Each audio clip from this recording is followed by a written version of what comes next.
Wow, even pop.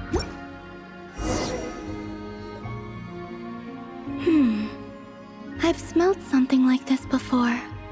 Oh, really? Where? In Sandrone's room. She had a drink that smelled like this. The aroma caught my interest, and when she noticed, she just held on to the drink for ages without finishing it. It was like she was waiting for me to ask about it. Yes. What did you ask? Shouldn't you be drinking engine oil instead?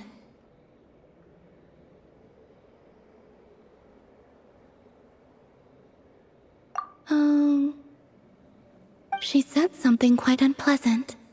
It doesn't bear repeating.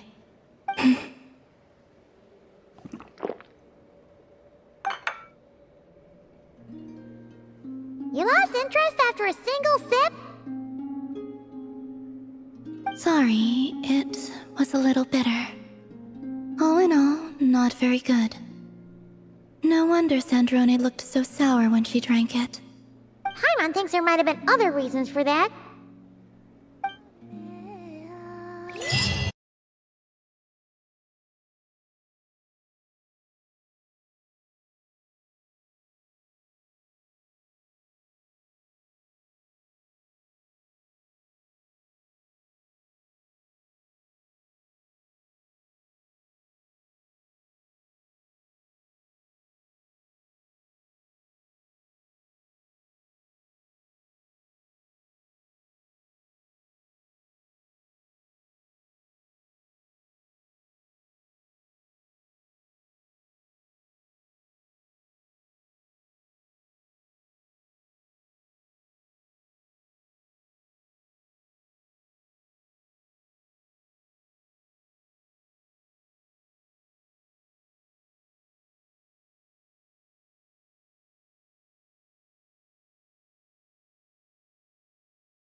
Thank you for satisfying my curiosity.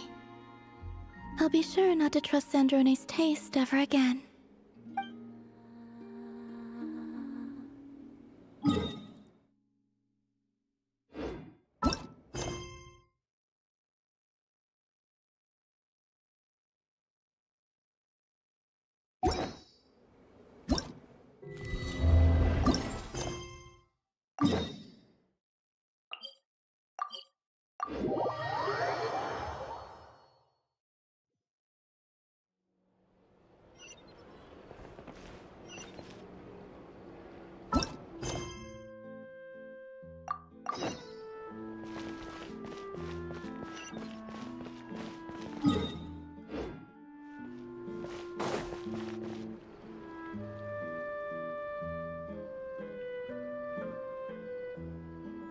See?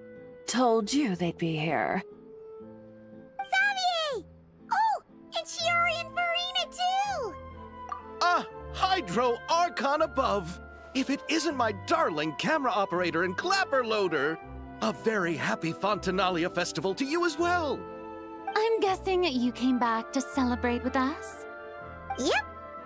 And help out too! Even though the last festival had some unexpected hiccups, making the film was still super fun. Since you're all here together like this, you must be planning on entering the competition, right? Of course!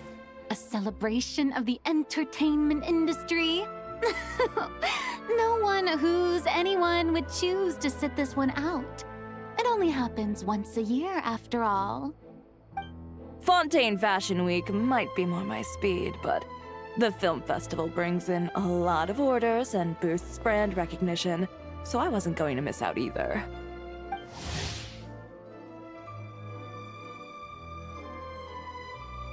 A few new awards have been added this year, too. Best Director, Best Costume Design, oh, and Best Camera Operation. Oh, sounds like we've got work to do. Come on, tell us! What's Musketeer Pictures film gonna be about? Oh, about that. What's wrong, Xavier? What's with that look? Oh, man. You weren't scammed by some shady investor again, were you? No. Even I'm not naive enough to fall for something like that again. Besides, thanks to the fine people here, Musketeer Pictures has more than enough funds to shoot without investors. And yet problems persist. Huh? What do you mean? Well, we were planning to replicate our past success and shoot a film based on a popular novel.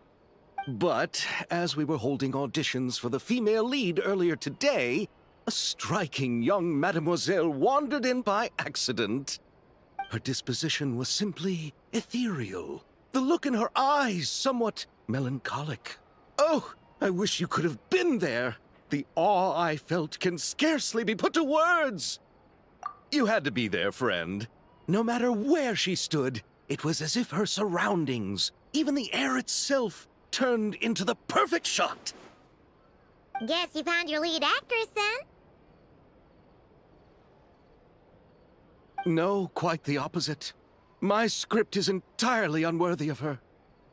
I fear it is. Nevertheless, I couldn't help but approach the mademoiselle to ask about her background and what brought her to Fontaine. What did she say? Sadly, she said her best friend was gone. After returning to her own homeland not too long ago, she decided to visit where her friend was from to remember them better. Oh, no wonder she looked sad. Yes, but that's when it struck me. Why not cast her as the lead in a film centered around her search for this old friend? Huh? You're gonna rewrite the whole script? But is there even enough time? Isn't the prep work super complicated? We might not finish. Think about the difficulties we faced with the two Musketeers. We had to start from scratch back then, too. I'd say we're ahead of the game this time. Guess so, but...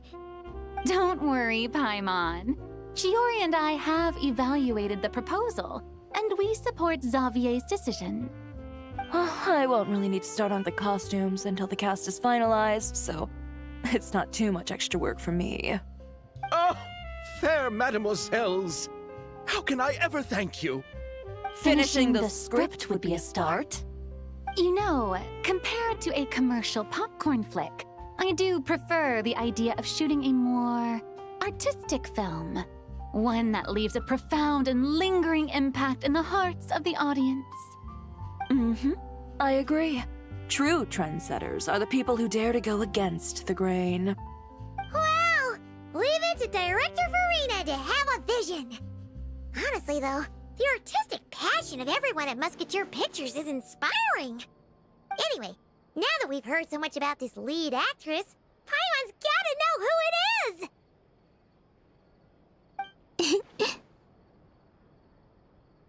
Ah! Columbina! What are you doing here? Hello. I was just walking past when I heard you talking about me, so I came over. Huh?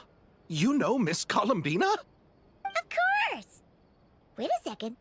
Does this mean Columbina is the actress who inspired the whole rewrite?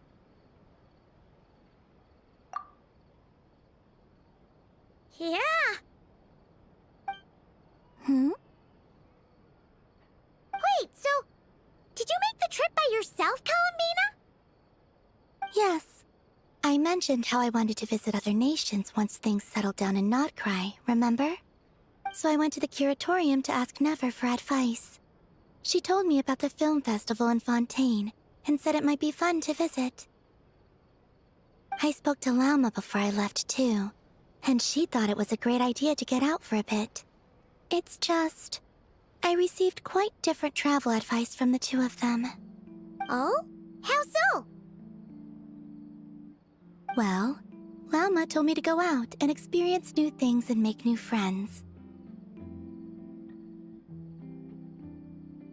What a wonderful suggestion. That's how a trip should be. What about Nefer? She said, don't trust anyone and don't talk to strangers. Yep, that sounds like her. I can understand that too. It shows this Nefer cares about you a great deal, Miss Columbina. Yes, so I plan on combining their advice. All I need to do is turn strangers into friends, and then I can talk to them. Huh. That kinda makes sense, but also not. Hey, Chiori. Oh, look who's back. Happy Fontanalia Festival, you two. Oh, looks like we have a superstar in our midst. How about an autograph, Big Shot? Haha, very funny.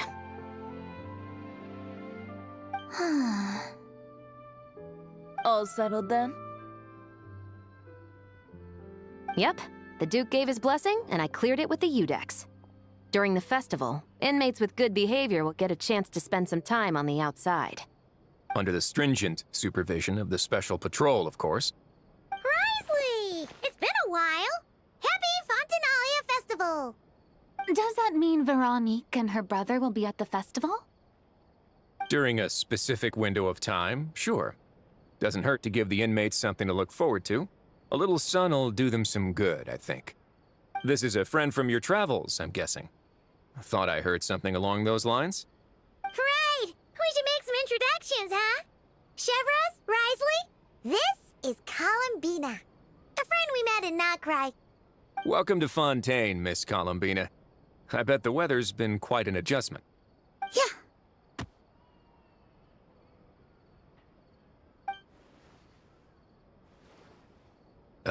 And not the good kind, I take it.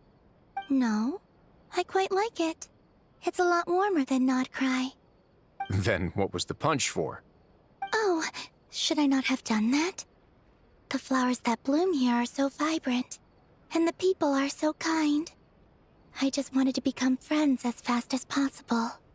Ah, so that was meant as a gesture of friendship. Is that right, Miss Columbina? Mm-hmm. Isn't that what friends do? Right.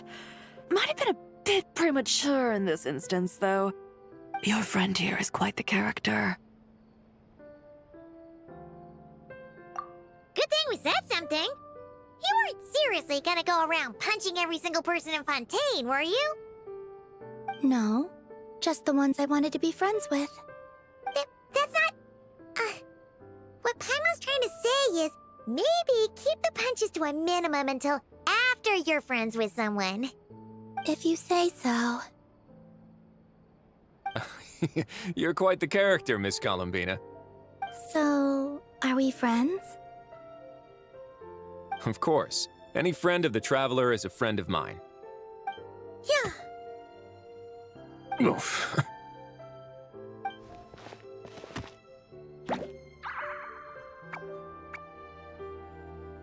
When it comes to friends, you sure know how to pick 'em.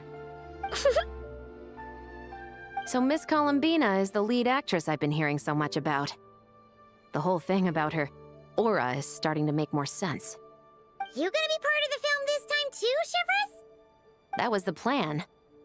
But now that Mr. Xavier has changed the direction, I don't think I'm in quite as many scenes. It's all for the best, though. A different crew asked me to help consult on some of their musket work. Oh, sounds like our trusty musketeer is as popular as ever. I'm just going where I'm needed. I'm more than willing to help with whatever this production needs as well. Ah, well, speaking of, would you happen to know if there are scenic locations around the court of Fontaine that other crews haven't booked? The festival's pretty popular this year, so there's not a lot left. You might just have to talk it over with the other productions and see if they'll let you squeeze in here and there. I see. Having trouble finding a filming location? Yes, we made a last-minute decision to go down a different route, so the indoor locations we reserved are no longer a good fit. And it looks like all of the best outdoor spots have been taken. You know, I might know a place. Good views, good atmosphere, and no production team has snatched it up. That sounds perfect! Where is it? You want me to reveal it just like that? Come on, let it be a surprise. As much as that sounds riveting, I think we should divide and conquer. You go do that, and Director Farina and I will take Miss Columbina around the city to discuss lighting and styling. Is that all right with you, Miss Columbina? Traveler? Yeah, everyone here is our friend. So don't worry about a thing and just focus on enjoying your trip. Okay. All right, then the Traveler and I will go check out this potential filming location. It might even give me some inspiration for the new script. I'll leave this to the Duke then. Until later, everyone. Maybe we'll run into each other on set. Okay then. Lead the way, Risley. Paimon's not built for suspense. Let's get this show on the road. Who said anything about roads?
backdrop for a film, don't you think?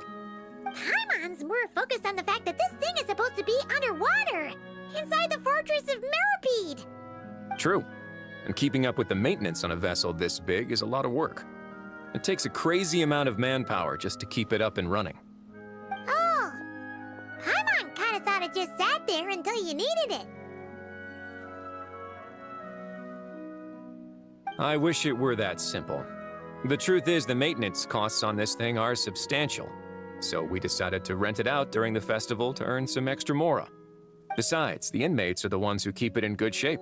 Seeing the fruits of their labor put to use is a good form of social rehabilitation for them. Huh, you've really thought this through. What you think, Xavier? Is this a good place to shoot? Ah, I've got it! Good messieurs and mesdemoiselles, I've got it! Gonna take that as a yes. The beginning is the hardest part, and the opening of this film has been eluding me, but now I know just how it should start. Glad to hear it. Thanks for bringing us here, Risley. Don't thank me just yet. This isn't quite a done deal. Huh? Not a done deal as in someone already rented it out? You said no other production teams had snatched it up. This person isn't affiliated with a production team. The rental fee was high enough to scare off plenty of other film crews, but she didn't blink. Made quite the generous offer, and didn't even attempt to haggle. Do you know what she plans to use it for? I'd like to at least have a rough idea before going in to negotiate. I didn't ask for the details, but I did see what looked like a fishing permit and a business license on her desk. My guess is she's planning on using it for some kind of restaurant or aquarium. A floating restaurant is sure to attract people, but an aquarium sounds cool too. The views from the ship make it a great spot for a date. The winglet might not be under my command right now, but it's always nice to see her admired. A film is sure to drum up some good publicity as well. I do hope we can work something out with the current captain. Well, guess we should head over and talk things out then. Best of luck.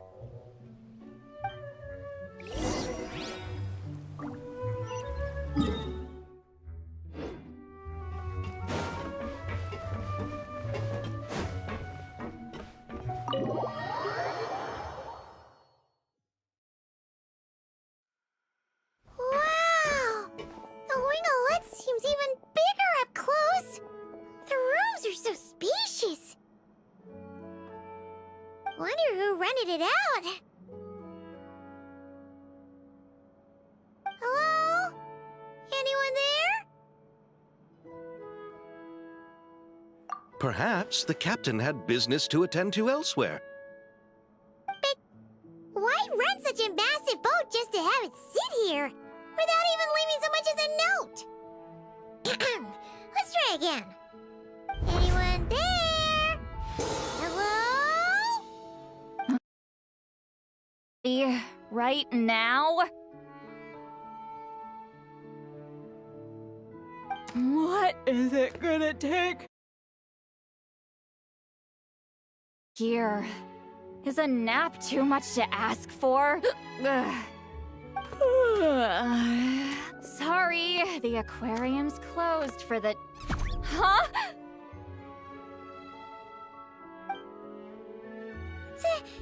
See Lolly?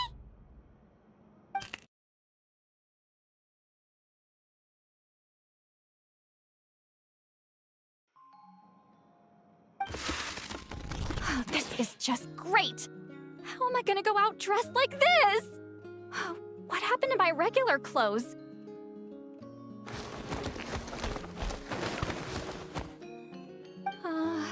The wash! I put them in the wash after I drank too much and fell into the fountain.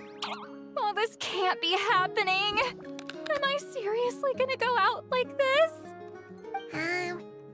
Think we might have caught her at a bad time. See Lolly? I don't want to hear it. Hear what? a single word about what I'm wearing. No comments, none. Is that clear? Oh, yep. Crystal. Huh? You think so? No, wait, I told you not to say anything! What was... Oh, his thoughts. I heard his thoughts. How could I forget about that? Oh, this is so embarrassing. I seemed a little too pleased to get that compliment, didn't I? Wait, the mind reading went both ways. Does that mean the Traveler's hearing all this too? Oh, you clearly did! Huh? What did we do? Paimon's not following. Nothing. It's nothing. Let's just move on. Did you need something? You're not here alone, I see. Hello, I'm Xavier, a film director and producer from Fontaine. I meant to introduce myself sooner.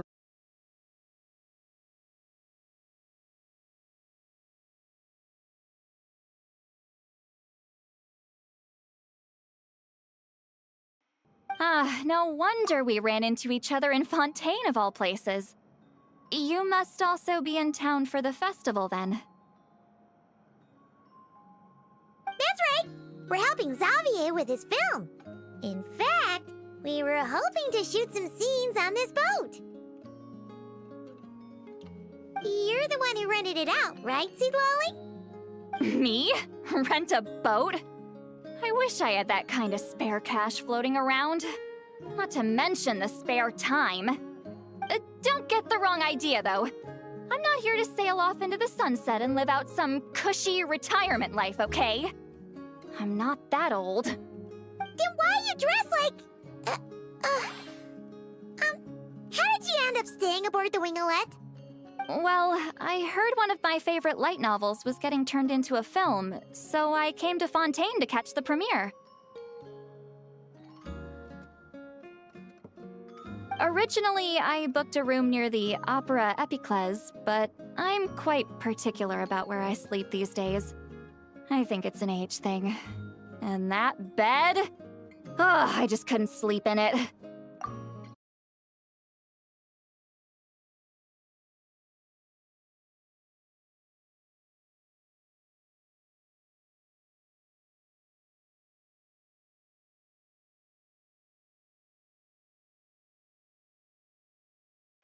I tried to find a different hotel, but with the festival, everything was completely booked. Just as I was worried I'd have to sleep under a bridge or something, I happened to spot a help wanted sign on the side of the road. Oh, so you're here to take care of the boat? No, I was hired to man the front desk. The pay is a bit low, but food and drinks are covered. And it includes room and board during the festival. Plus, the job is simple. So I thought I'd give it a shot. Wow! They actually thought you'd be a good fit, huh? What? You don't think I'm cut out for it? All I have to do is tell people the aquarium isn't open yet. Other than that, I'm free to do whatever I want. It's a pretty sweet gig. That's all? Yeah, I was also kinda shocked. But it's not a lie. Head downstairs and see for yourselves. There's nothing but empty tanks. Not a marine animal in sight. Did your boss mention anything about being open to film crews using this space? Our production was hoping to film on the deck for a few scenes. No. That never came up. You could just ask her. Oh, she's around? What kind of person is she? We should know what we're heading into.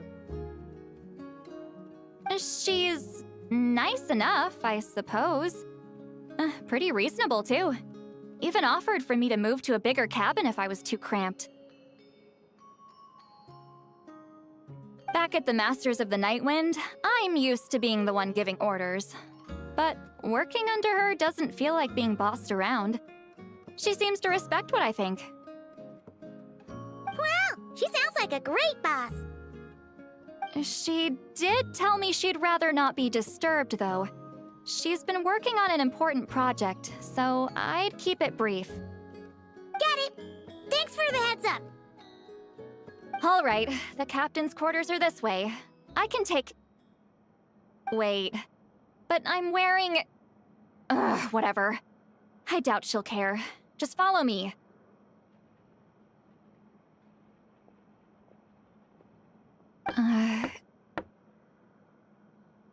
Miss Gyotan? These visitors were hoping to ask you about something.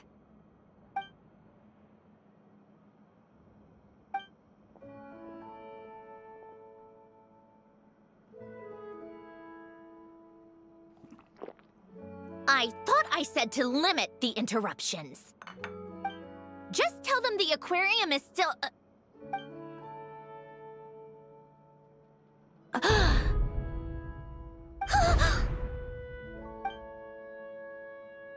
Sandrone? You're here! Huh? You know each other?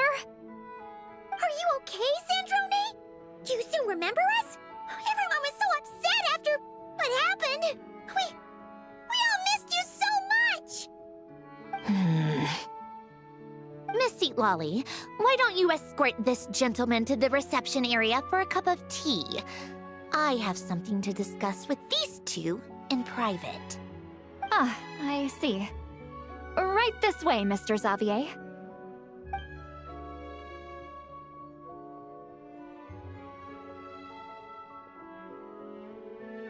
Sandrone? I really can't go anywhere without running into you two, can I? Are you okay? During the battle, your core... It was... Destroyed by that bastard Dottore. That's right. But as you can see, I'm fine now. No major issues. Or at least, there shouldn't be. Oh, what a relief! Oh, why didn't you tell us sooner? Or come back to see your friends? Now that I have the chance, I just want to say... Thank you for saving me. Huh? Don't get the wrong idea. I only saved you so we could complete that formula and defeat Dottore once and for all. Even if he did crawl back from the grave to make us all miserable again. That doesn't matter. You're still a hero. All right. But it wasn't just me. All I did was lend my brilliant mind to the cause and take care of one part of the plan. Although, I'm not denying it would have fallen apart without me. You got that right. You're amazing. But how did you go from a... From a lifeless pile of scrap to looking like this? Well, my mom was trying to put it a bit more gently, but... yeah. Where do I even start?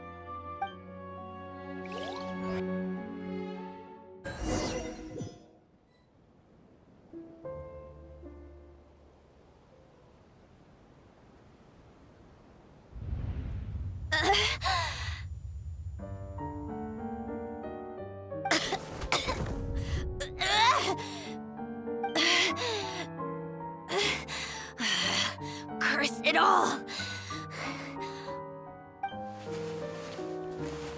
Where am I? Did we do it? How much time has passed? I'm not in one of that lunatic's experimental labs, am I? Wait, Fontanian decor. Books from the Research Institute. Phew. One thing at a time. Initiate self-diagnostics. Assess the extent of the damage. Cut power to compromised, non-essential components. Then reconstruct available action modules. Severe damage to the core. Dottore, you bastard. Polonia?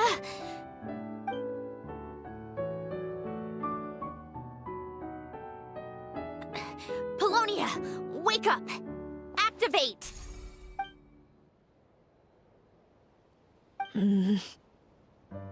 You're in even worse shape than me. Internal gears and energy circuits are barely intact. Extreme damage to the core, just like me. Rebooting is off the table. Even if I could repair the damage, I don't know if... You used up all your critical energy in those final moments, didn't you? To protect the core of that guy in the hat, and the numerological array. Wait, the array. Yes! The prototype is still here. But can I even run it in this state? Whatever. I have to try. I just need to confirm one thing. Activate the numerological array.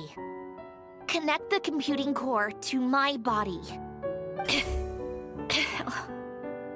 Just like I thought. It needs too much computing power.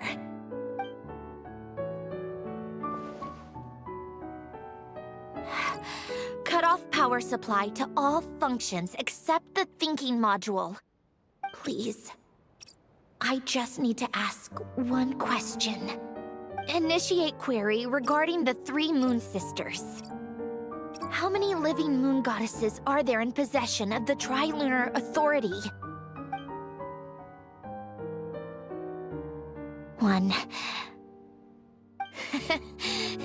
It worked. You did it, Columbina. You made it back.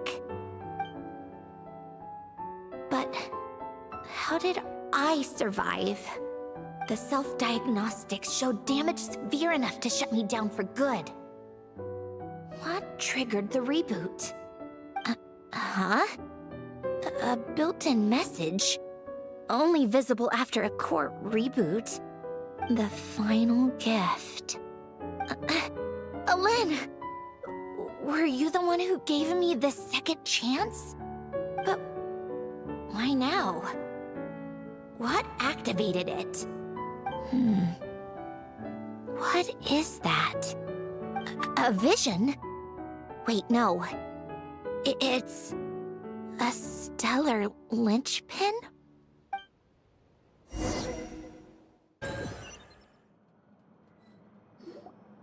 A stellar linchpin? What's that? You can think of it as a rare kind of vision. As for what causes one to manifest, well, that's still unknown. But in Snezhnaya, or in Afatui's research at least, it's believed to have some connection to the Third Descender. The Third Descender? We knew his remains were used to create the Gnosis, but this is the first we're hearing about a stellar linchpin. You knew about the remains? Right, of course. Look who I'm talking to.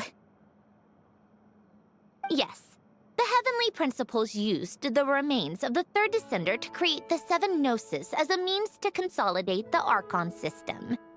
Visions result from that same system, so extrapolating from there, it's clear that the manifestation of a vision is also, to some extent, related to the Third Descender.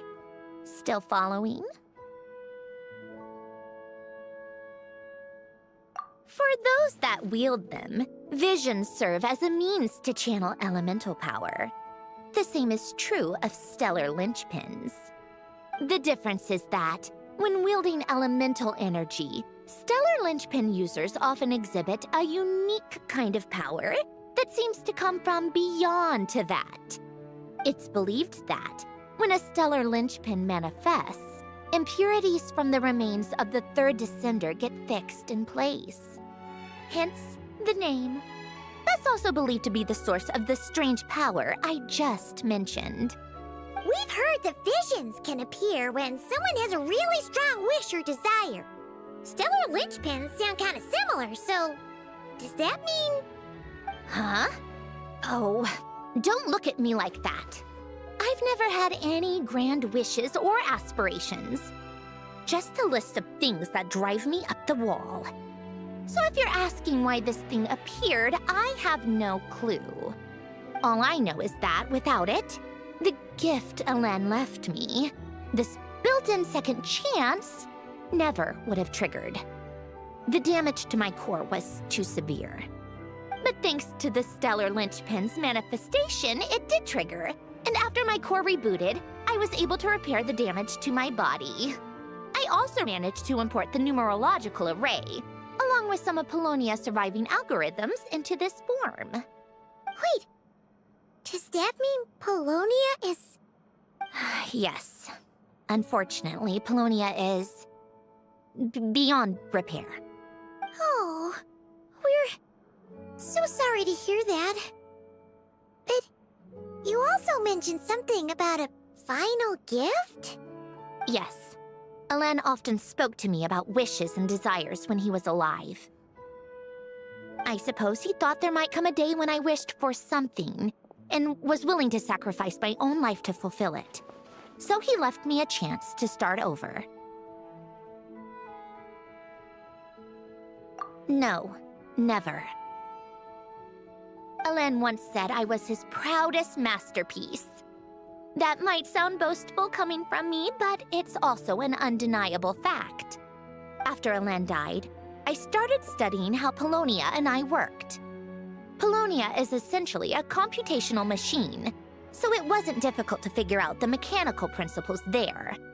But when it came to my own structure, that's when Elen, the Lord Artificer's true greatness, struck me once again. I attempted to imitate it when I created Catherine, but in the end, she turned out to be nothing more than a superficial replica. What? But his creations go. Catherine is super impressive. We were shocked when we first found out she was a puppet. No, she's nothing compared to what Elen was able to create. Some of the mechanical principles of my own core are still a complete mystery to me. Keeping that gift hidden wasn't even a challenge for him.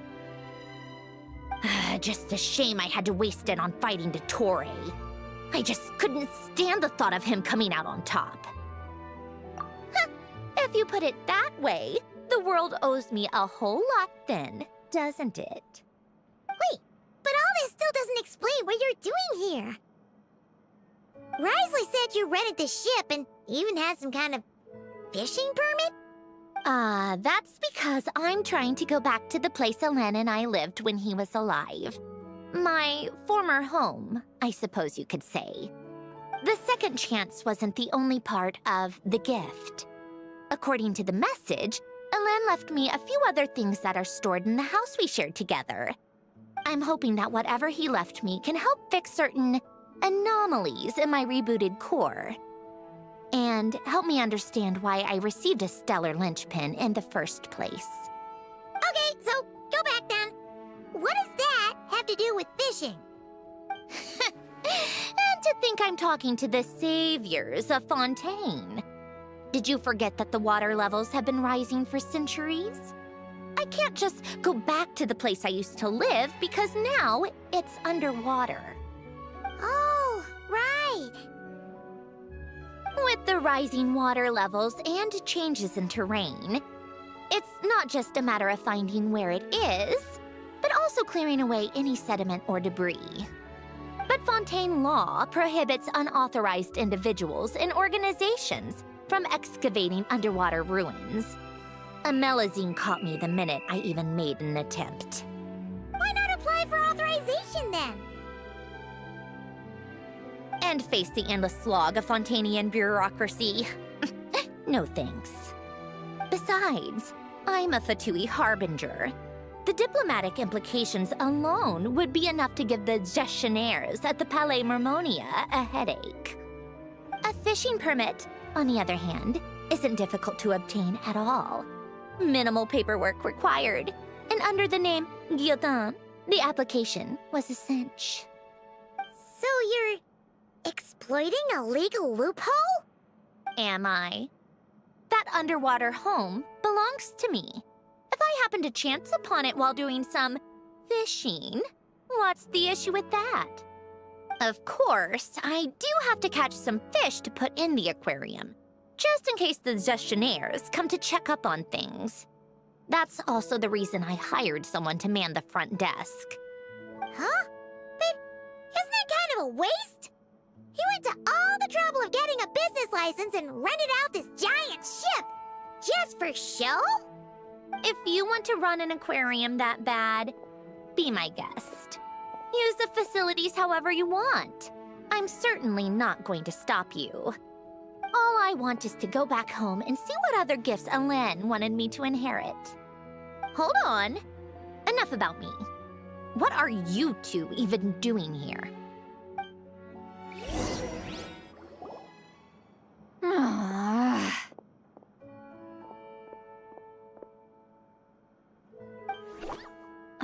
Seriously? They've been in there forever. The reaction when they saw each other was strange, to say the least. They're lucky I was nice enough to leave the room and give them some space. Back in the Masters of the Nightwind, I'm the one who gets to kick people out. I just want to know what they're talking about. Should I cast a little eavesdropping spell? No, what am I thinking? I'm Granny Eastley, the great shaman of the Masters of the Nightwind. I can't do something like that. This is just ridiculous. Making me wait out here for so long? Where's their respect for their elders? Oh, here they are. Were you back there arguing or something? What took you so long?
The two of you are already acquainted with Miss Guillotin, then?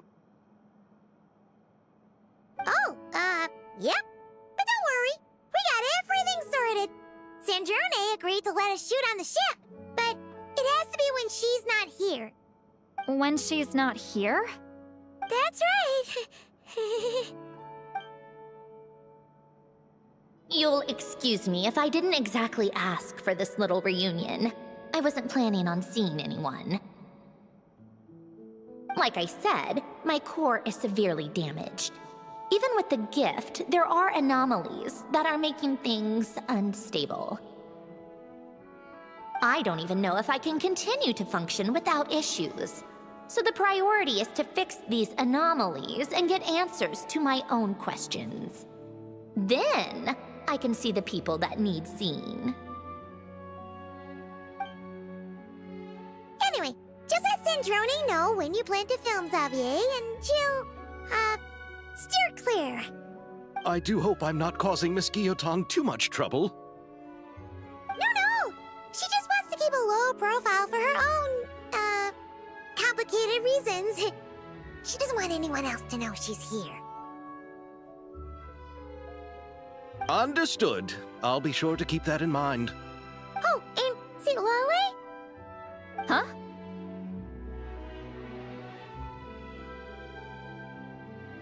You mean Miss Guillotin? What does she want?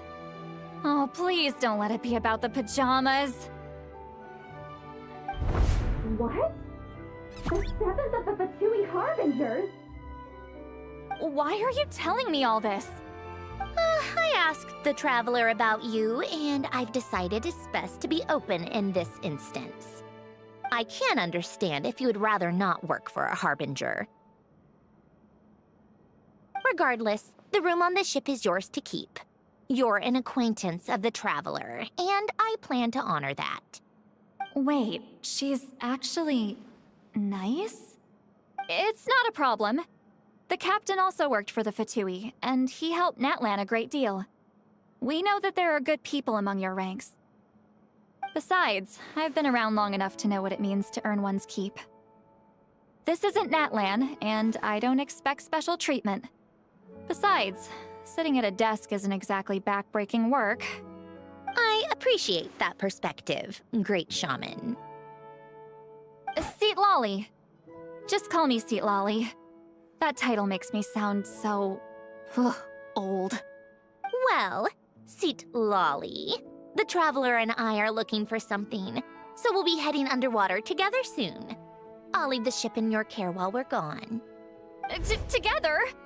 How often? Not too often. We're heading out in a bit, but I'll be available if you need something. You couldn't, go alone? I wanted to, but he was concerned about my physical well-being. So he offered to come with. Guess my mental well-being means nothing then. Huh?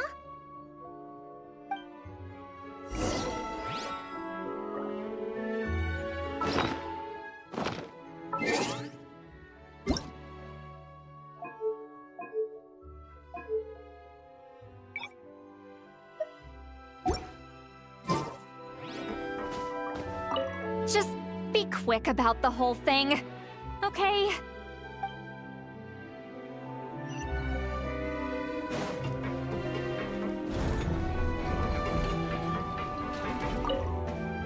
All right. Our first stop is the Beryl region. After Alain left the Fontaine Research Institute, he lived in seclusion somewhere around there.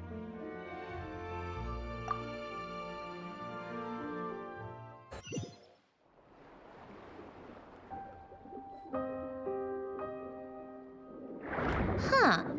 This place has changed a lot. Guess I really have been gone for a long time. Let's look around and see what we can learn. Oh, and don't forget to catch a few to take back. We need to keep up appearances, remember?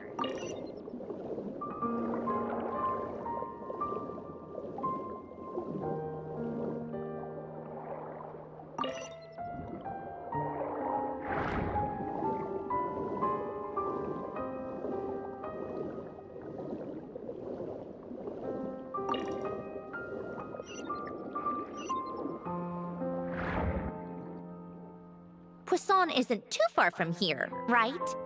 It's all a bit nostalgic, I guess. Back when I lived here, all this was still above water. All right, I have a general understanding of the terrain changes and sediment accumulation. We can stop here for now.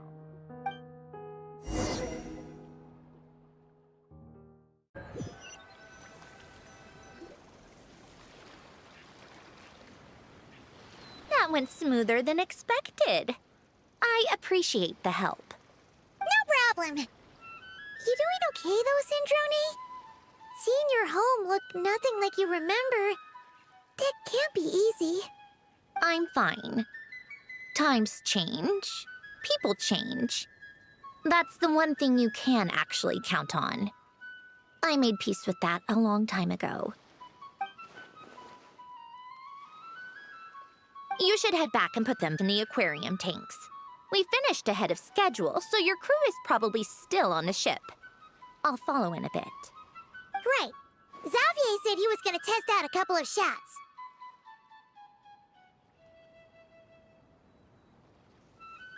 I'm sure.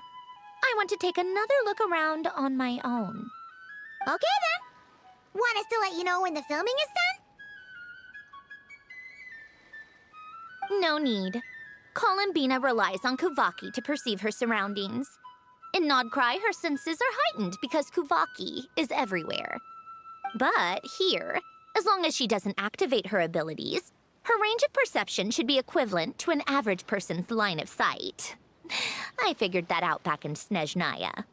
That's oddly specific. I have hiding from her down to a science. So, what? Things might be a bit different now that she's merged with the Moon Sisters, but I doubt there's been a drastic change. The point is, you two can head back. Don't worry about me. Okay, if you say so. Come find us on the ship if you need anything.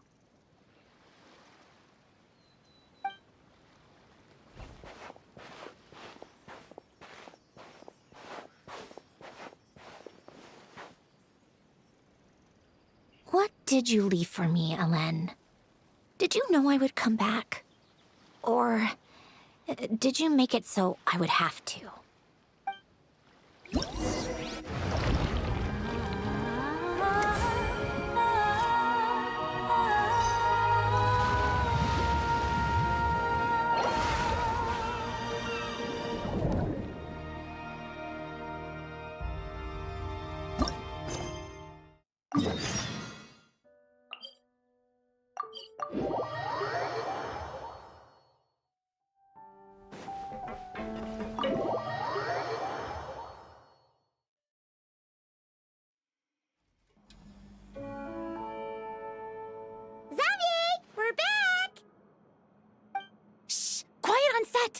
They're filming over there. Oops, sorry.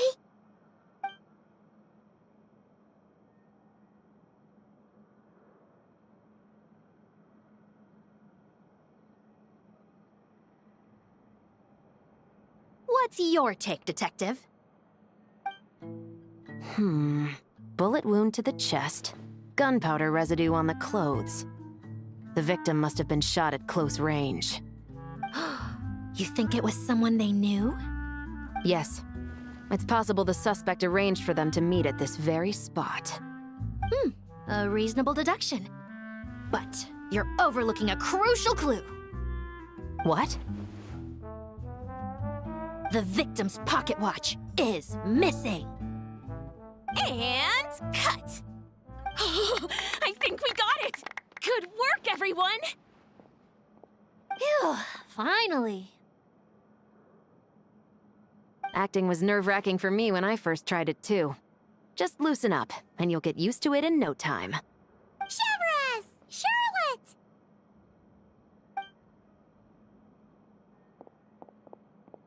Oh, hello there, you two. You're filming here too? Oh, so Charlotte's crew must have been the one that asked you to help out, huh, Chevres? Yep. They heard about a potential filming location and wanted to come check it out. But when we got here, your crew had already beaten us to it. Luckily, Xavier and our director, Lapine Pauline, go way back. In the end, we agreed to just share each other's filming locations. Considering all the last-minute changes, that's just what Musketeer Pictures needed. For sure! Based off the scene just now, you must be the star of the film, Charlotte! You bet! This detective costume really suits me, don't you think? Oh, for sure. You're already right at home lurking in the shadows taking pictures of this and that. Add a notepad and you're practically method. Thanks, Miss Chiori. I appreciate the compliment. That didn't sound much like a compliment to Paimon. So this is a film set? It looks like a very happy place. This must all be quite new to you, Miss Columbina. Yes. I watched a few films with a friend once, but she thought there was no point if I wouldn't open my eyes. So she stopped inviting me. Looks like I missed out on a lot. True, but being an actor seems like a tough job. Huh? Most people would swap lives with an actor in a heartbeat. The lifestyle is so glamorous, and the pay is more than generous. But they have to act out lives that aren't their own, with the whole world watching on in judgment. If they don't do it justice, it must feel like they're letting people down. That's exactly how it feels. That's quite the unique perspective.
Well, that's true. But these actors are here because they want to be and they think it's fun. Most of them, at least. Not to mention, the film we're shooting is based entirely on you, Miss Columbina. You just need to be true to yourself. I don't have to pretend to be someone I'm not? Not at all. Authenticity is what we're after. For example, this first scene opens with you on the boat, sailing to your friend's homeland. You just need to think about that moment in the story and picture how you would feel. Oh, okay. We're all here? Wonderful! Let's head to the deck and get shooting. Oh, and this is for you, dear Paimon, your clapperboard. Whoa! Is this the same one Paimon used for the Two Musketeers? The very same. I saved it just for you. Thanks, Xavier! Feels like being reunited with an old friend.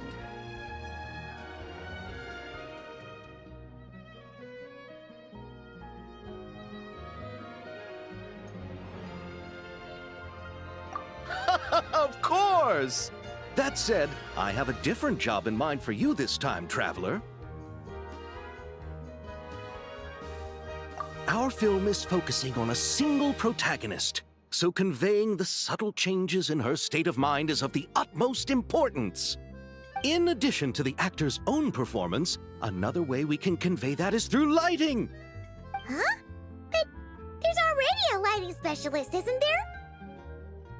Yes, but it's clear the Traveler and Miss Columbina share a deep bond. You might have a better chance of understanding her frame of mind in certain scenes. Oh, that makes sense. So, what do you say? Willing to take on the role of lighting specialist? Then we'll combine them! You can be the chief lighting and camera specialist! Ha ha! It's settled! I leave the job of translating our leading lady's inner thoughts in your capable hands.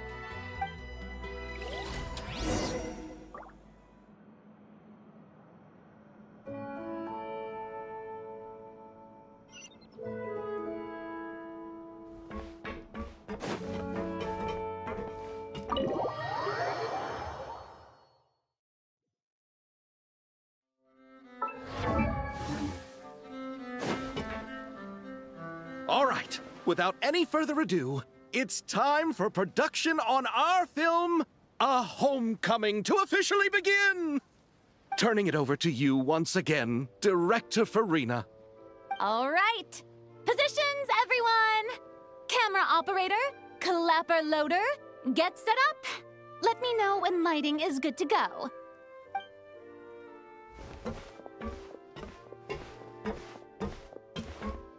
All you need to worry about, Miss Columbina, is hitting your mark. Other than that, just focus on immersing yourself in the emotions of the moment. Okay. Good. Lighting, are we ready?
Ready.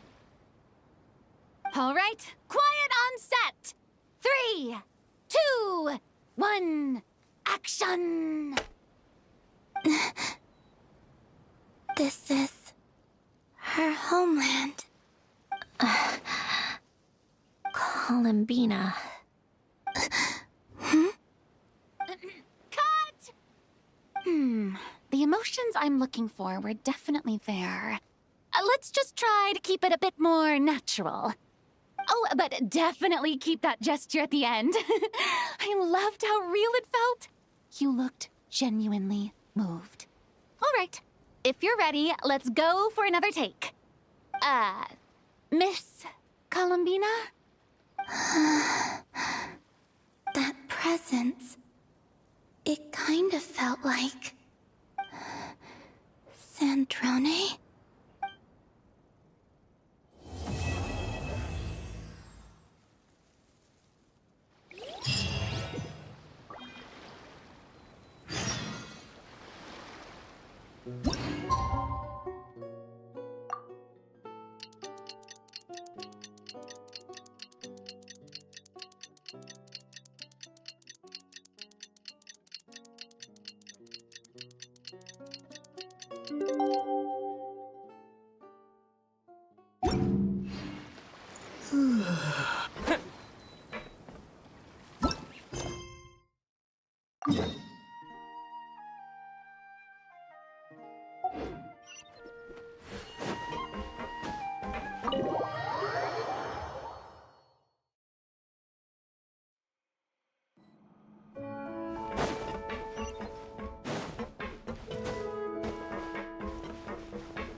Paimon's having a bunch of fun filling up this aquarium. Since Sandrone doesn't mind, we should definitely catch some more fishies and make this place extra beautiful. Hey, you two. Come over here. Huh? Is everything all right? Here. This is for you. What is it? It's an underwater mobility device I've been working on. Huh? Wow! That's so kind of you, Sandrone. It's just a simple mechanical device. I saw the way you were catching fish and... how should I put this? It seemed somewhat... unsophisticated. To be perfectly frank, I found it quite difficult to watch. Was it really that bad? It was inefficient, unskilled, and completely and utterly inelegant. No need to apologize. Everyone has their own ways of doing things. But seeing as you plan to keep adding to the aquarium, it might be best if you use this device. The waters of Fontaine are home to more than just harmless ornamental fish. There are plenty of predators who could do you some real harm. This device will not only help you fish, it'll also help you flee. All right. Oh, and if you're going for a swim, go now. And don't forget to tell me what you think of the device. I can always make more adjustments if you have any feedback.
Look at what I found.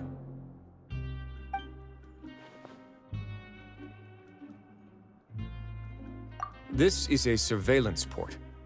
With this, Dugier would be able to remotely monitor everything that's happening at the gathering place. So even if Dugier's not there in person, he'll still always have eyes on the members. Indeed. It's easy to become lost and confused when you're given no instructions or any kind of script to follow. And if any action you take may be deemed a mistake, and perhaps it's better to do less, or to not do anything at all. Dugier has already tamed them to his will.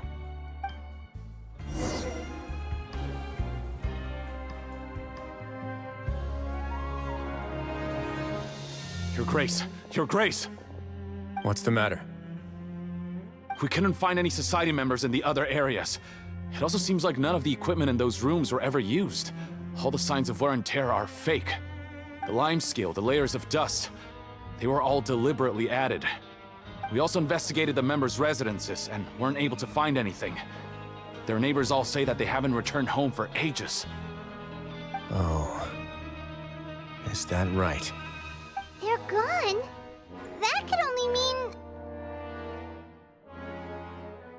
Indeed. As long as he allowed society members to mingle with others, even with threats of censure, Dugier knew that he couldn't stop all of his members from speaking out. Meanwhile, this marvelous gathering place will lose all of its value as soon as a whistleblower sounds the alarm. So instead of being his real base, this is just an elaborate performance. The rest areas, the fancy equipment, even the members that we saw, they were merely part of the front. And only the most docile and well-trained members were selected as his performers. But then, where can we actually find him? Let me think. Dugier must be holding all the rest of his members in another place.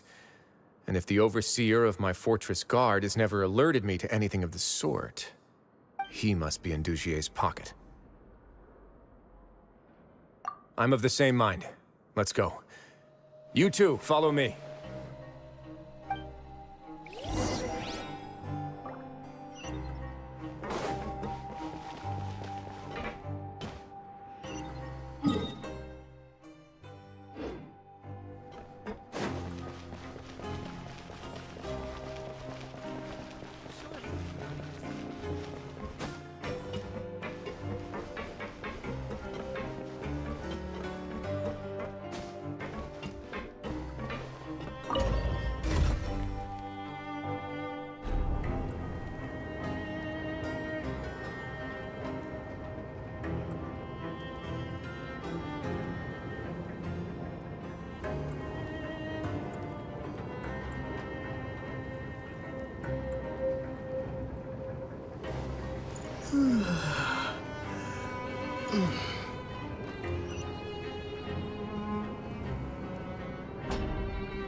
Did that person flee here? That's the most likely scenario to me.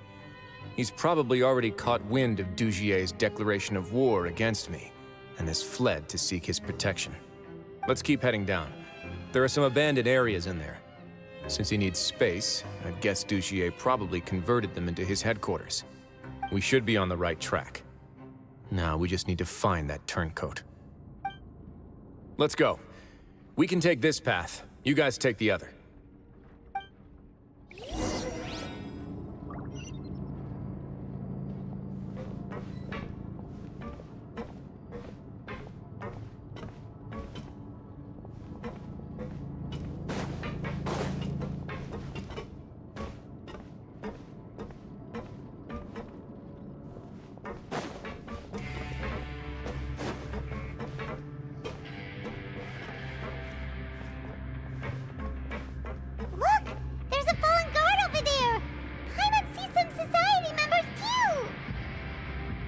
After them! It's rising! Run!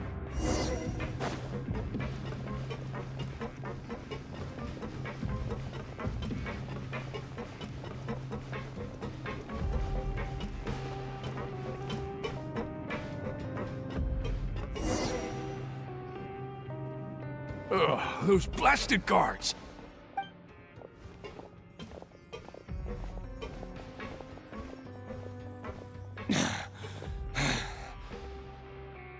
Did Dugier send you? Why did you attack that guard? Come on! It's time to talk! Can't you see that he's trying to help? I will take your cooperation into consideration when it comes time to hand out sentences. But Mr. Dugier, he didn't want this guy to expose our true location. We were just about to dispose of him when you caught up to us. So, in other words, your headquarters should be this way. Yes, it's just down this way. You'll make it there once you've seen him pass through a large drainage pipe. Guards, take them away. Let's go. It's about time that we find out what Dugier's really after.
There's so much space down here.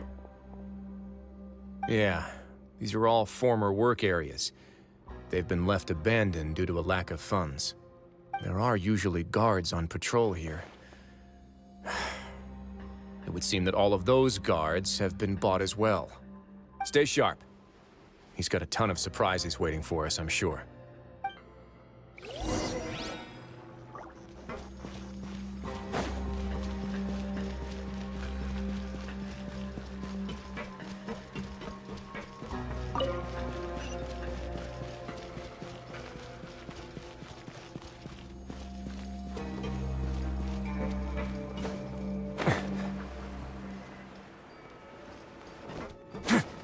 Way now. Not bad. Spring forth! Fine, fine, boom!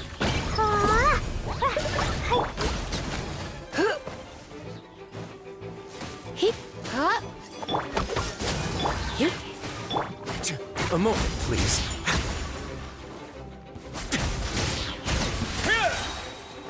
It's going to get a little chilly. Try not to enjoy this too much.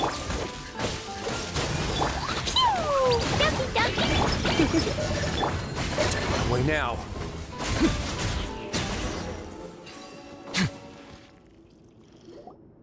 Hey, are you okay? You're safe now. Just follow the guards and leave this place. Who knew that there'd be Gardamex here? Dugier really prepared for everything. And that would explain the strange decommission requests I received, as well as account for all the Gardamex that had mysteriously gone missing. Seems like he's prepared for an all-out confrontation with me. Hey, what's this? Seems like some kind of handbook. Let me see. Ah, this should be the Society's real rules book. It lists all the rules that they're expected to follow. Members are not permitted to speak to each other or to leave without formal permission. 5 members shall form a group, and the whole group will be punished for any single member's wrongdoings. Anyone who reports a fellow member's misbehavior shall be rewarded with food and water. I see. So it's much as I expected. But that's just cruel and unreasonable. To obtain food and water, prisoners are forced to snitch on others, and in the process cause pain to those around them. To avoid punishment, they learn to stop talking with one another.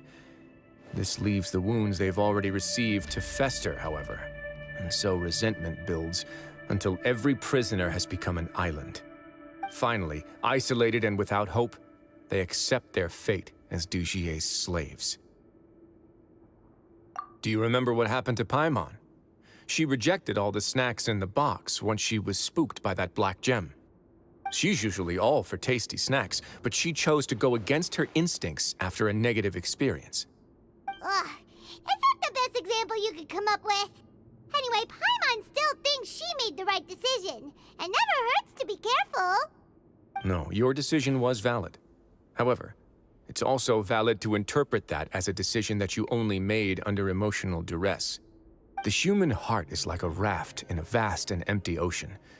We convince ourselves that we're in control, but in truth, a single wave could sweep us off course and send us crashing into the path of a storm. Those who use fear to lead others astray must pay for that crime.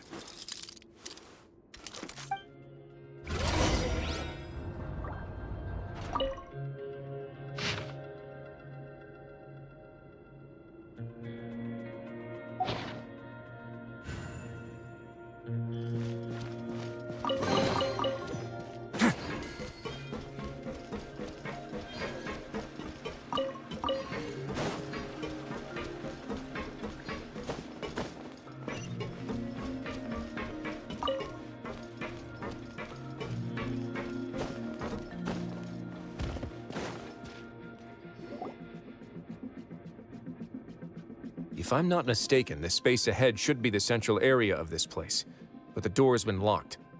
Rather than confront Dugier, I think it's more important right now for us to rescue as many Society members as possible. You guys should wait here. We'll try to open the door and check out some other spots.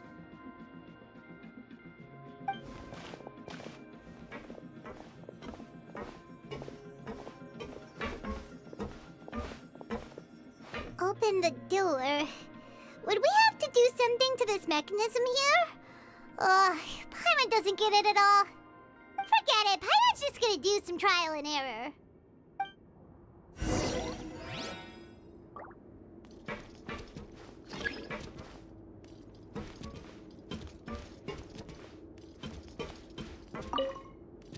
Whoa, it's turning! Is it because we touched this thing? The other side's open! Let's go!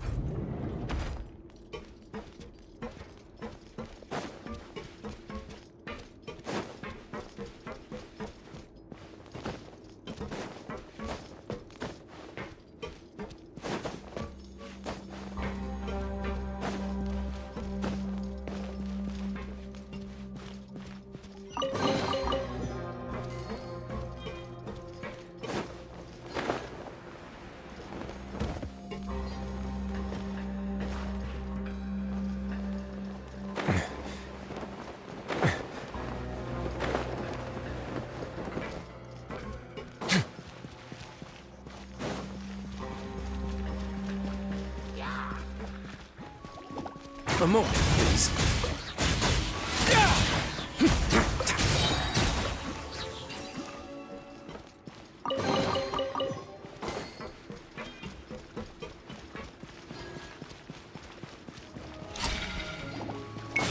Way now. Germinate! Don't get frostbite. Stay cool. Face your guilt.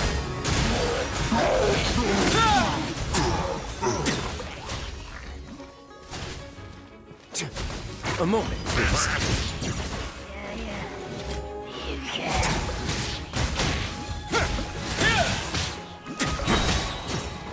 Have a safe trip.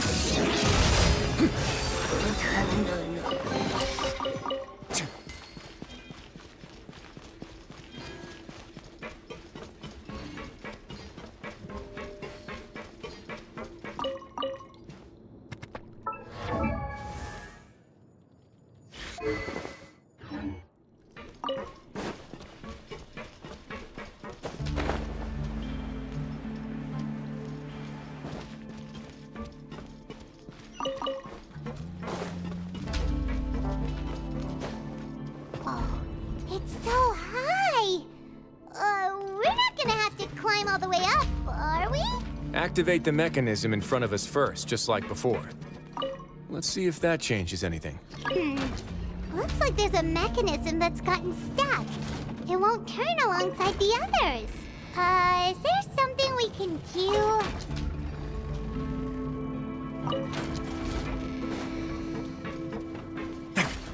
Let's begin.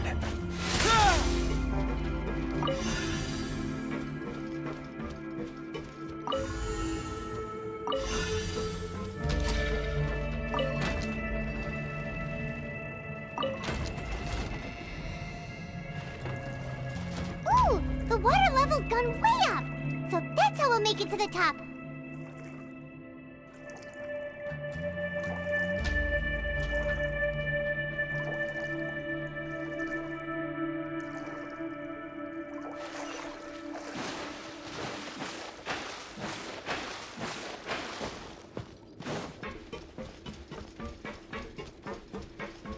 A moment, please.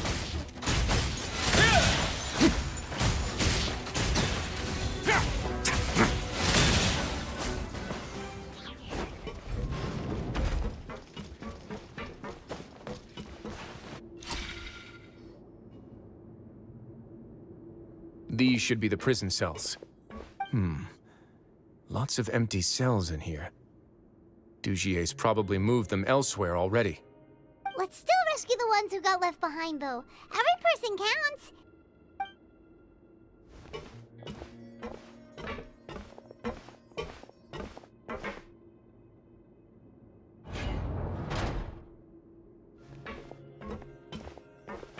Hey, it's all right now. You can leave this place. No, I won't try to leave anymore. I'll never try to leave again. So close to me. I don't want any trouble. No, we're not gonna do that. Please calm down. We're not bad people. We won't be able to get through to her right now. Not with the stress response in the way. I'd also guess there are many others here who are more or less like her. Let's let the guards take care of them for now and keep pushing forward. All right. Let's search for an exit first.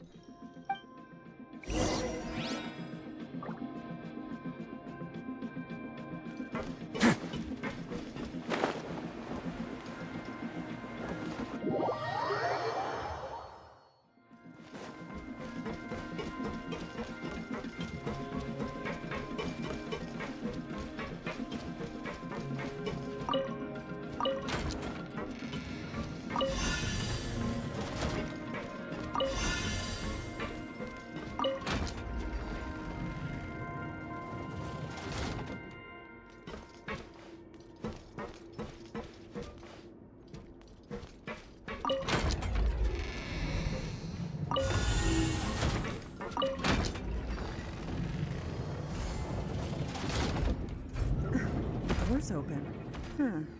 Maybe it's His Grace. I'll go take a look. I leave this area to you. Make sure to bring everyone out safe. Understood. And please take care as well, Your Grace. We'll return here right away and await your orders. Just focus on the tasks you've been given. I already have reliable help over here. Let's go back. We have unfinished business, do we not?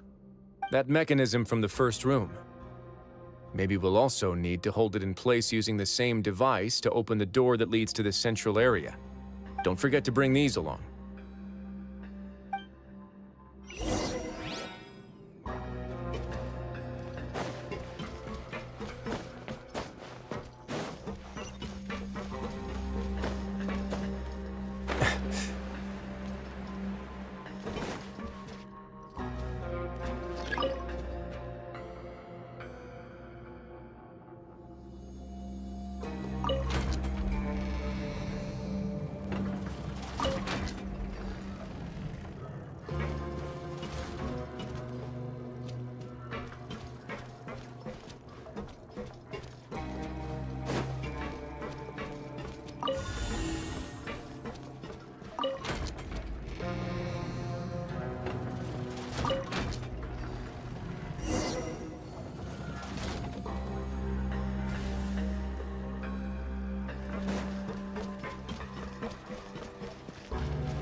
I must confess to being furious.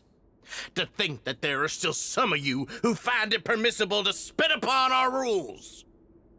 Remember their names. Fasal and Avis. They've betrayed you, betrayed us.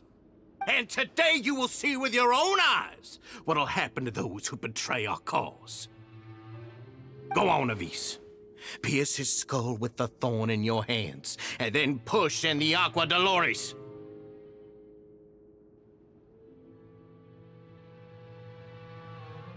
Of course, you will do it one drop at a time. Let it do its magic again, and don't stop until you've pushed all of it in. Thistle, I'm sorry. It's okay. I'll find a way to endure. Oh, shut your wretched mouths! When did I give you permission to speak?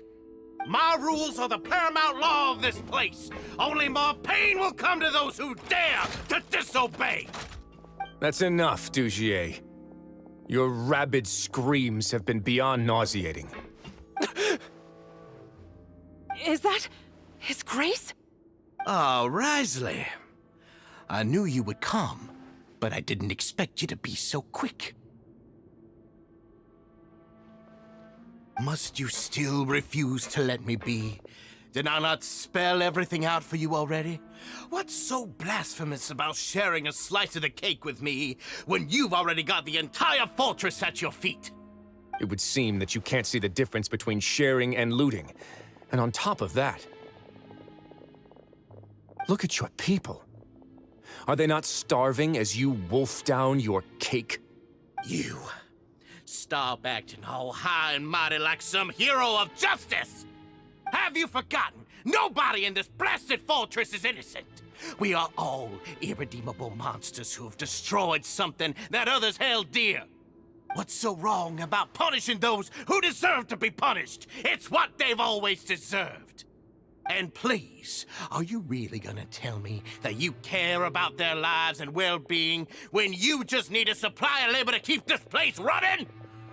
Is it that all you need to keep your cushy life? Sadly, you're wrong on both counts. Unlike you, I've never seen them as currency. The fortress is not only a place for confinement, but also a place for rebirth. Just as people are free to give in to the darkness within their hearts, they are also free to seek redemption and a new beginning. Our bodies have limits, but our spirits will always remain free. They may have made mistakes, but they are still human beings with people and things that they cherish. And most importantly, they should always retain the freedom to choose their own path once they've reflected on their past misdeeds. But you're destroying their spirits with fear, taking their freedom away so that they'll become slaves who will never again feel or think. And you say that's what they've always deserved? You are nothing compared to them. He's really mad. You think me arrogant, Risley? Well, I think you're too young and naive. You understand nothing of this world. Nobody actually sees this fortress as any kind of just a wonderful place. See it for what it is. A dumping ground of pain and misery, irredeemable now and irredeemable forever! No prisoner will listen to you out of gratitude of their hearts. The whip is the only way to make them obey. Had you been just one step slower, I would have already taken control of all the garden mechs in this place. Your vision gives you strength. But how long will it hold against these powerful constructs? You talk big, but in the end, you know nothing outside of power and control. In that case, let me give you a small taste of what real power looks like. Away now.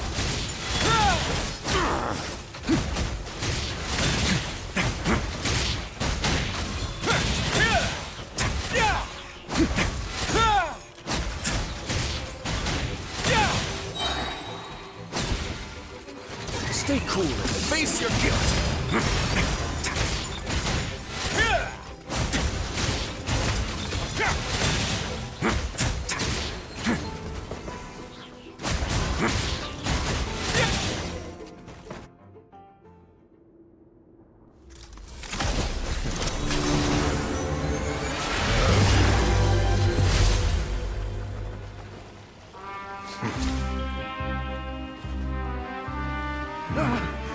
If you think fear can control everything, well then, terrify me. Don't high road me. You're just another crook. And it's time you got treated like one.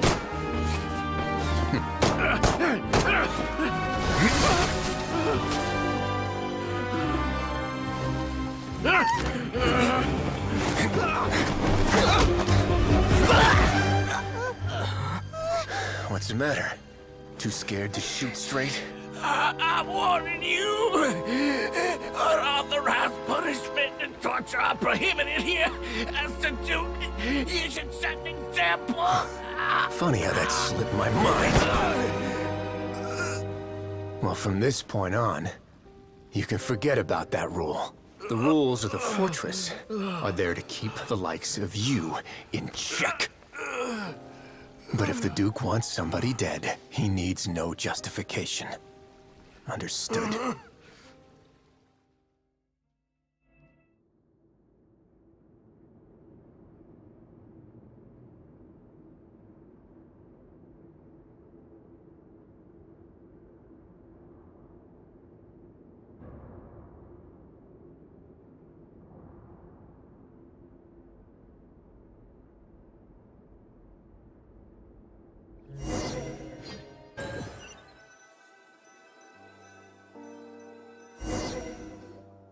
Sorry for taking so long. Did I keep you waiting? No, not at all. Paimon didn't know you were so considerate. If you ask me, I'd say I actually feel very helpless. There's no way that I could truly empathize with the fear that the members felt every day. I could comfort and compensate them all I want, but it might still not be enough to repair the damage that has been done. I have to take responsibility for it, as does the fortress. Yeah, it's the least that we could do. So, do you have a plan for how you're gonna deal with him yet? Oh, Dugier? I've already got an idea. For now, I think I'll do nothing. Huh? Why? I think it's a very fitting punishment for him to have to imagine the sorts of punishments that will soon be coming his way. He'll be left in the dark with regards to both the dates and the details of his punishment. Of course, that's not to say that I'll be letting him off scot-free. It's not often that I actually get the chance to be creative with my punishments. I'm going to talk to the members of the society.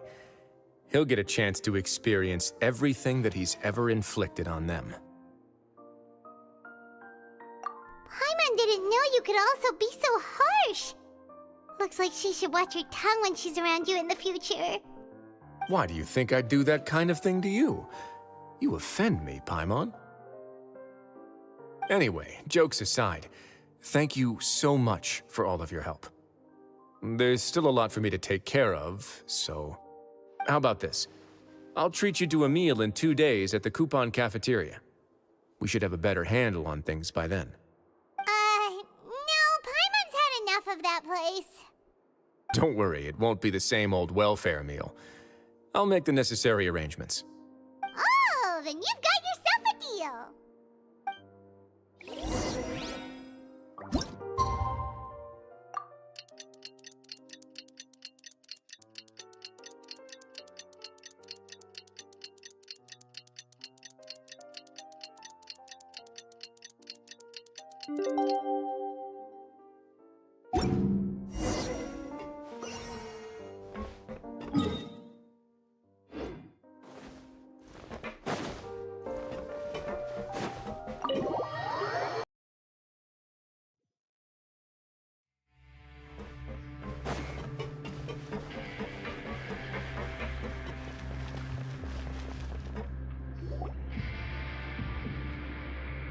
Ah, you're here. Paimon never forgets about meals. Even if the traveler forgets, Paimon will remind him for sure. That's not what Paimon meant at all. Risley, you got what Paimon meant, right? I'm a little confused, actually. Hey, not you too! Jokes aside, I've got some good news. After taking a look, the doctors have let me know that it shouldn't be too difficult to extract the thorns, which means that everyone should be able to recover after a period of rest. As for their mental recoveries, most are making good progress as well. We've added a few who were more severely affected to a special observation list. You sure got everything taken care of, Risley. I try my best. After all, it's my duty to take care of everything that happens within my territory. Please, go ahead. That's a bit of a long story. I once had a similar experience. It had to do with the host family I lived with as a child. I was an orphan, adopted by a couple with a great deal of love in their hearts. I had many siblings, and we all adored each other. Once we were older, Mom and Dad would turn us over to be individually adopted by families of greater means, and go on to adopt more young children. They were perfect parents. Or so I thought. And then? And then, I found out we were merely raised as livestock. Once we had reached a certain age, our parents would bring us to the market for sale. All children that were sold would leave the house, and nobody would know what became of them. As for those who didn't sell, they were merely disposed of. Did you know I once considered myself an extremely lucky child? And all of my friends, all of my siblings, they all felt this way as well. I was also not the first to find out about the truth. All those who found out before me were simply added to the disposal pile.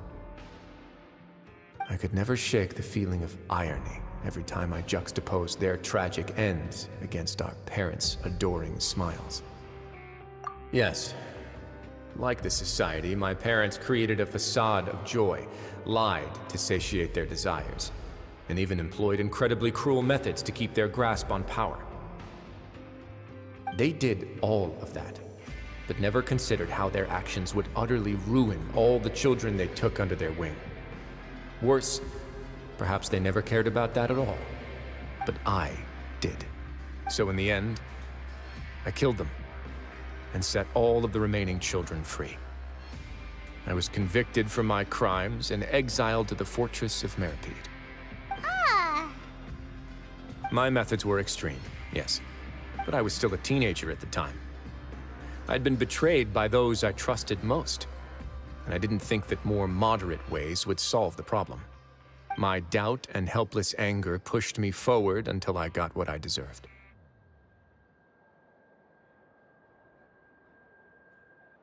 It's all right. You don't have to tell me what you think. I've already committed to this path, regardless of what anyone may say about it. The least I can do is to make sure that the same tragedy will not happen again in my new home. Sorry to disturb you, everyone.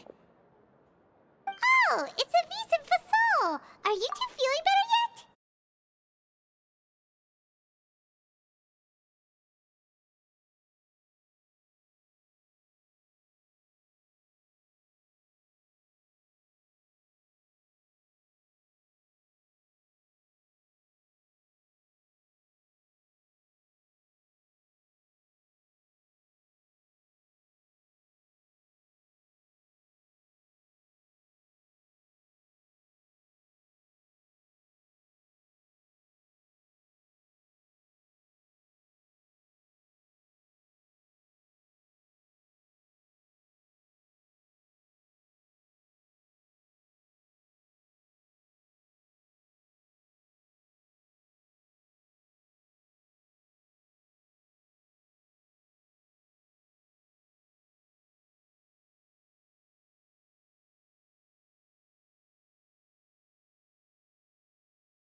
It was all because you arrived in time. I managed to escape unscathed. We came here on impulse today, because we were hoping that you'd be able to lend us a hand, Your Grace. Please, go on right ahead. I'll do my best to help. Within reason, of course. It's... I'd like to be wedded to Avis here at the fortress. You're getting married? Yeah, we met each other through the society and both fell into Dugier's trap. But even during our time there, we never doubted each other. We always believed that Dugier was manipulating us, trying to make us mistrust each other. And after this incident, we've come to believe that we've found the one for the rest of our lives. You could say we managed to make the best out of a bad situation. He didn't abandon me, and I didn't forsake him either. But we're still both prisoners. And we also aren't sure if the fortress is the best place to host something so celebratory. So we are just wondering, is our request a bit too out of line? You're right in that the fortress has never hosted a wedding before. But that's no reason to say no, is it? I'll help you make the arrangements. If you need anything special shipped in from the surface, just say the word. Oh, we can't thank you enough, Your Grace. We are actually also planning to stay here after the conclusion of our sentences. Yeah, we've already made tons of special memories here. So now it'd be too hard to leave. And we have full confidence in the fortress's future with you at the helm, Your Grace. Your trust is the highest form of praise. Hey, loosen up a bit. Shouldn't you be the happiest man in Teyvat to hear that people would like to stay of their own free will? Yeah. I'll always take a genuine expression of faith over any obligation to obey.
Come a little closer. You're in for a little shock. Freeze!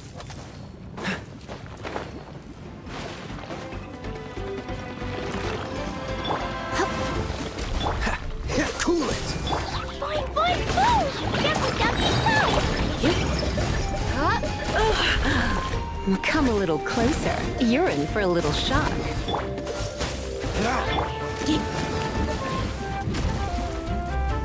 Come a little closer.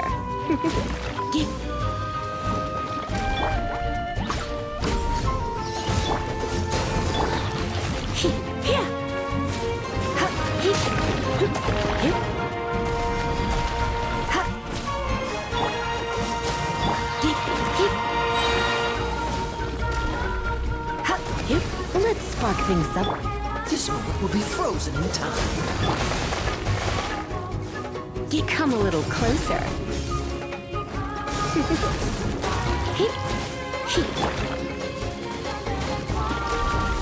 Freeze! boing, boing, boom! Pew!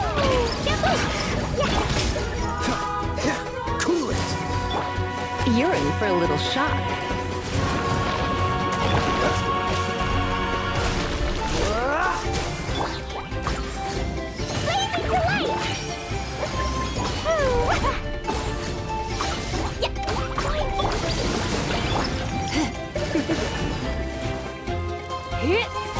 You're in for a little freeze. Come a little closer. Don't get frostbite. Cool it.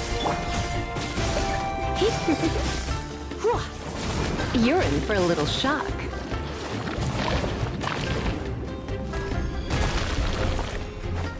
Dodge this.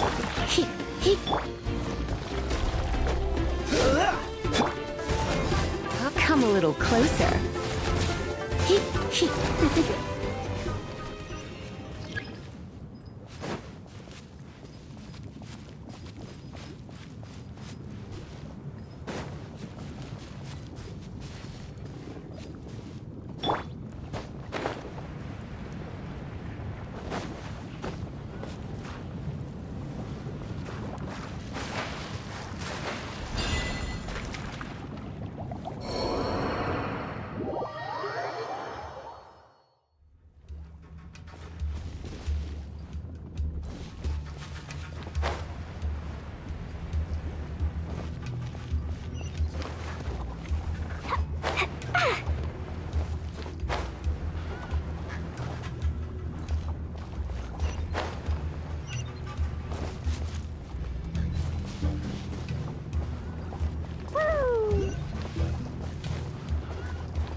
wanna go home now.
I'm not done.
was...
Come on, let's get moving.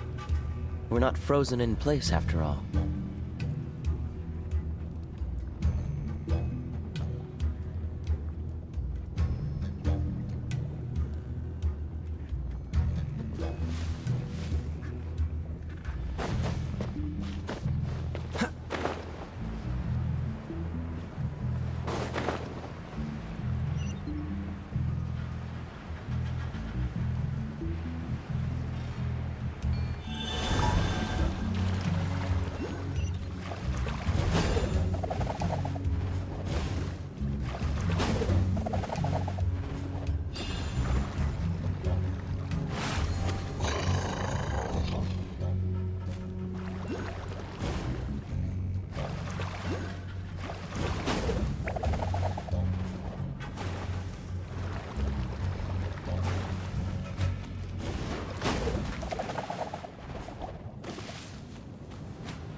You're a...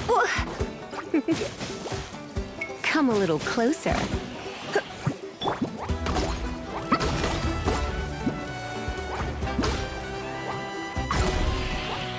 Dumpty Dumpty Go! Propagate!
Come a little closer.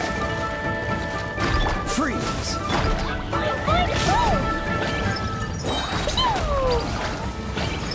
Scatter! Spring forth! You're in for a little shock. Come a little closer. Cool it! Dodge this!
A reward on the road.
This moment will be frozen in time.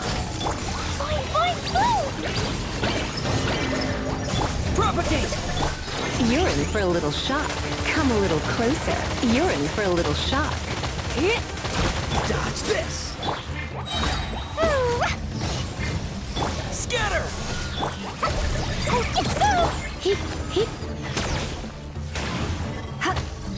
Cool it! Here!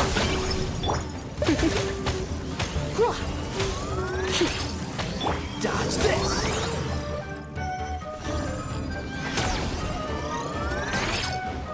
Cool it! Come a little closer.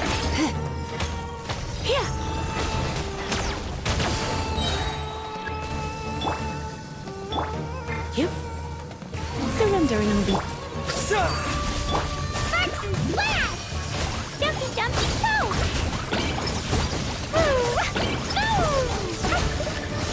Dodge this!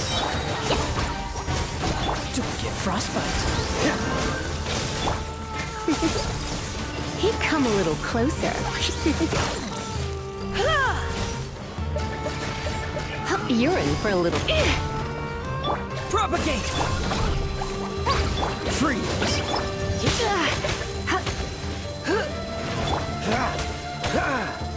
Dodge this!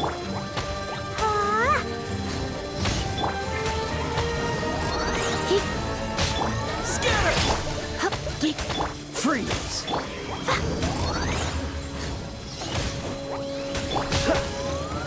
Cool it!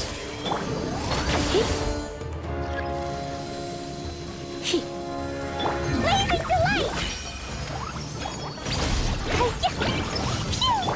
Come a little closer. You're in for a little... Freeze! Come a little... You're in for a little shock. This moment will be frozen and germinated! Come a little closer. Let's fuck it.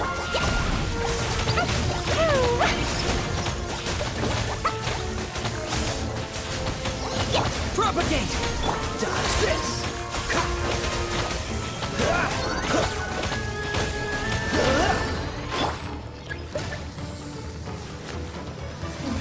You're in for a little shock.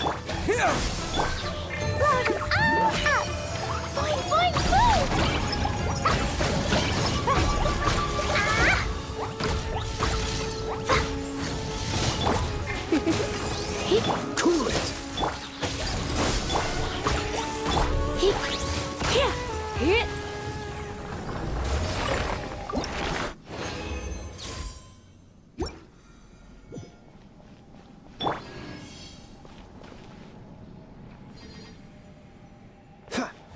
Dodge this! Don't get frostbite! La la la! Jumpy jumpy go! Blazing to light!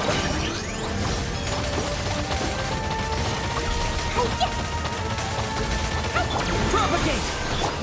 You're in for a little shock.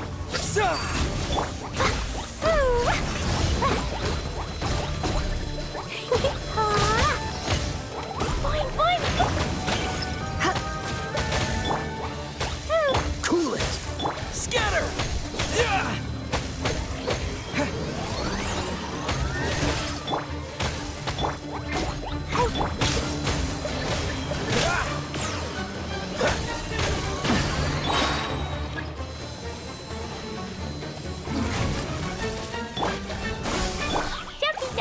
Come a little closer. You're in for a little shock. This moment will be frozen.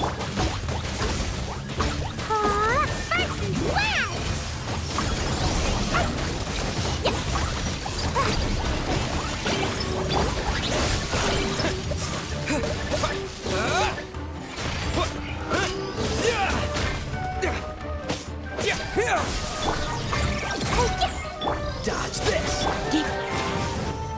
Come a little... Don't push your luck!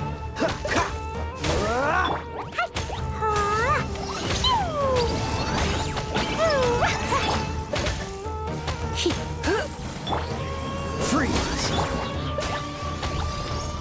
Propagate!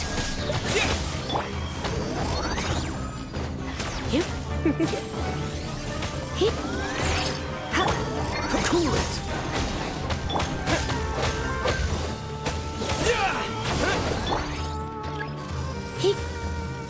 Germinate! La la la! Jumpy jumpy go! Dodge this! Don't get frostbite! Boing boing boom!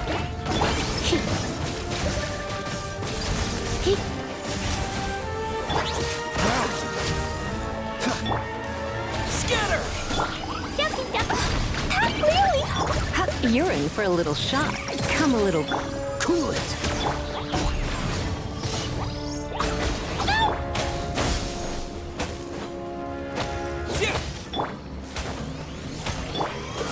What's the hurry?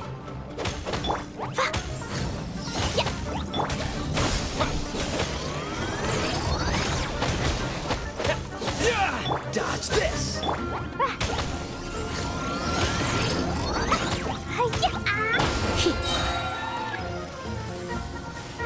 Surrendering. Boing boing boom! Boom!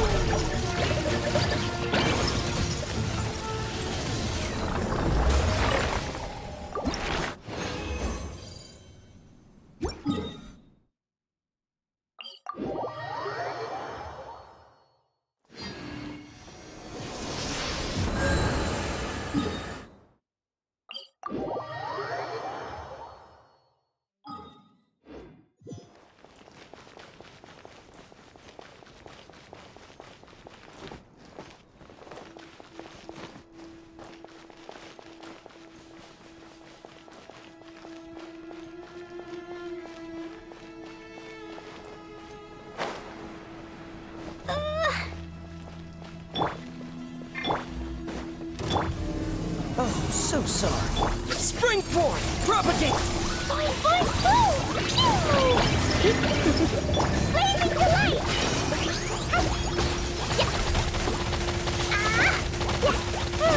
You're in for a little shock. Come a little closer.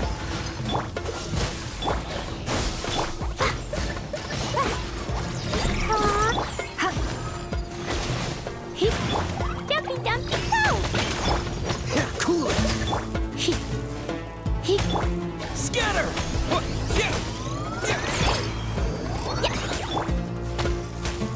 Dodge this!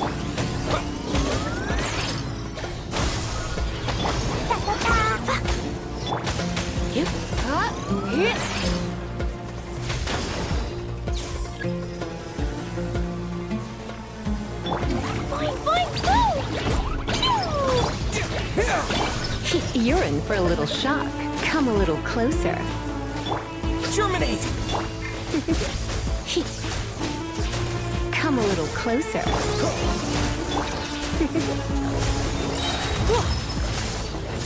Try not to enjoy this too much. Don't get frostbite. Freeze! La la la, boing, boing, boom!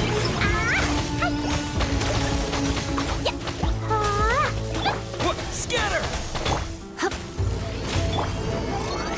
Dodge this!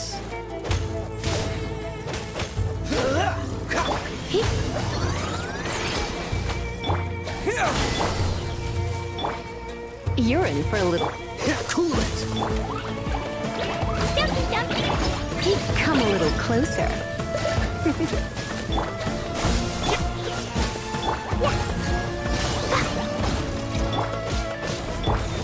You're in for a little shock.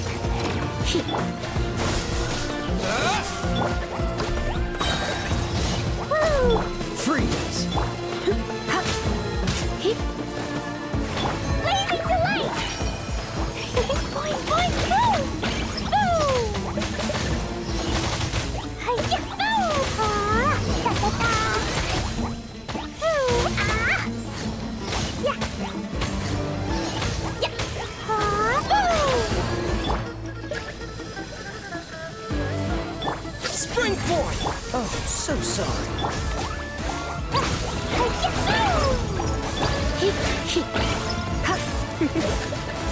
Come a little closer. Propagate! Cool it! La la la, yeah! You're in for a little shock. Come a little closer. Freeze!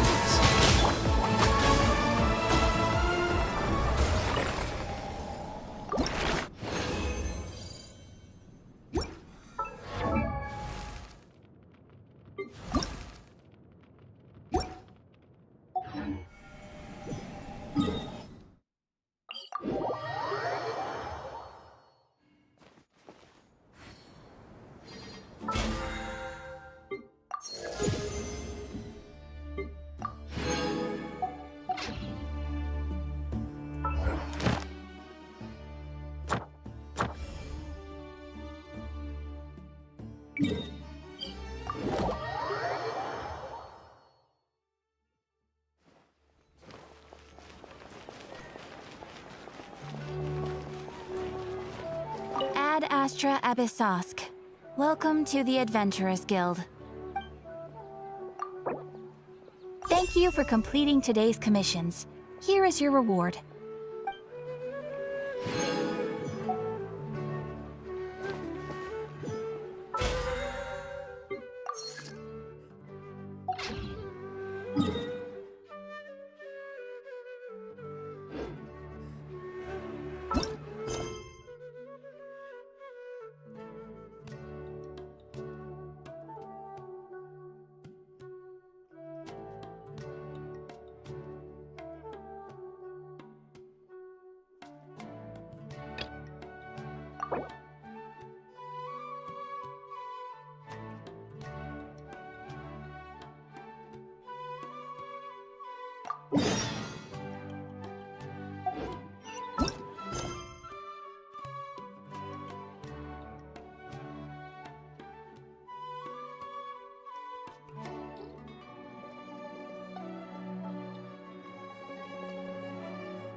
Monsieur Nervalet?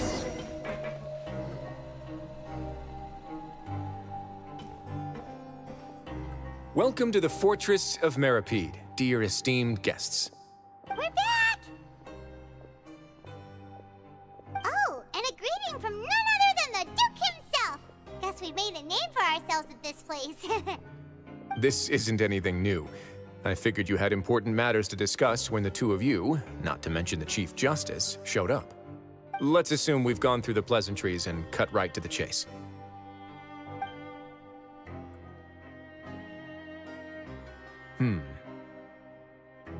I do remember a thing or two about Domenico.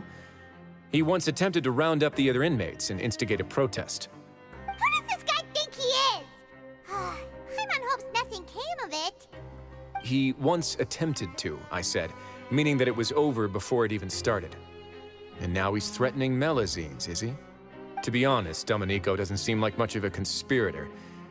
The fact that the three of you bothered to personally investigate raises a flag. Is there something else going on behind the scenes here?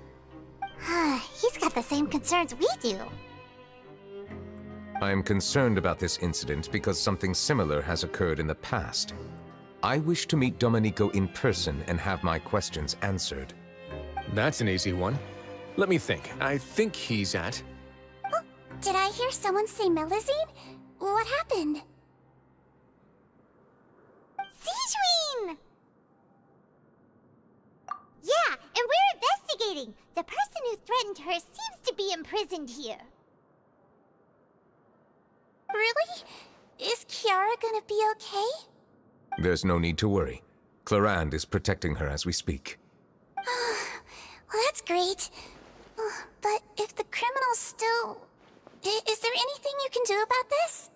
Ah, head nurse. Do you require me to personally deal with the criminal? Wriothesley.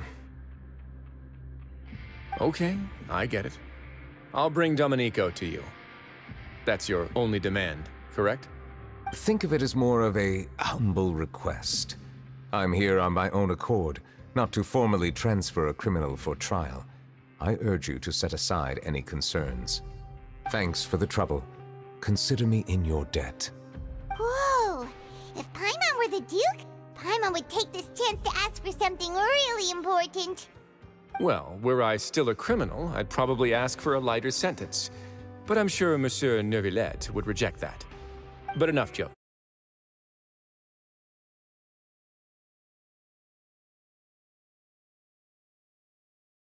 Lot to say. Please come with me to the infirmary. Ah, and watch your...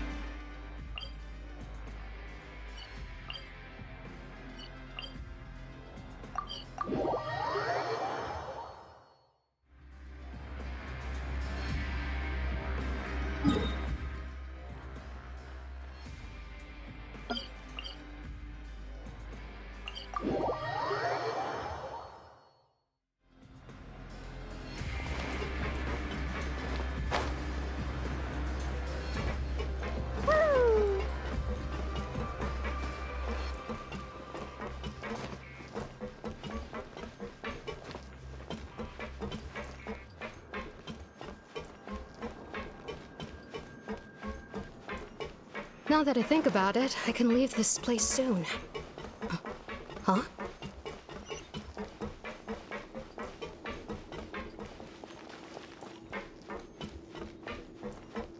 La la la.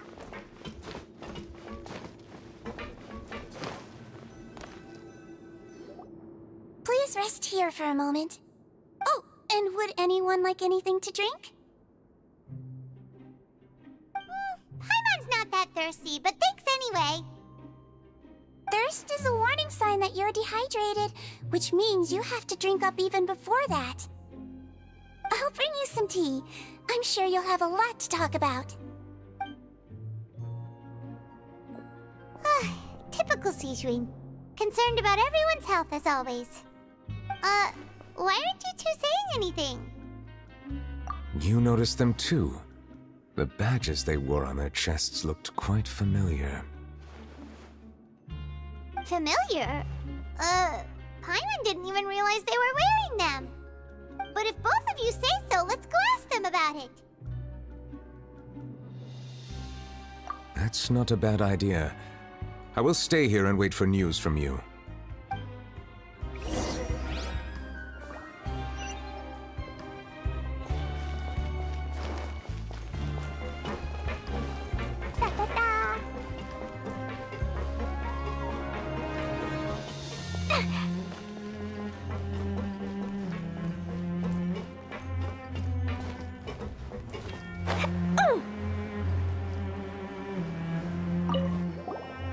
Anything you need?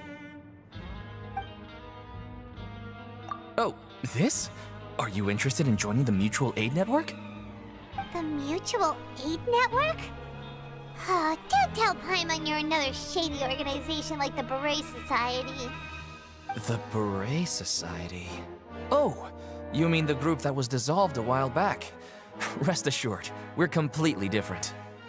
Okay then, what does your network usually do? We have a very long history, going back as far as 400 years ago. We have never had many members throughout our history, nor do we have much of a reputation, but everyone treats each other like family. Helping each other is our purpose. At the same time, we seek to maintain just dealings as much as possible. Sounds like a pretty neat organization. All we want is to defend ourselves. None of us have ever committed serious crimes, and we're not especially powerful either. We're at a natural disadvantage here in the fortress. But people won't give us a hard time if we stick together.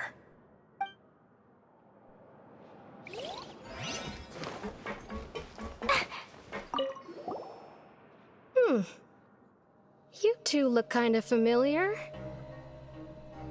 It's the symbol of the Mutual Aid Network designed by our first president. From what I've heard, it's based on something called a Medal of Peace.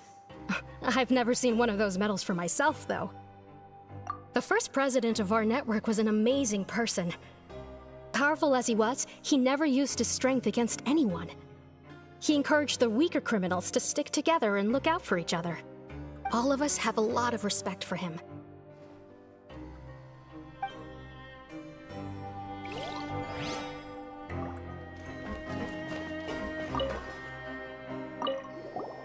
Interested in joining the Mutual Aid Network? If you'd like to learn more, here's our flyer. Our slogan may have evolved over the centuries, but our goal has remained unchanged. Here, this book is for you. You're welcome to come and sign up anytime. We should have gathered enough information. Let's head back and talk to Neuvillette.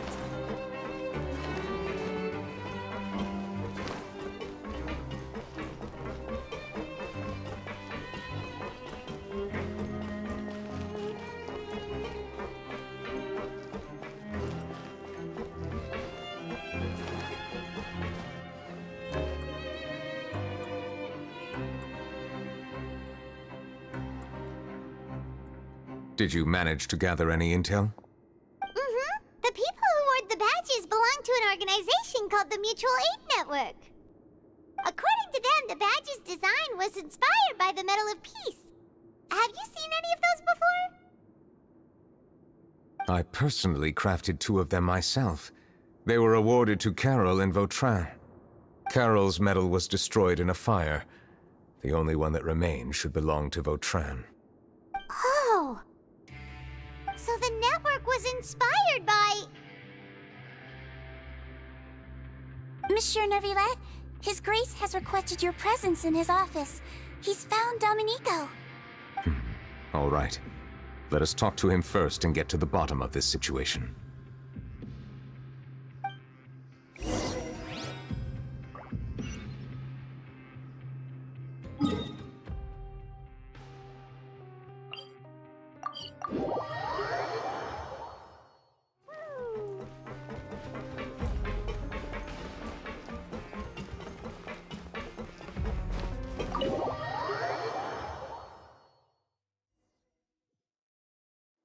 La la la. Da da da. Allow me to introduce this fine gentleman, Domenico. Why don't you explain everything to him? Neuvillette? What do you want?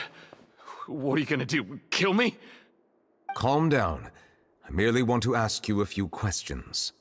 Was it your idea to send that letter to a Melusine? Hassan has already confessed, so there really isn't any need to keep hiding. That idiot! I can't believe I trusted him. Let me ask this another way. It was your idea to send that letter, correct? Yes. Who is pulling your strings? What? You're not trying to frame me for something I haven't done, are you? It's best if you realize the gravity of your situation. The Chief Justice of Fontaine has been personally investigating your case.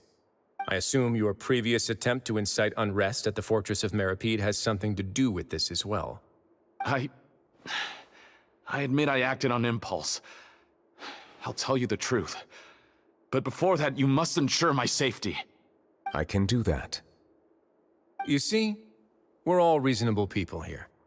I only intended to do some small business at first. Someone contacted me about delivering some goods and promised me a generous sum of more in return. After making a few trips, I was suddenly approached by the Marechaussee Phantom. They accused me of smuggling prohibited items, and I was put on trial. But I refused to accept any of that. The ignorant can be rightfully absolved from guilt, right? Well, I suspect that someone got me locked up here so they could get their hands on my goods. And then you decided to take revenge on the Melusines? Over that? My initial target was Neuvillette. Everyone in the Fortress of Meripede was declared guilty by him after all. So they must more or less hold a grudge against him, right? If I could get them to strike back. But for some reason, no one wanted to team up with me. That mutual aid network in particular. What did those nobodies even gain from trying to challenge me? Seriously. In the end, I had to redirect my focus onto Melusines to salvage things.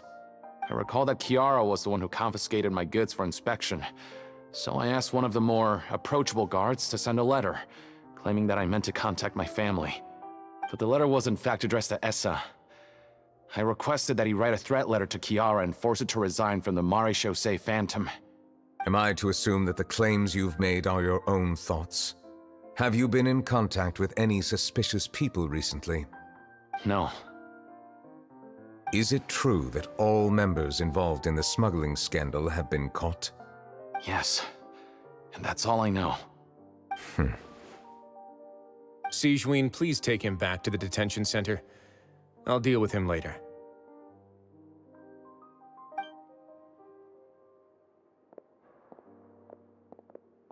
So, Monsieur Neuvillette, you were concerned that there might be a shadowy faction looking to capitalize on the delicate situation with the Melusines to stir up greater chaos?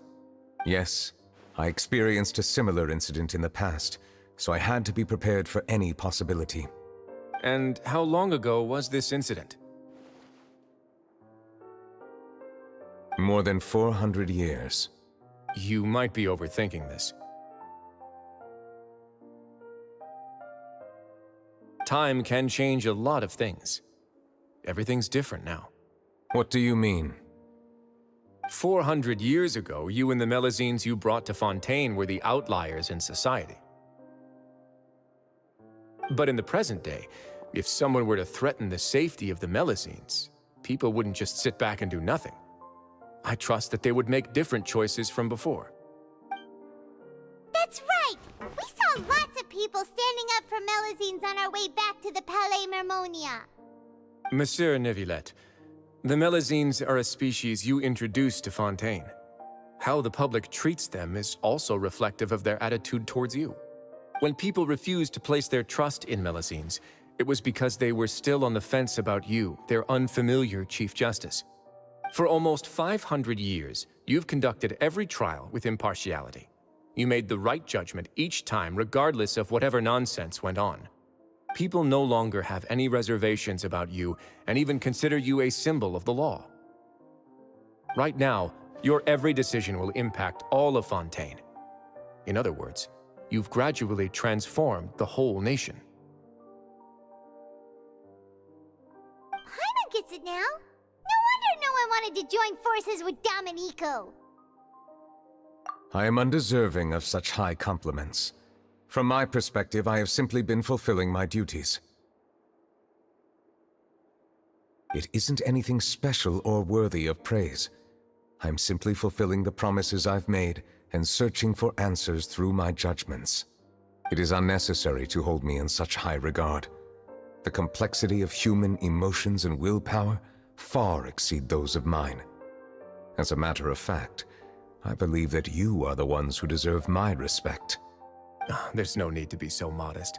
The current state of affairs says it all. You're no longer that outsider you were before. Even if you wished to investigate something on your own, many would take the initiative to lend you a hand. I must say that you've made a fair point. Thank you for clearing my doubts. Now that the case has been settled, I should get going. Huh? You're leaving? And so soon, too? Why not stay for a cup of tea? Thank you for the offer, but I know how this place works all too well. While some are here to redeem themselves, there will inevitably be those who harbor resentment towards me. The less time I spend here, the better. My presence could very well result in an unwanted disturbance. In that case, I'll have to insist. I still have 2 more things to say. Please, go ahead. The first is about the guard who helped Domenico send that letter. Ah, I know of what you speak. The guard was indeed deployed from the Palais Memornia's staff. However, as I mentioned earlier, I visited today on personal business. Therefore, I leave that matter in your hands. Well, that makes things a lot easier. Hey now, don't let your imagination run wild. Those from up there have a tendency to sympathize with others. However, down here, such thoughts will put you at high risk. I'll have a chat with the guard and remind him to take precautions in the future. I see no issues with that. Great! That's one thing out of the way. What's the other thing you wanted to say? The other thing was born from my own sense of curiosity. Now, I've heard that you investigated the mutual aid network. Is that right? Yep. Nevertheless thought their badges looked familiar. I noticed the small gang as well when I first took over the Fortress of Meripede. They were not great in number, but every member always made sure to stand up for what was right. I've looked into their founder, Vautrin, who once stood trial and was sentenced to imprisonment in the fortress.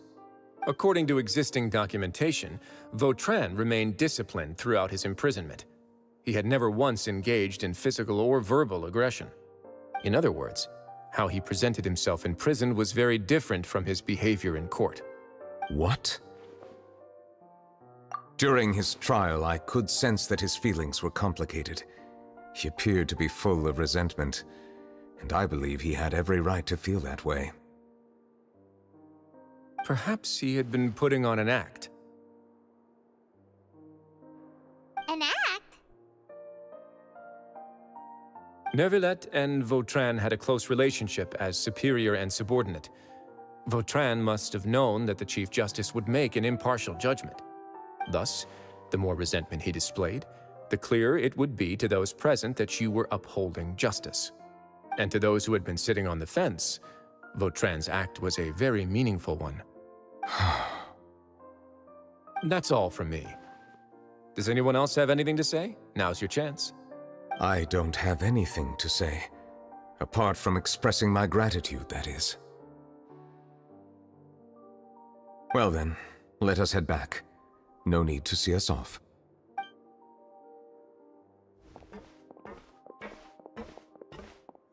Please, take care.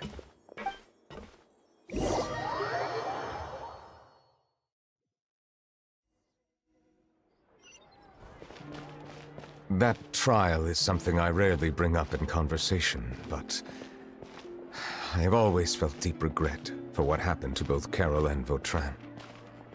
The words he spoke in court often replay in my mind, as if urging me on to do something. But Risley said he never resented you, right? Isn't that a good thing? I believe I now understand what he wanted to tell me.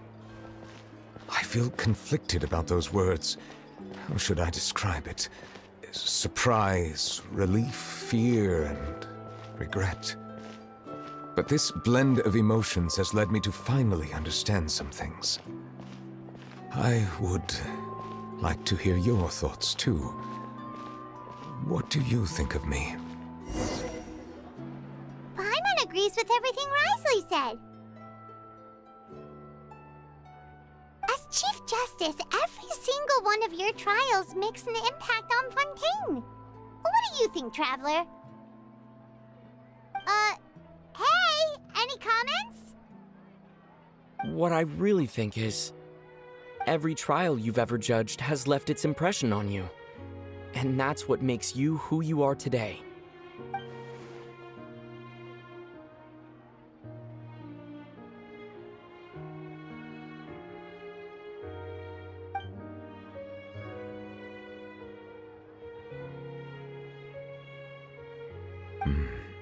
That is indeed a reasonable assumption. As I said, I find it difficult to express my emotions because I cannot fully understand myself. But I trust your judgment.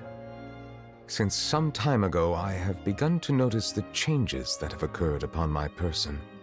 These changes were not due to any specific occurrence, but emerged as a result of time itself. I will try to contemplate this further. Thank you both.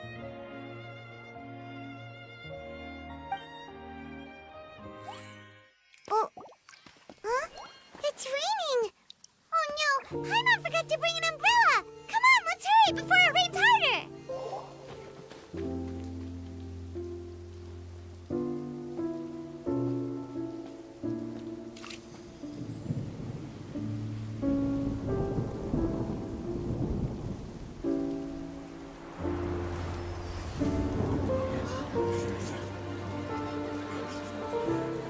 It's raining again? I've had enough of this weather.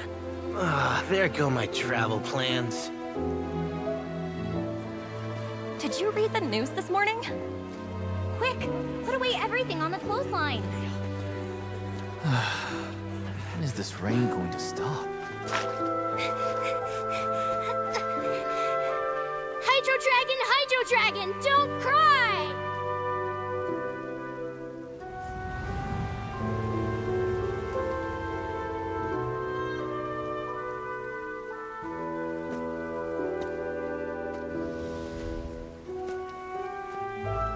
They're planning to reanimate the monster.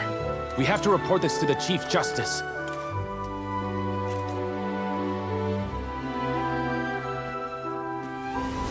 The Fortress of Mirapede. It's a good place for me.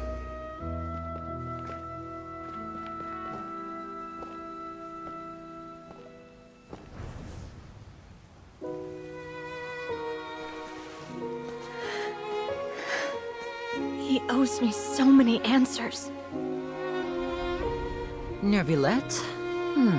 You could say he's the real symbol of Fontaine's justice. Watch him closely. He could be trouble.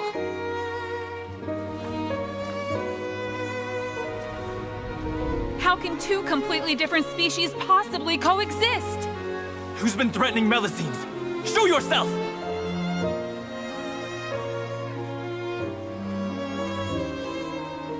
You will see much in the human world, from the delightful to the depressing. And one day, when you have dwelt among humanity long enough, you will be placed to bring judgment over all as a spokesperson for Fontaine's past. Good morning, Monsieur Neuvillette! The rainy season's almost over! The skies are supposed to clear in a few days! I hope you find time to enjoy the sunny days ahead.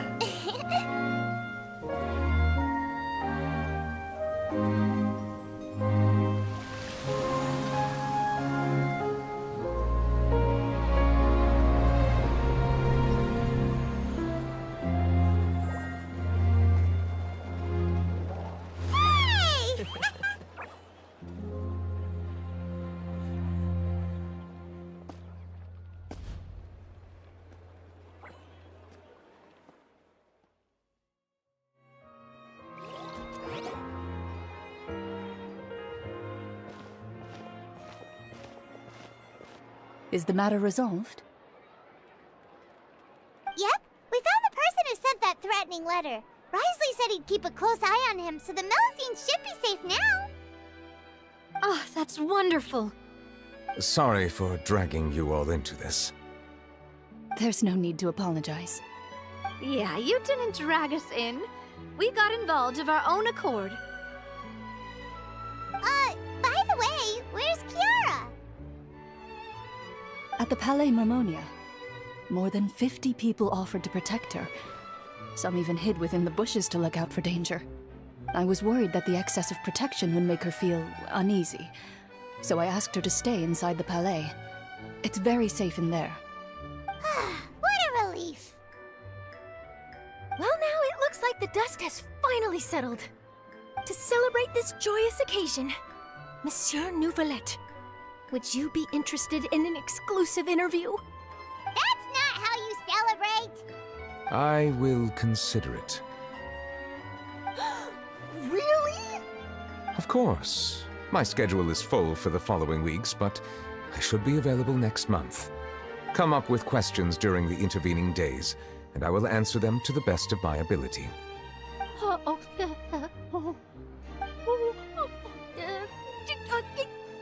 Yes! Thank you so much, Monsieur! Now, if you'll excuse me, I must head back to the Palais and issue a communique to publicize our investigation results. I hope it will assuage the concerns of all.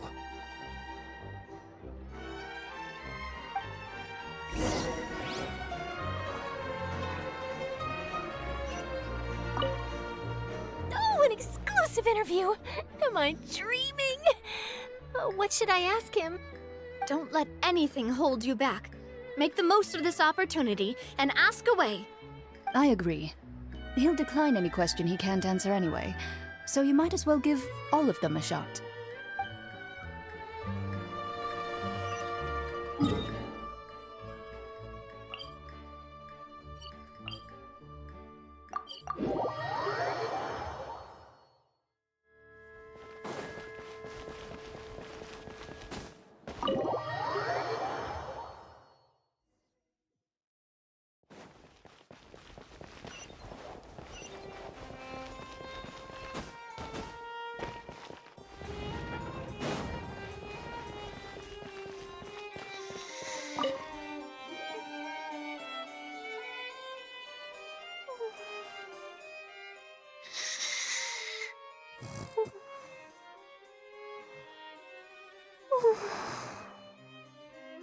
Kiara? Monsieur Nouvelette? Sorry, I accidentally fell asleep. It's quite all right. I'm here to tell you that we have caught the sender of that threatening letter. You're safe now. Thank you, Monsieur. And thank you too, Traveler and Big Sis Paimon. Everyone's been so nice to me, so I've always felt really safe. Do you remember Domenico? He was the sender of that letter. Let me think. I can't remember. My memory isn't that good, so I easily forget things. By the way, I saw Carol in my dreams just now. Where's she gone, by the way? I haven't seen her in a long time. In my dream, she looked really happy.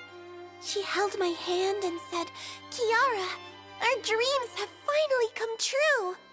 I can't remember what our dreams were anymore, and I don't know why. But I felt really happy too. I can sense your joy. It is indeed a delightful moment. Monsieur Nouvelette, are you happy too? Oh, I almost forgot! Am I allowed to go out now? I promised to model for Alov. Of course. Off you go. See you next time, Monsieur, Traveler, and Big Sis Paimon.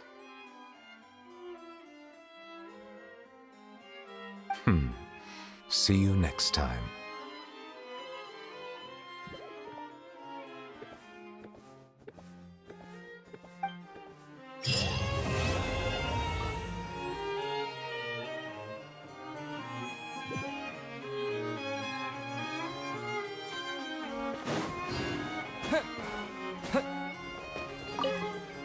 I once thought that time was of no consequence to me. Distance yourself from others and stay focused on your work. A few years or a few hundred, it's all the same. But after all this, I've realized that perhaps this way of thinking is fundamentally flawed. The passing of time has its own consequences. The answer that I've been searching for amongst all those lives, perhaps it's life itself.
Back in Mondstadt, our transport balloons always have an animo slime inside them. Or at least something that looks just like one. I used to love picking up this one commission from Catherine called Safe Conduct. All the monsters would just rush straight for me, totally ignoring the balloon. Huh!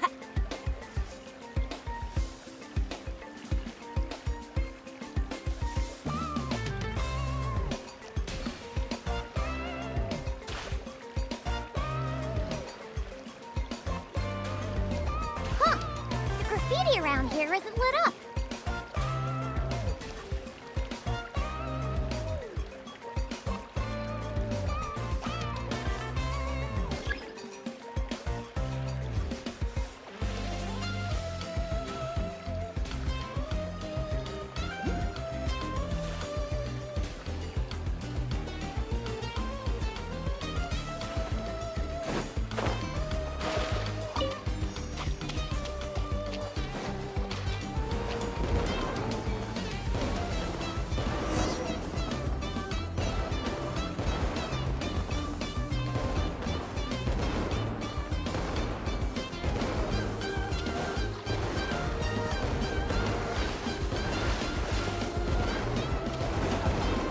Thank you for joining us on Dreamboat Drift. We hope you enjoyed the ride and wish you a pleasant rest of your stay.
Now that I think about it, I don't think I've seen an Asha anywhere else in Natlan.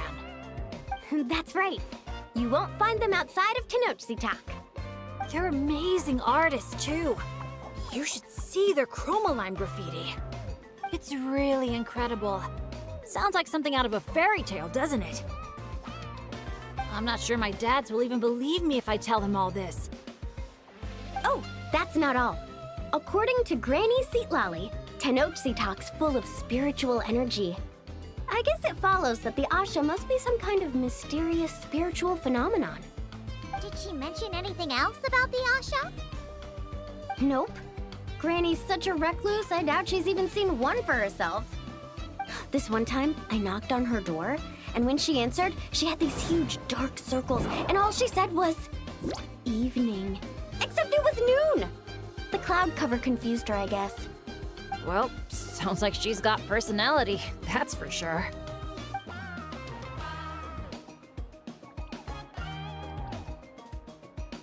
Oh, do you think he wants us to follow? Let's go take a look!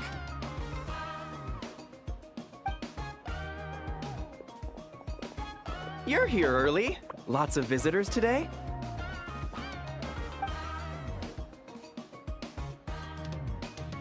Over there! Oh, hello! Could I see your invitation, please? I'll get you all checked into your accommodations. Oh, hello. Is this what you mean? That's what Mr. Cyrus gave me. Let me see... Ah, yes. This is one of the invitations that was sent out to adventurers all over Tevat. One moment, please.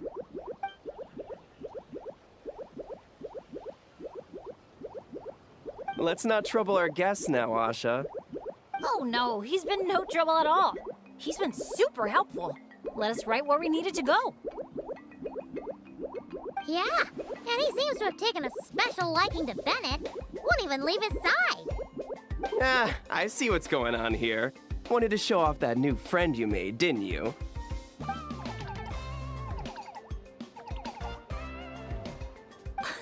Aw, I appreciate that little guy. Well, from the sound of it, he wants to stick by your side. Seriously? That'd be great! I'll look after him, I promise! Huh. Looks like they've really clicked. What if it's the color? Maybe his lucky color is lake blue, too! Oh, or hear Paimon out. Maybe it's got something to do with spiritual energy. Well, if you don't mind, sir, then by all means, spend as much time together as you like. Congratulations! Benny's adventure team has a new member. Guess we gotta look out for each other now, huh? Now then, before I give you a brief introduction to the resort, please take this map, along with a special commemorative photo album we prepared for all our guests. The resort is made up of 4 main areas: Colorful Cliffs, Gweetsley Ridge, Wavy Bay, and Tete Isle. Feel free to explore them at your leisure. Wavy Bay!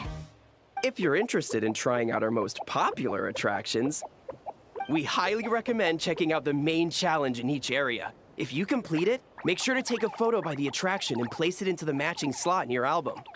Once you've collected all 4 photos, come back here to claim your final prize. Of course, the album's yours to keep, so feel free to fill it up with all sorts of memories from your adventures. Whoa! Paimon's psyched out about this photo album. Final prize. Earth to Paimon. Hello? On second thought, I don't think it's the album she's focused on. Oh man, a prize? What could it be? I gotta know. Uh-oh, we're losing another one. Lastly, allow me to apologize in advance for a few things. Due to ongoing construction, Tete Isle is temporarily closed. We kindly ask for your patience as we wrap that up and recommend saving it for last. Also, we're still in the trial phase of operation, so you may encounter instances of understaffing in some areas. Don't sweat it. We're a big group. We're more than happy to lend a hand. That's great to hear. Well, your accommodations are in that direction. Feel free to head there if you need some rest. And if you're looking to do some shopping, the Easy Breeze Market, our busiest attraction, is right over here. Let me just double check. Yes, if you head over right now, you might just be in time to catch the Asha Celebration Parade. Sounds great! Thanks for such a thorough rundown. Not much even a guide like me could add. Oops! Paimon's supposed to be a guide too, isn't she? Oh, sorry. She got distracted by the prize for a second. Longest second I've ever seen. To the Easy Breeze Market, and then straight to our rooms, of course. Who's ready to kick things off with a bonfire party? Count me in. Wait a second. Bennett, weren't we on the same wavelength just now? Obviously, we should start with the challenges so we can nab the prize. Hey, there's no rush. It's not like the prize is suddenly gonna grow a pair of wings and fly off. And even if it did, we'd just chase it back down again. Besides, our vacation's just getting started. Enjoying ourselves is way more important than chasing after the prize. Hey! Paimon does not appreciate being talked down to like a kid.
this is the Asha Celebration Parade?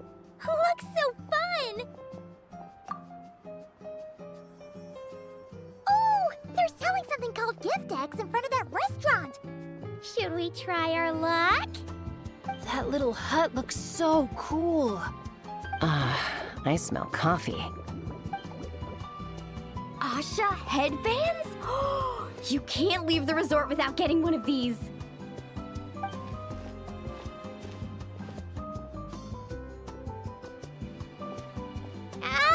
We're all getting way too distracted. Just focus straight ahead and keep moving. Must resist temptation. Hey there, little visitor. Could I interest you in buying a sun? Seriously? You're selling the sun? Cacahuatls, canepa berries, brilliant chrysanthemums. Oh, Paimon gets it now. It's like a fancy fruit basket. We'll take one. This happens to be the kindest and most generous traveler in all the land. So, he's got the bill. Come on, we'll share it with everyone. Just so you know, this isn't meant for eating. It's a special practice in Tenochtitlan. You light them up from the center and give them as offerings. You mean, you just let the whole thing burn? But isn't that a waste? It all looks so fresh. When you're making an offering, using high-quality ingredients is the best way to convey your sincerity. Think about it. You wouldn't want to eat a basket full of rotten fruit either, right? Yeah, fair point. Sounds interesting. Could you tell us more? Oh, well, I came across it in some scrolls I was reading. It's an ancient energy renewal ritual. People gather around the sun, lighting candles in the center and all around it to offer their prayers and sacrifices to the gods. As it burns, the smoke carries their wishes straight to the gods.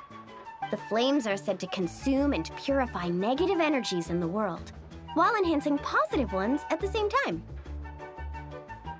Huh. That reminds me of something similar I saw as a child. Makes sense. Fire plays a central role in ceremonies all over Natlan. Even if it's not as frequent as the Masters of the Night Wind, I'm sure the Flower Feather clan holds regular sacrifices too. Well, this was something I saw my Saurian mom do. It was after I managed to take down a group of abyssal monsters solo one night. She breathed fire onto some fruit my sister had brought home to celebrate. And you're sure she wasn't actually really mad at you? Like, saying, if you pull a stunt like that again, no more fruit for you. Well, I did sneak out that night, so I can't rule it out. Mind if I include these stories in my travel journal? My, you sure know your stuff. That was a better explanation than I could have given, and I'm the one selling these things. I'll have to remember how you put it for next time. Here, take a candle each, a little keepsake on the house. May the Pyro Archon's grace be with you. Thanks! We'll feel even more at home with a familiar face like yours around. I'll be sure to bring some friends next time. Knowing Kachina, I'm sure she'll love it.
It must be some kind of welcome ritual. Oh, these little things are so adorable.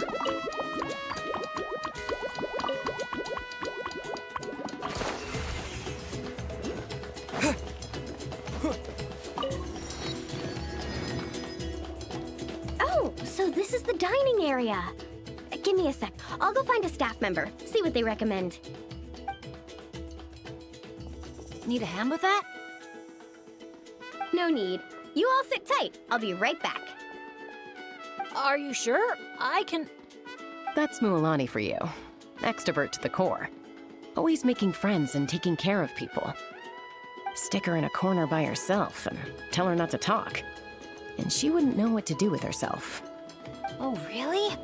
You must have been friends for ages to know her so well. Yeah, it's been a while.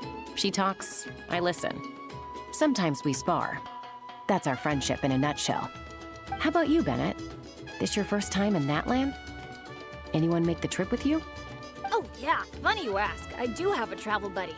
His name's Venti, and he's the best bard in all of Mondstadt. Tone-deaf bard? Oh, it's been ages since we last saw him. Why haven't we seen him yet? He said he was planning on visiting a friend somewhere else in Natlan first, so he'll be a few days late. He told me to just go ahead and have fun in the meantime. A friend in Natlan? Huh. Who could that be? Sorry, I didn't think to ask. But considering how amazing he is, I wouldn't be surprised if he knew just about anyone. Okay, everyone. Hope you're feeling hungry. Come grab a seat. I picked out all the best dishes.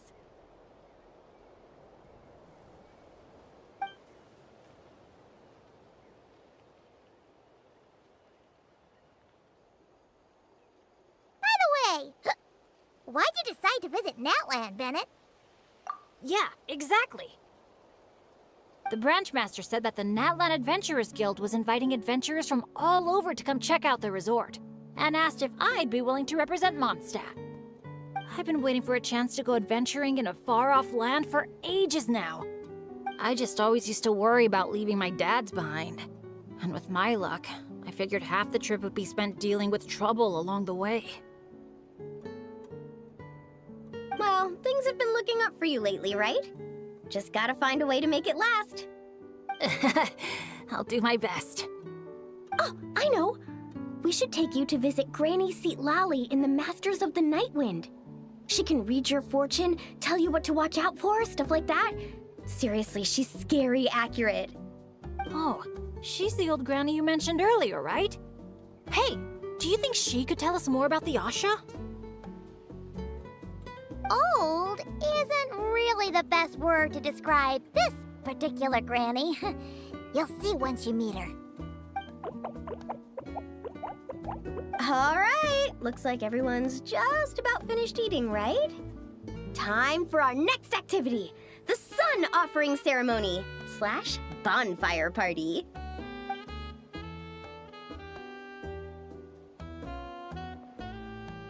Any volunteers to light the flame? 5, 4, 3, 2, 1, great! Thank you all for so selflessly giving up such a precious opportunity. She didn't even give anyone else a chance to chime in.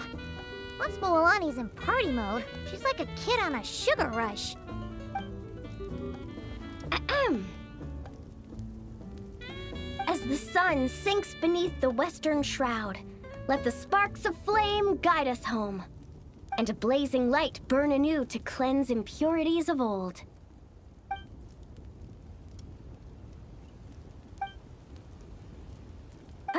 Why is everyone so quiet? So, we can talk now? Of course you can. Now that the blessing's done, the floor's open. Go ahead and state your wishes. Oh, to the fire, not to me. May my family be safe, and may war be gone forever from Natlan. Short, sweet, and full of impact. May all my friends, and all the people of Natlan, live the lives of their dreams. And above all, may Natlan's ley line stay strong and steady. Oh, is it my turn? But I'm not from Natlan. Will the Pyro Archon even know who's speaking? Just introduce yourself first. Hello, Great Pyro Archon. You don't know me, but my name is Bennett, and I'm an adventurer from Mondstadt. I heard there was a terrible war in Natlan not too long ago, and that all the tribes suffered great pain and loss. I'm so sorry you and your people had to go through that. I'd like to offer a blessing for this wounded land, and for the people who worked so hard to save it. I wish for timely rains, plentiful harvests, and for all people of this land to heal from the struggles of the past and embrace the dawn of a new day. Well said. Oh, and if you don't mind, there's also something a little more personal I'd like to add. I miss my family back in Mondstadt.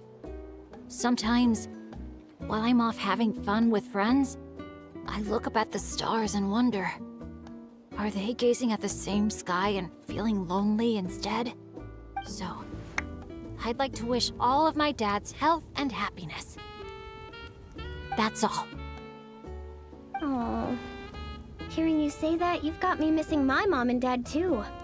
Their business abroad's been booming lately. When they're not out working all day, they're away on business trips for days on end. They're busier than I am most of the time, so I barely get to see them. Oh, well, don't forget to bring them back plenty of souvenirs from the resort. Oh, they're doing great. Thanks. When I asked them if I could go on this trip, they were all smiles. They told me to get out there and see the world, and then come back and tell them all about my adventures. Normally, if you ask the 7 of them something completely mundane, like, what's the best flavor of sausage? You get 8 different opinions. I mean, the night before, 2 of them had actually gotten into an argument over a game of cards. But in that moment, they were all in agreement. Yeah, now that you mention it, that sounds about right. Just goes to show how impressed they are with all your hard work. Your dads are rooting for you.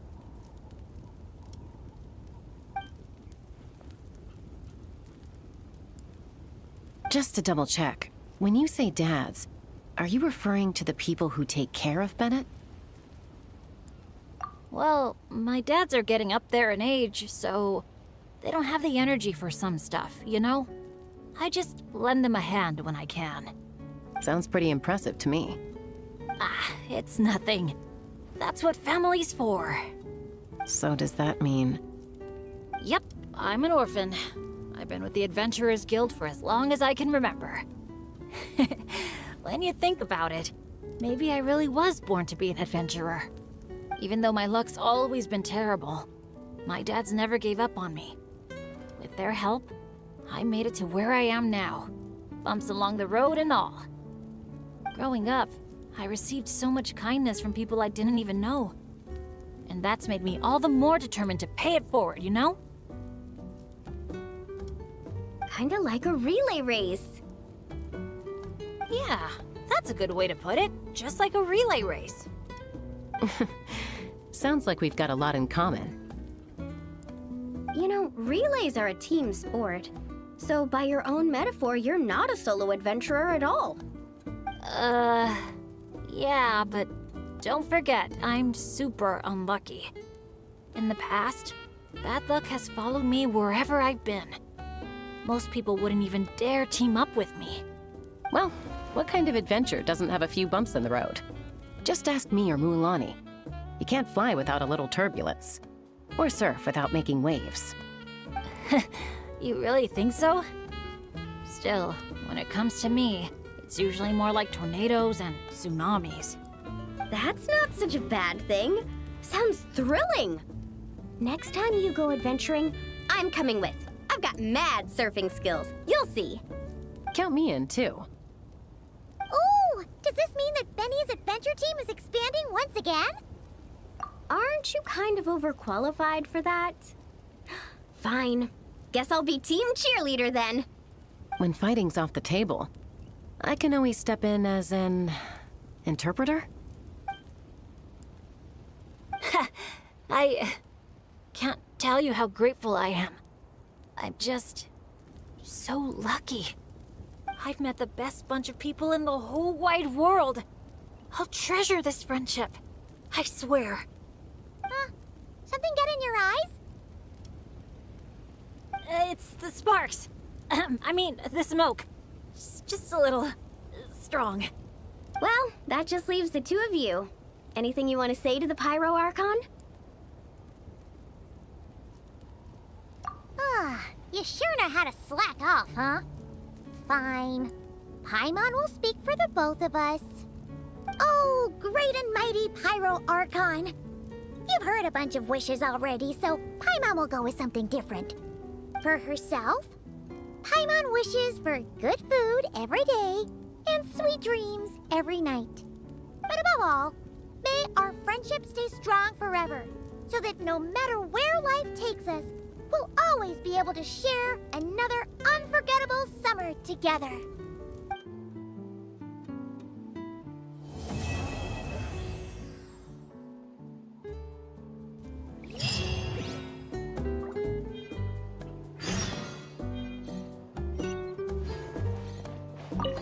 I'll buy some jerky for Razor, a box of Saurus crackers for Klee, and some sweet bread for Fischl. As for my dad's, something healthy yet tasty at the same time. I know.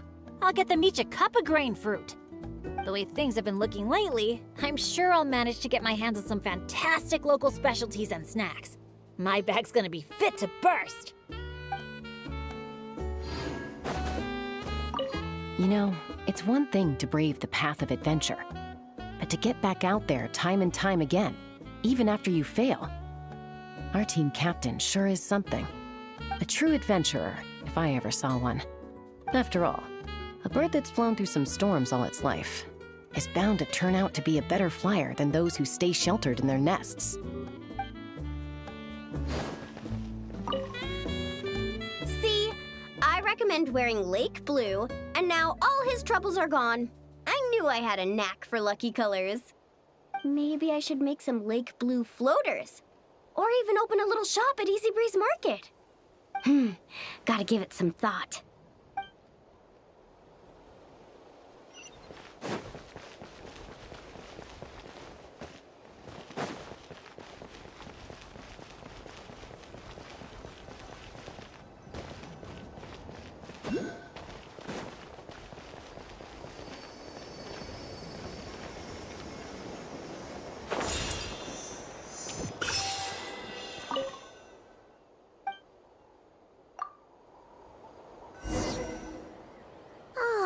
That was so comfy. Paimon feels refreshed and ready to go. Which is good, because it's time to get serious about this whole vacation thing. We're gonna have such a blast today. Come on, let's go find the others.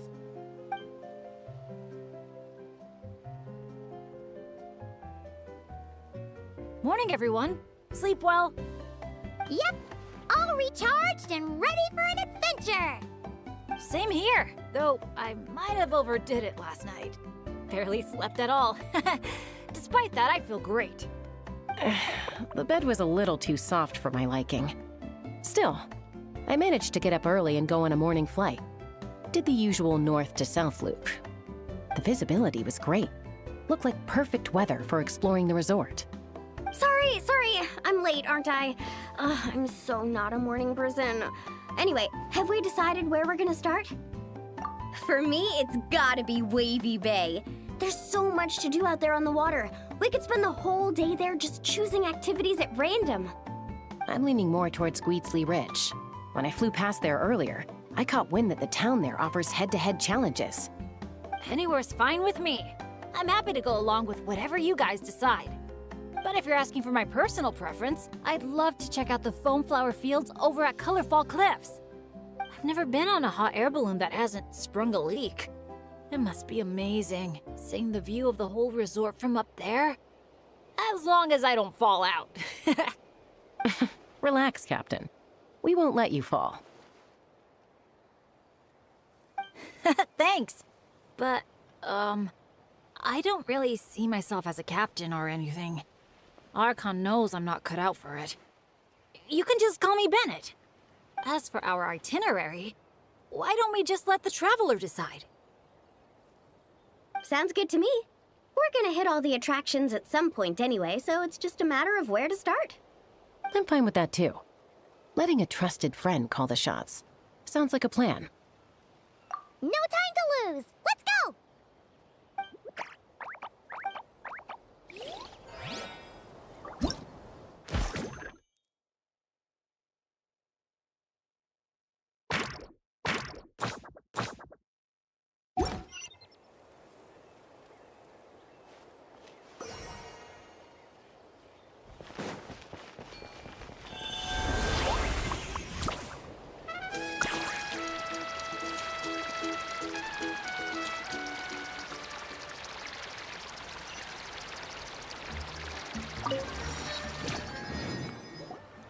Woohoo!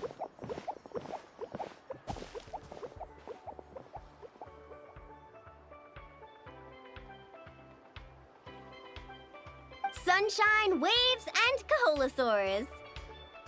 And the minute she sees the water, it's like the rest of us don't exist. Paimon thought Umoja meant no person left behind. Quick, this way! Come on, guys, stop lollygagging! Let's go! Oh, coming!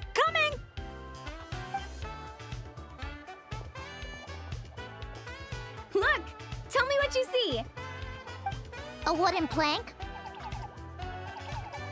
Not just any old wooden plank. Read what it says! Ooh! It's a sightseeing map! Exactly! This map is as precious as a key to a vault of untold treasures. Yeah, I see that. It's like a call to adventure. Yes, or like a burning ember of phlogiston. Phlogiston? Oh, that's a type of energy, isn't it? So, is a map like phlogiston because just a little spark is enough to light a fire under someone?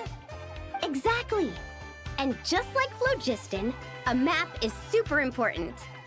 With a map to guide your way, you're free to carve out your very own path of adventure. Freedom and adventure. I like the sound of that. Whoa! Hold your horses, folks. Why does Paimon feel like Moalani's hiding something? All right, everyone. Time for solo exploration. Wait! What kind of tour guide calls it quits the minute we get to the part where we're supposed to, tour? Spoken like a true friend. I won't forget that you had my back. Here, just take a look. These two major attractions have been marked under testing. My guess is that they've run into some issues. So, if we split up, we all get to check out the attractions we're interested in. And we can help out with the testing at the same time. Maybe we'll even get Wavy Bay up and running sooner than expected. Oh, so you were looking out for the group the whole time. Sorry. Paimon thought you were just obsessing over water activities. Don't sweat it. Why don't we regroup near that giant Kaholosaur building when we're done? Based on the guiding experience I've racked up over the years, my gut tells me the entrance to the main challenge should be somewhere around there. Sure. All right then, let's split up. Don't forget to keep checking the map.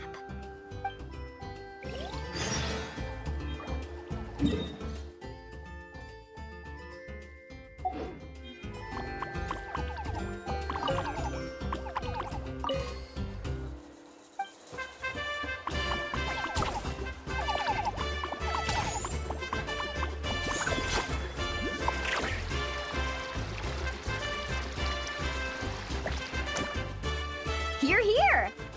Looks like the staff had to step out for a bit, but I've pretty much figured out how to take it for a spin.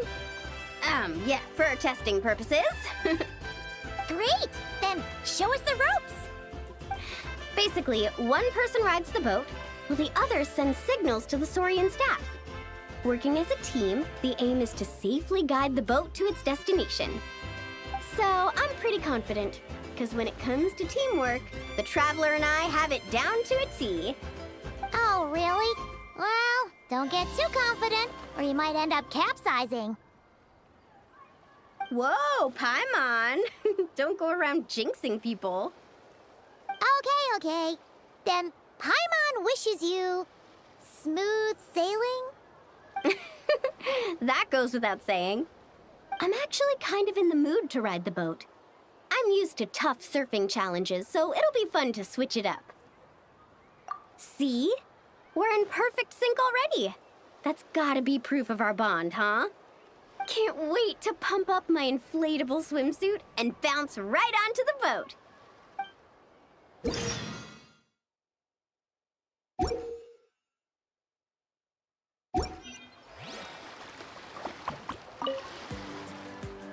I'll set off from here, and the destination's over there.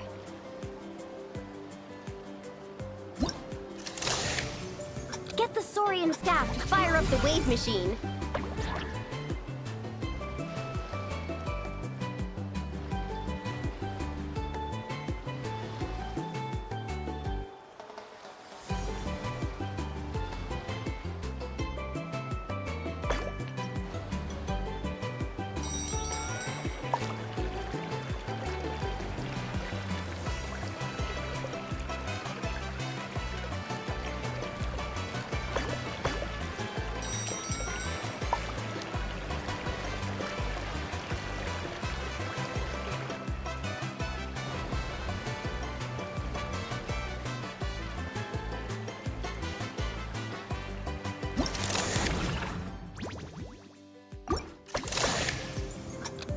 Get the Saurian staff to fire up the wave machine.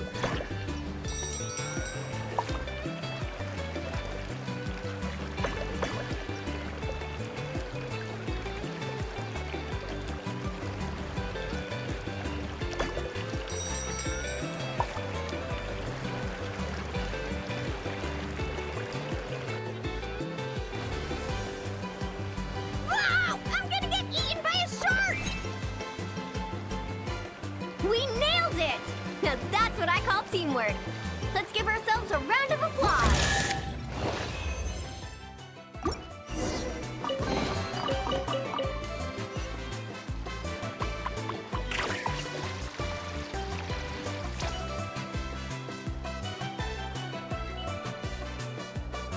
Oh, so the facilities here are still under construction. Look! There's an Ectomosaur employee! Should we ask him for help?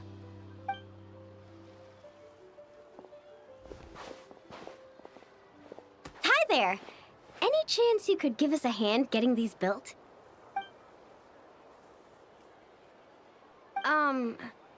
Put here and build.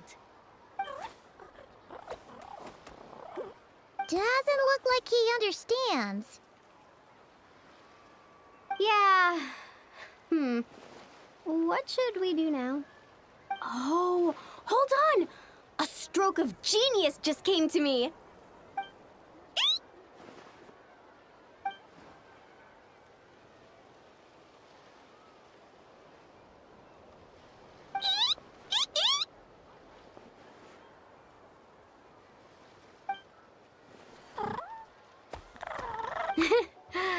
Nope. Well, at least we know he doesn't speak Koholosaur. Oh, I've got another idea. What now? I once heard Aoife mention that Ectomosaurs go wild for glowing horn shrooms. And guess what I happen to have on me? This has gotta be it. Once he eats this, we'll totally be on the same wavelength.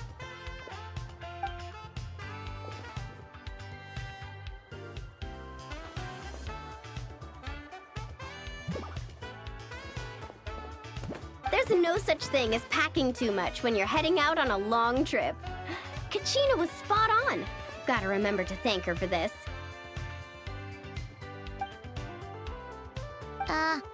Whatever that was, it's definitely not the wavelength Paimon's on. What a disaster! Day 1, and there goes my dream of conquering all the challenges in Wavy Bay. Got any ideas, Traveler? O great hero of Natlan? Okay, let's try that. Appreciate it, traveler.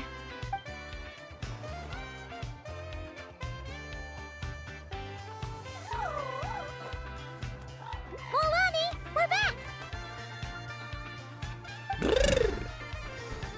Oh, hey there! Oh, aren't you just the cutest? Wait, where'd the traveler go? His stomach started acting up, so he had to run to the bathroom.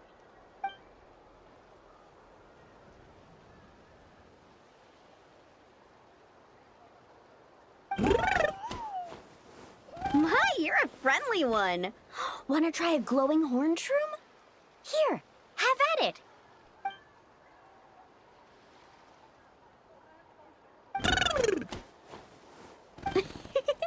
Glad you liked it. Here, they're all yours. Can I pet you?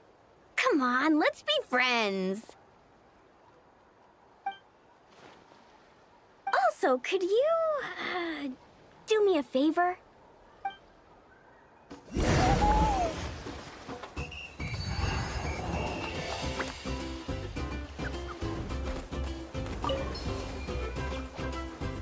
I'll set off from here, and the destination's over there.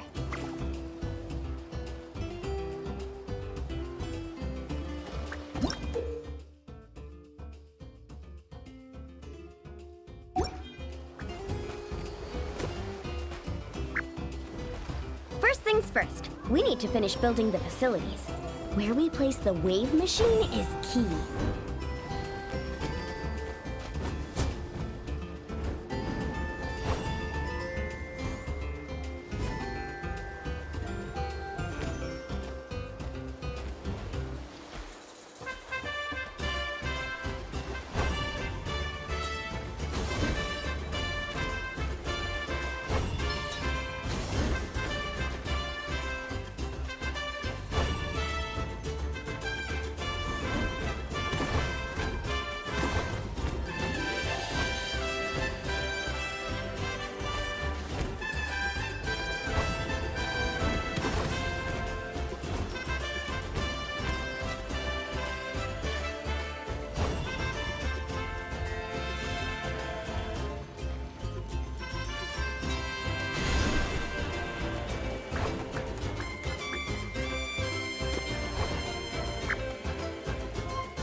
Nice job! Smart little thing, aren't you? Guess I'll set off right away then.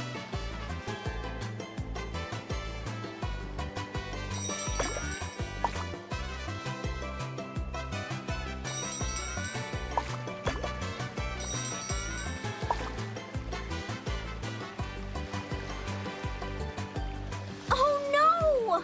We got stranded. Let's give it another shot. Nice job! Smart little thing, aren't you? Guess I'll set off right away then.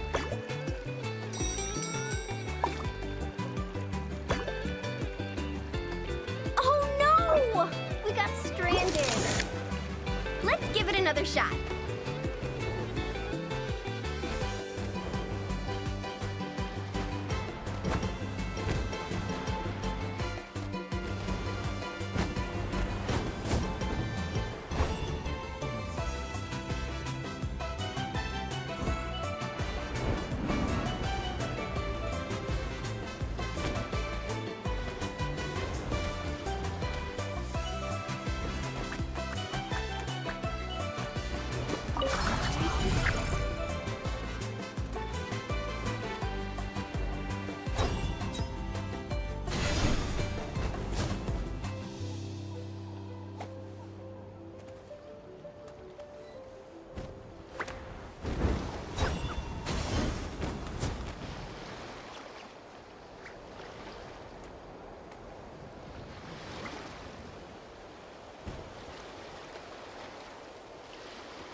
Nice job! Smart little thing, aren't you? Guess I'll set off right away then.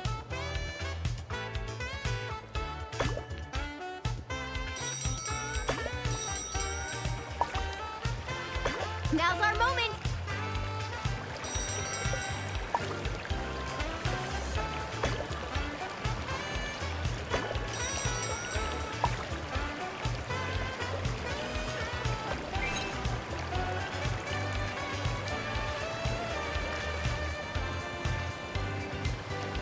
Hey, we make a great team, you and I. It's almost like you can understand everything I say. Ictomasaur? Ha! More like Geniusaur, am I right? Phew! Looks like we're all done. Thank you. I couldn't have done it without your help. Mind if I pet you again? Oh, that's a good little buddy. You're the best. Moalani? It's probably about time we took our friend back home. Oh, sure. I'll wait here in case the traveler gets back in the meantime. Such cute little things. Maybe I should get Granny to teach me some Ictomasaur. Oh, hey, traveler. How's the stomach? Glad to hear it. Oh, you won't believe it. You just missed the sweetest little Ictomasaur! Seriously, so adorable. It almost makes me want to go stay with the Masters of the Nightwind for a while, just so I can pick some more glowing horn shrooms and spend some time bonding with them.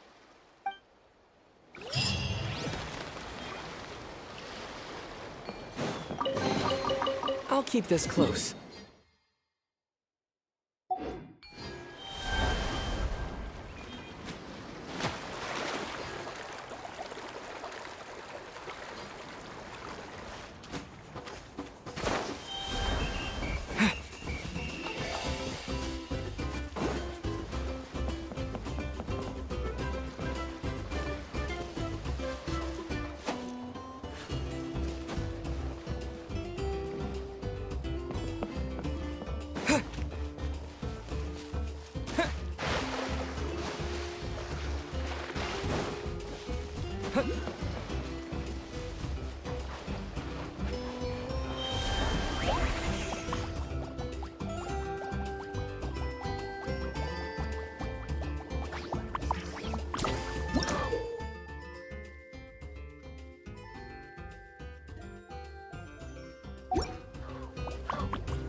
Scatter!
Jumpy, jumpy, go!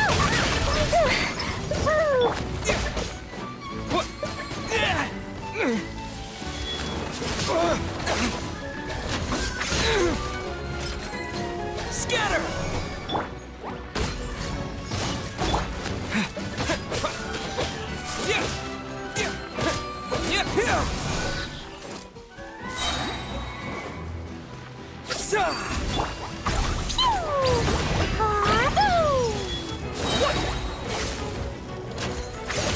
Da-da-da!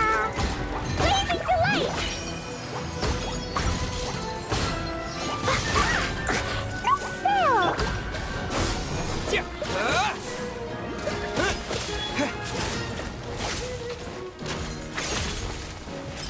Scatter! Yeah!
These bombs, so heavy.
Right now.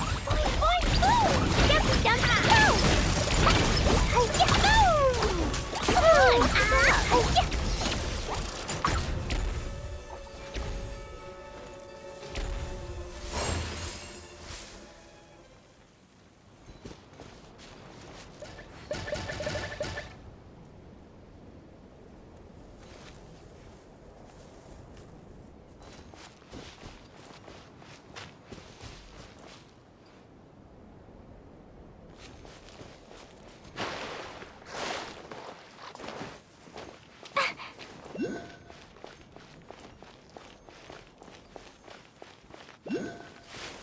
La la la. Yeah! Boing, boing, boing! Phew! Yucky! Propagate! Yeah! Yeah!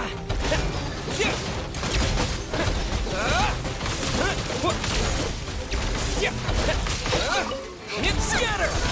Blow them all up! Woo! Woo! Yeah! Boing, boing, boing! Take a break.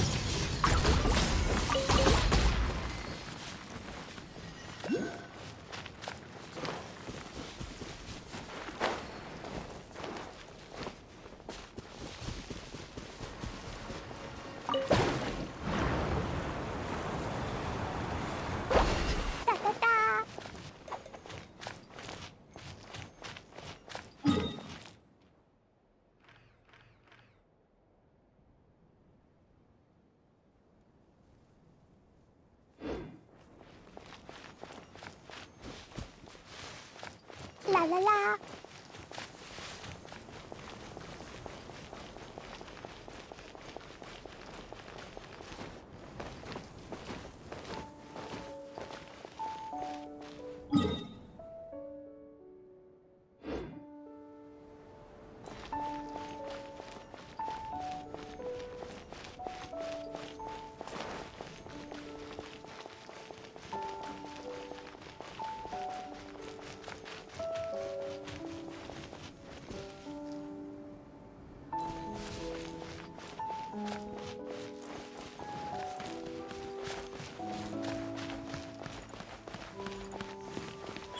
Emerge.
Explosion inside city wall. Grounded be thy woe. Explosions can hurt people. Gene can be dreadful. Mondstadt be bombed. Klee be doomed. Those are the survival rules that the Knights of Favonius gave me.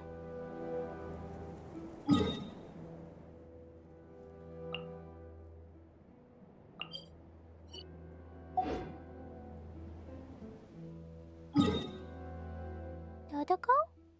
Dodoko, where are you?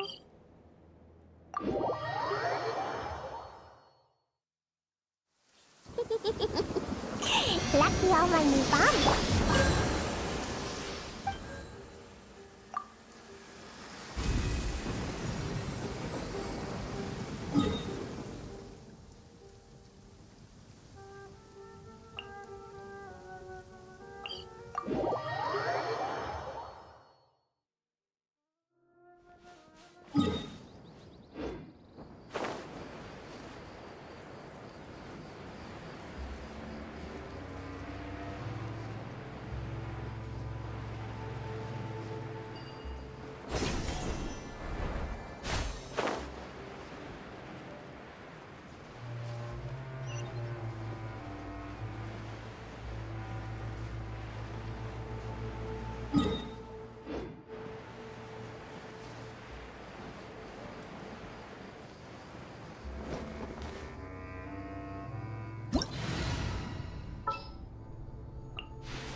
Come a little closer.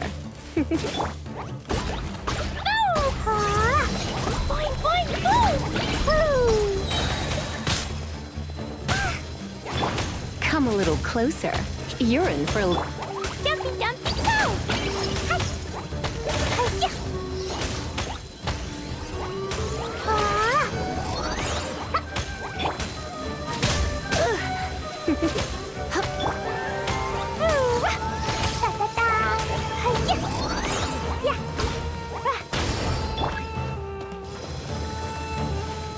Surrender now. Blazing delight!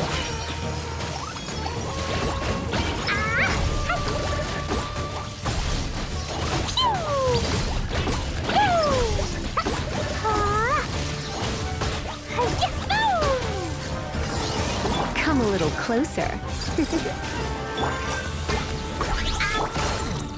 Come a little closer. You're in. Fine, Come a little closer.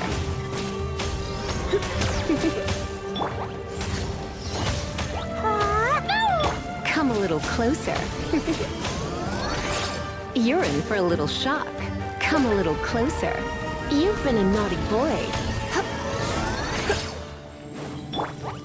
Jumpy, jumpy, go!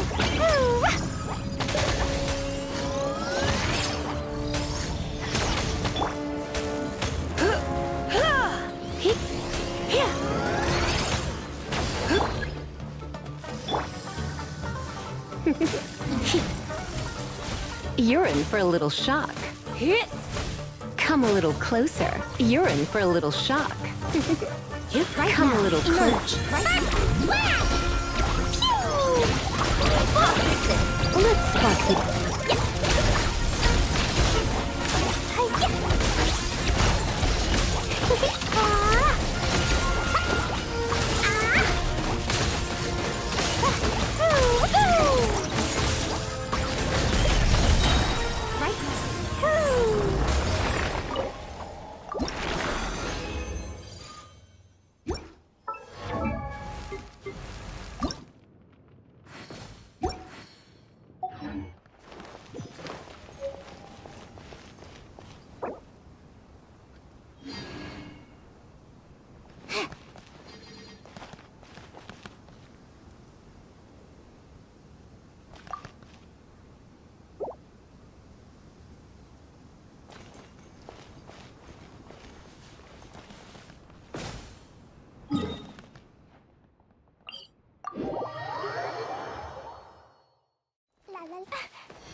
These bombs, so heavy.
Explosion inside city wall.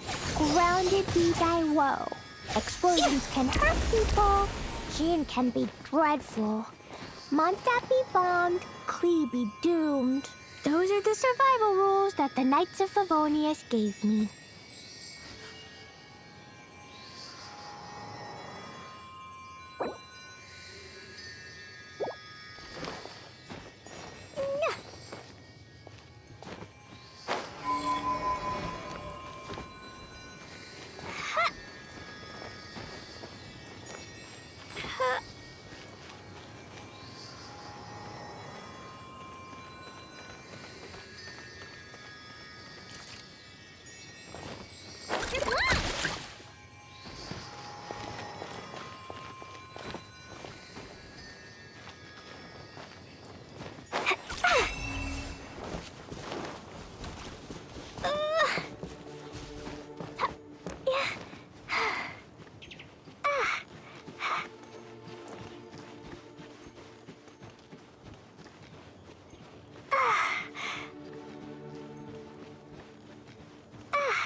I live within you.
What am I now, you ask? Just a human who's lost her voice.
Such defiance!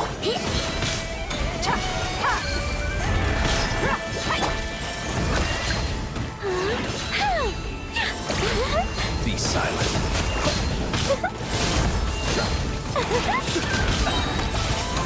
Our little secret. I think... Fear the dark.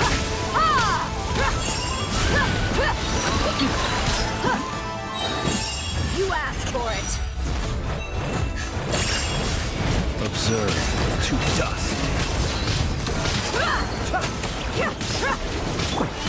Be gone! Fear the dark. Heaven's will, made mine. That's a lot! Rash attack! Be silent. Observe.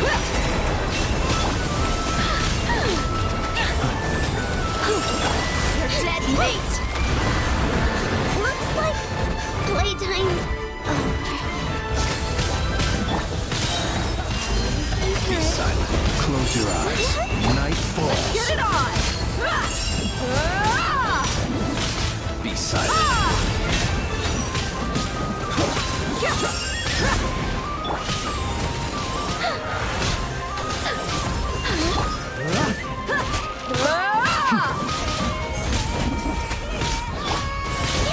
Close your eyes. To dust. Observe.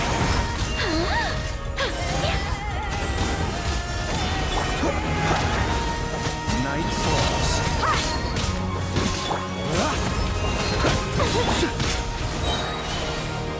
Be silent. Observe.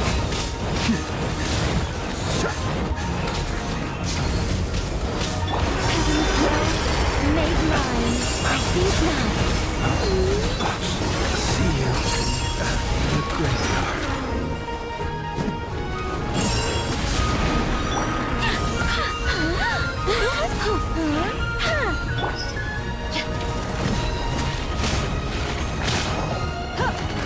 Such defiance.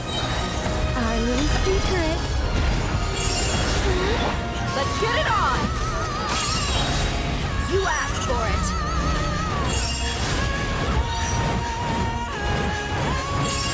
Right here. Emerge. What a joke! Look alive!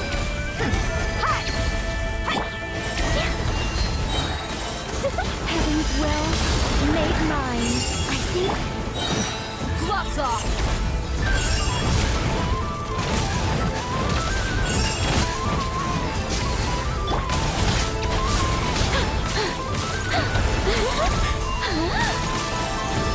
Be gone. I live within you.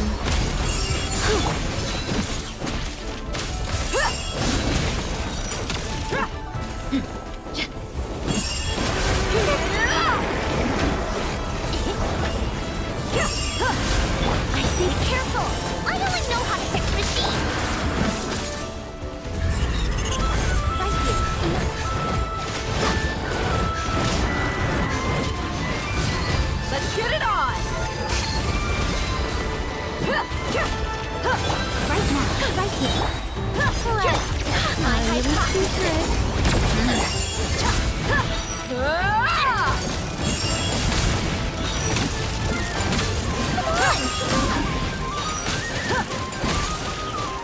Walk alive!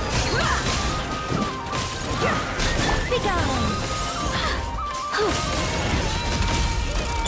You're dead meat! I live within you. Nothing lasts forever. Let's get it on! Ha! Right now. I think not. What a joke!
Heaven's will, made mine. Such defiance. Look alive! You asked for it!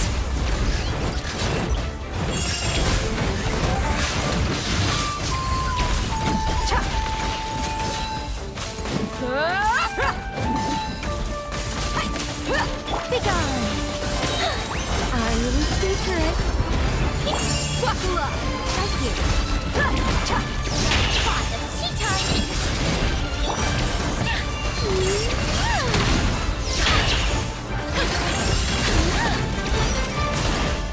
Such You're dead meat!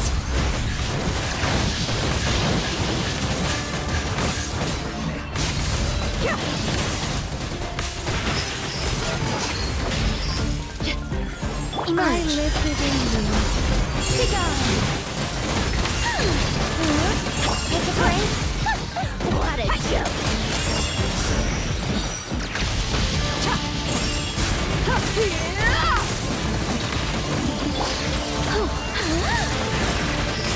I think not.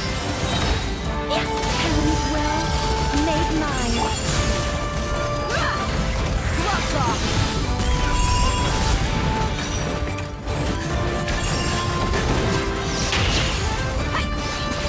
Be gone!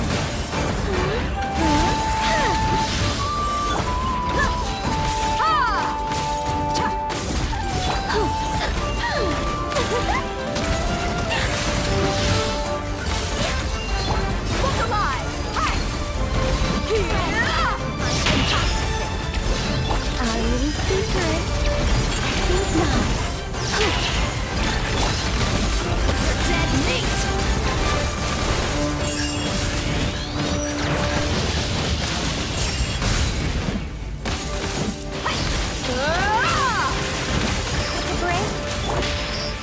Such defiance.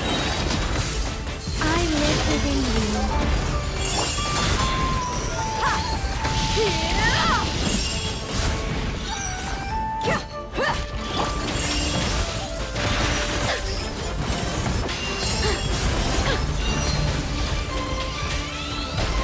I think not.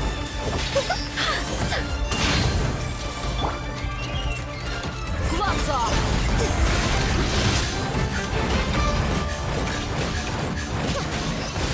Buckle up! Such defiance. Where are my calculations? Unsettled?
Not the best idea I've ever had.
Metaphor.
A reward on the road.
Is this an answer from this world?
I'm sorry, but we can't let you take that risk. But that's not what you said earlier. Our sincerest apologies. We may be pressed for time, but the safety of our visitors has to come first. We hope you understand. Oh, Traveler! Perfect timing. Could you help me talk this gentleman around? They need someone for the testing, so I went over all my adventuring experience, made it clear I was willing to accept any risks. It was all going so well. But the minute I mentioned some of the close calls I've had in the past, he flat out refused to let me take part. Sir, I appreciate your enthusiasm, I truly do. But if you, in your own words, have a tendency to fall into rivers even when you're crossing a bridge made of solid stone, it might be better to try something a little more laid back?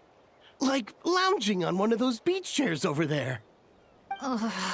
But I really am an adventurer, and I'm qualified for the testing too. I've just had some bad luck in the past, that's all. I really want to help. You can count on me, I swear. Well, if the savior of Natlan says so, how about this? Would it be all right if your Asha companion completed the first round of testing instead? You can watch from the sidelines, familiarize yourself with the route, and if everything goes smoothly, you can join the second round of testing. Does that sound good to you, buddy?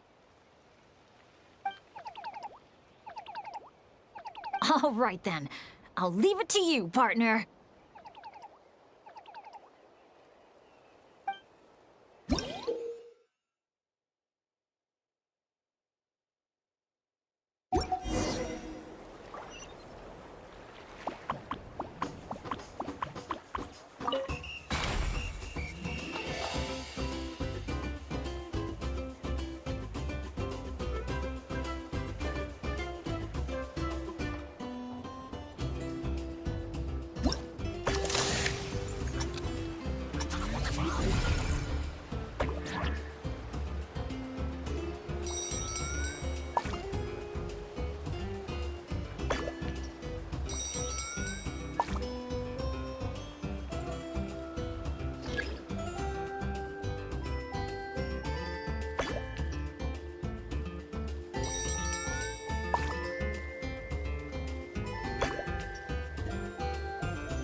Tricky after all. Well done, buddy! You were quite the athlete out there. I was blown away. It's Bennett's turn next, right? Yep. I've done my warm-up, finished my stretches, and I'm ready for action. Trust me, I've got this. Thanks for looking out for me, Traveler. But don't worry, I will be.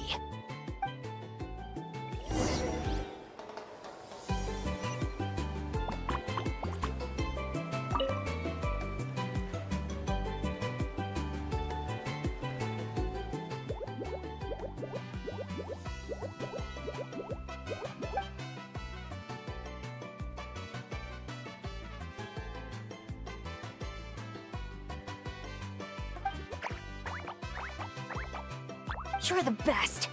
Now, I feel even more confident than before. After you, Coach. Go, Asha! Go, Bennett!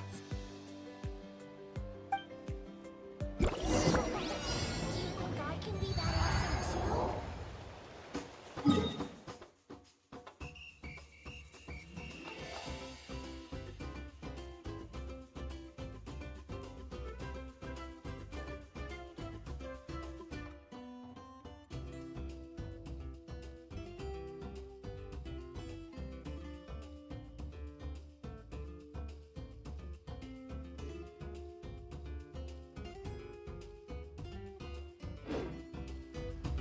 Benny. Even better than I imagined. It's my lucky day. Watch out, Bennett! Dodge those paintballs ahead!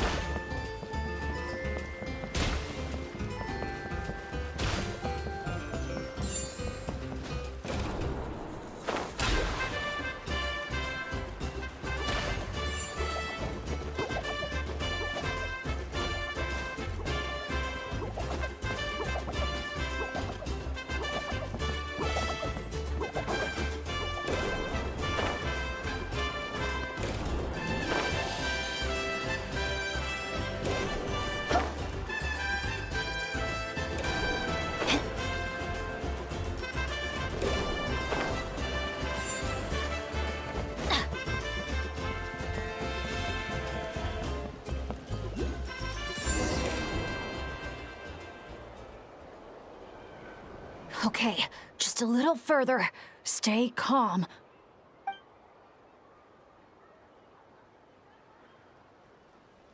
Wait, what? Where did the finish line go? Oh no, did I just jinx myself? Or use up all my luck? No, come on, I can't lose hope now. That's right. I can always follow my Asha buddy. Just gotta trust our connection.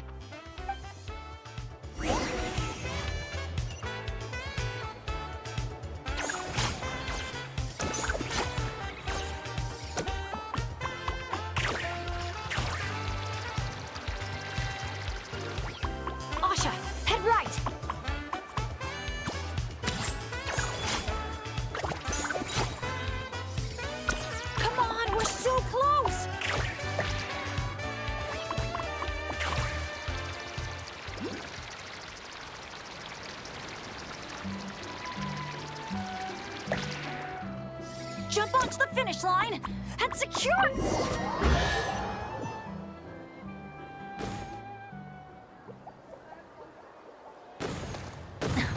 Phew, my heart's racing so fast. Gotta take a while to catch my breath. Let's give it up for Bennett and his Asha buddy! You guys make such a great team! Especially the way you work together at the end. Your special bond made all the difference. We sure did. I owe a big thanks to you in particular, Traveler. If you hadn't believed in me and helped convince the staff, I never would have had the chance to even compete in the challenge, let alone face it alongside our Asha friend. Mr. Bennett, the final safety test has been completed, which means that Asha's speedrun is now officially ready to open. Your help was much appreciated. Did you hear that, Asha? We did it! I'll remember your name, Mr. Bennett, the brave and kind-hearted adventurer. I know this adventure isn't over yet, but just the idea of saying goodbye is getting harder and harder to bear. Asha, I'm really gonna miss you.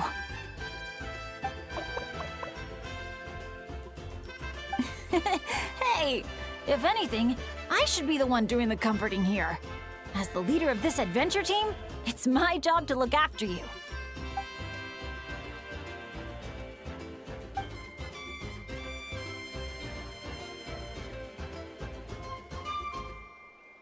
Huh. Something must have gotten in my eyes out there. Getting a bit watery. Got a bit of a lump in my throat, too. I'll have to ask Professor Venti how to express my feelings in moments like this. After all, he's the best poet I know. Tone-deaf Bard would just say something like...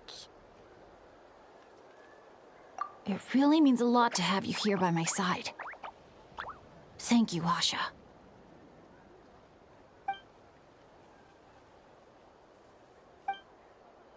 Must be about time to go meet up with the others. Now, we just need to find that giant Kaholosaur building. Oh, there it is!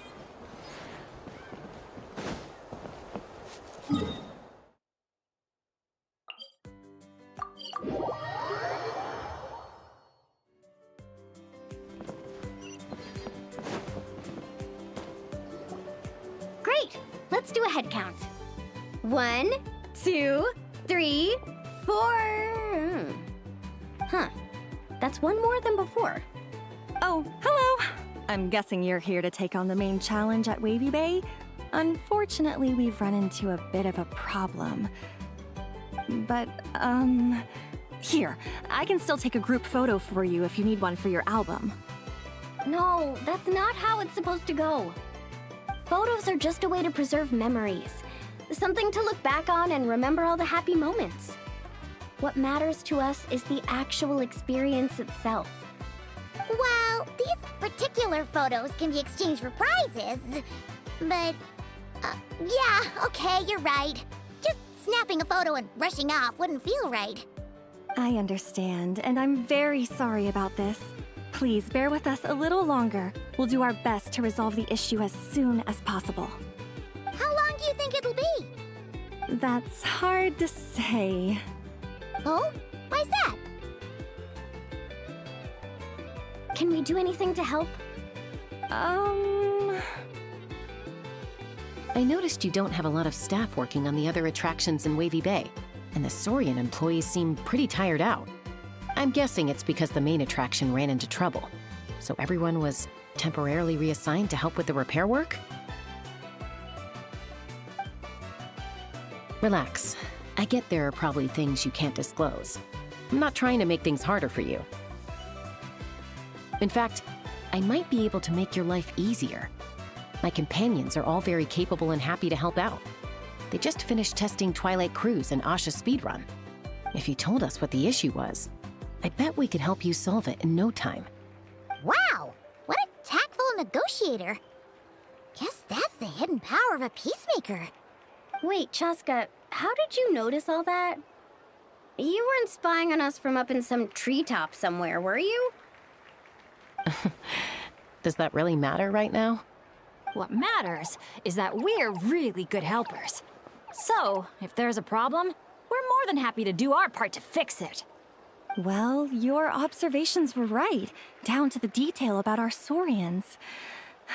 I'm sorry. I shouldn't have tried to hide anything from you all.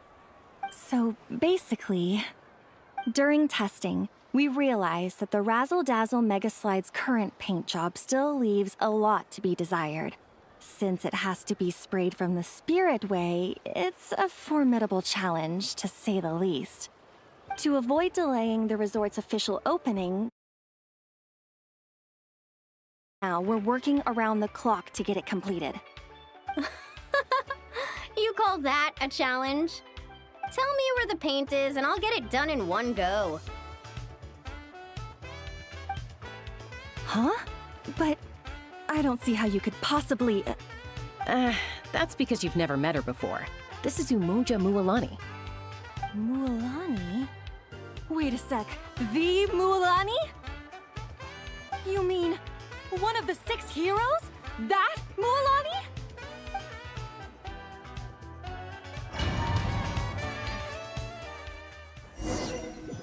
Mark!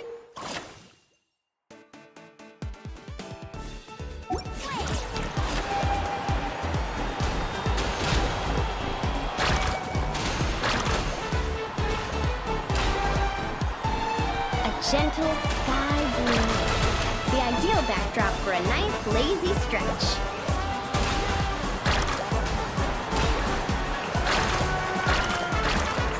Activate the mechanism!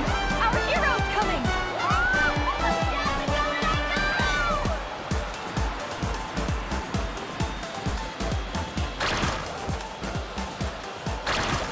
Whoa!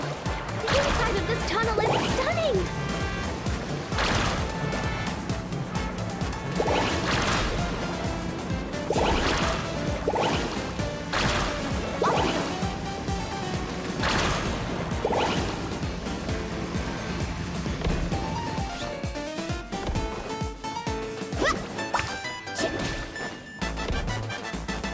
Let's ride!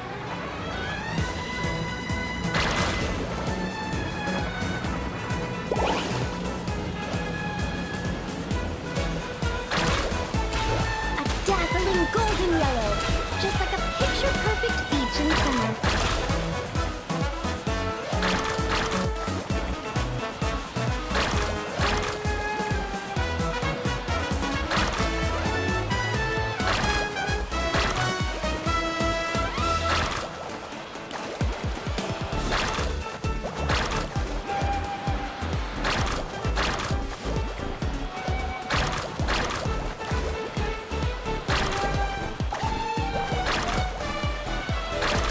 Mint green, the perfect color to bring out the cool, refreshing moisture of the sea breeze.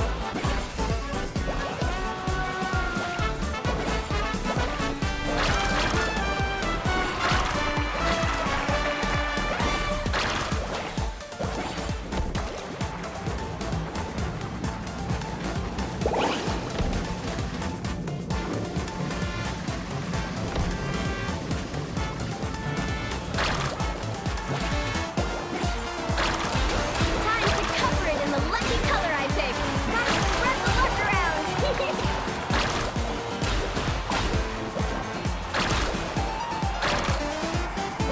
Woohoo! Follow me into the Spirit Way.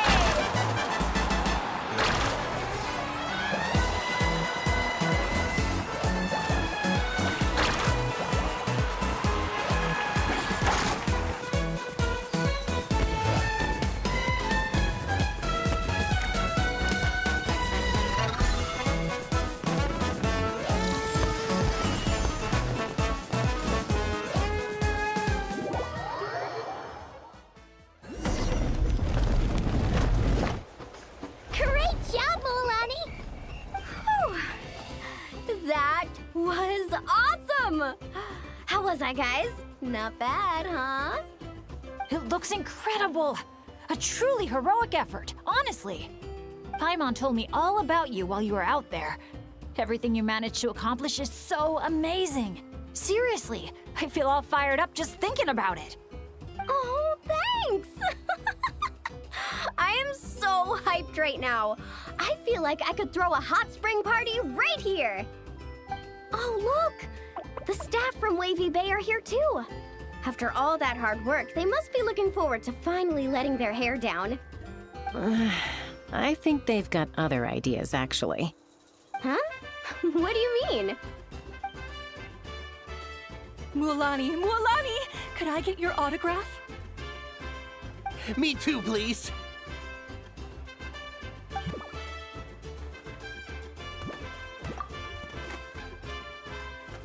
Uh-oh. Better take the group photo now before the crowd gets here. Okay, I want to see big smiles and confident vibes. Think about the ocean and your lucky colors. 3, 2, 1... Kaholasaur!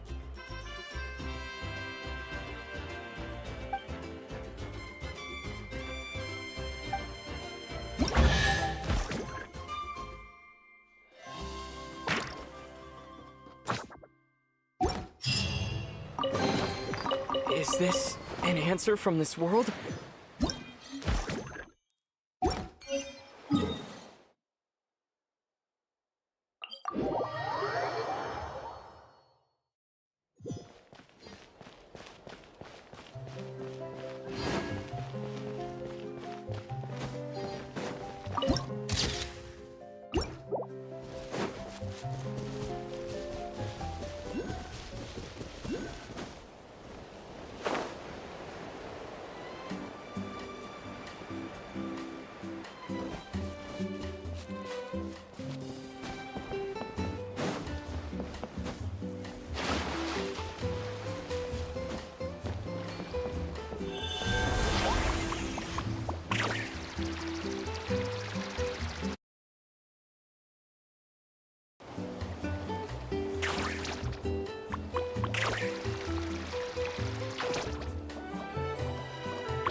Brave adventurers, welcome to Villa Guitzli. You're just in time to witness our annual Poem Night celebration.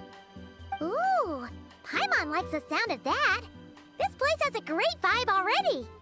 Hello there, Mr. Nanasion.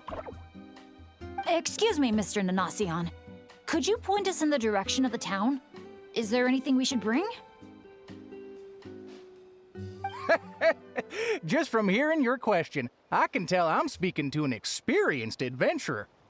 Just head downhill from here, and you'll soon arrive at the charming town of Villa Guitzli.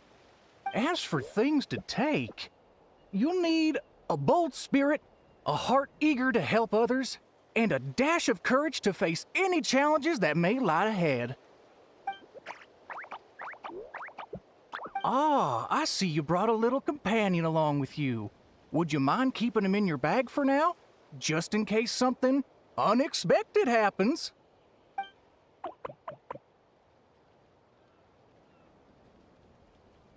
Okay, all set.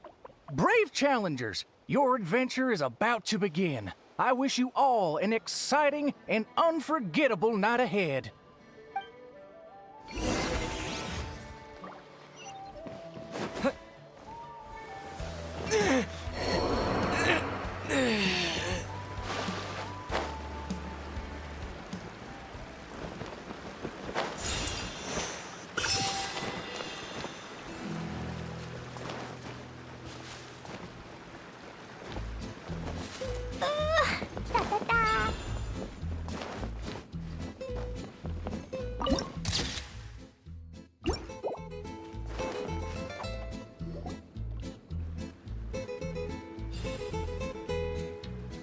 Whoa, this cave's way bigger than Paimon expected.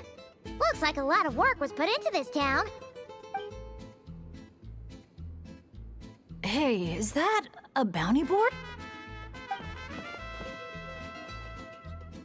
Let Paimon see. 1 0, 2 zeros, 3 zeros, 4. Huh? 5 zeros, 6 zeros. And there's even a 5 in front. That's 5 million Mora. Holy! Something's coming. Esteemed guests, welcome to the beautiful town of Villa Guitzli. Jeez, you almost gave Paimon a heart attack. You must be here for Poem Night. I'm sorry to report, we won't be celebrating the festival this year. Oh, did something happen? Not long ago, those Nochtly ruffians ransacked our beautiful town and seized all our gold and treasure. Even now, their ringleader's still holed up in the town. And worse, not only is he refusing to leave, he expects us to do his bidding. That's awful. Can't you do something about it? Well, it's a long story. Anyway, you all made quite the journey to get here. Why don't we head over to the bar for a quick drink?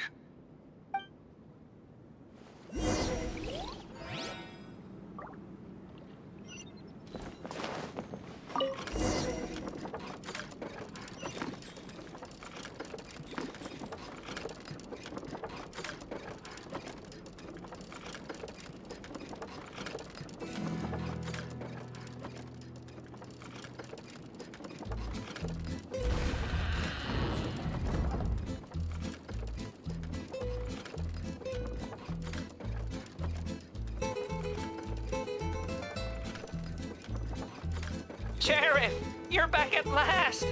Meh. Did you find anyone to help? Here, sit tight, and I'll grab you a drink. Meh. Meh. Hey, where's our booze? Why hasn't it been sent over yet? The boss made himself clear. If he has to come get it himself, he sets his own price. Aggressive much? Time for some peacemaking.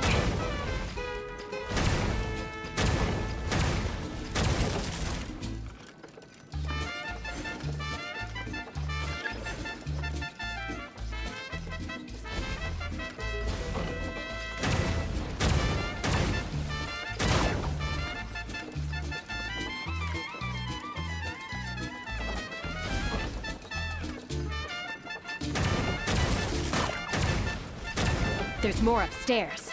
Let's move. Get him! We got the treasure. Time to scram. Help! Help! They're taking hostages? These guys are awful. Oh, why isn't it moving? Come on, come on!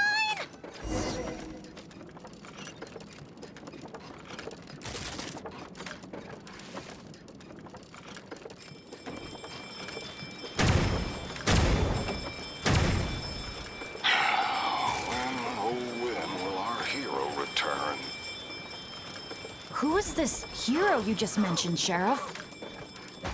Years ago, here in this town of ours, there lived a renowned gunslinger who always stood up for what was right.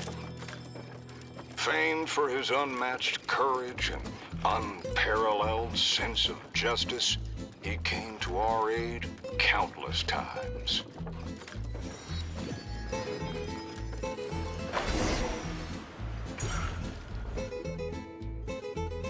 What happened next, Sheriff? He disappeared, and no one knows what happened after that.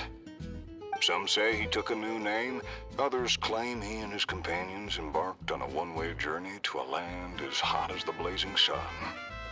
If you ever happen to run into him, please let him know how grateful we are for everything he did for us, and also that we miss him very much.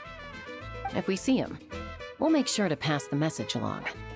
All right, this is the Nochtly Gang's hideout. I tailed one of their henchmen once, so I know how to activate the door mechanism, and I can get it open for you.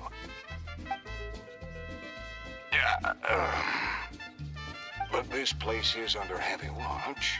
I'll be a sitting duck if I go alone. So, I need some backup. What do you need us to do? Knock out anyone who tries to get in my way. Now that's a gutsy request. Leave it to me. I knew Chaska wouldn't need a lot of convincing on that one. Traveler, cover that gun for me, will you? Man, wish we had backup like this all those times we had to go sneaking around.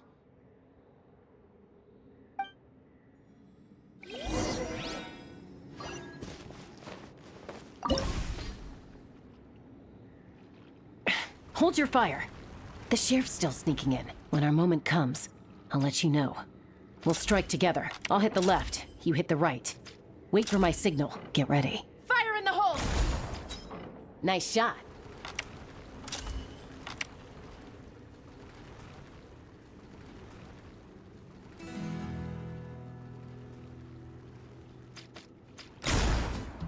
The sheriff stopped.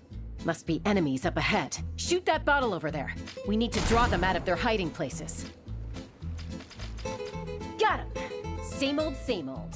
Fire together on my signal. Get ready. Fire in the hole! Nice shot.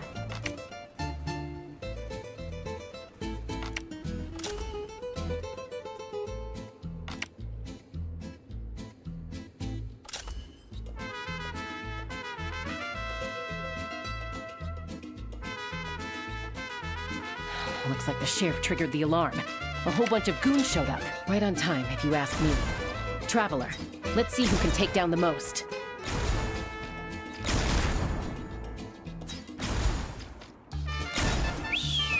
Oh, sorry. That wasn't meant to be a taunt. It's kind of a Kukasaur SOS. Man, you're a tough opponent, that's for sure. Must have done it on instinct.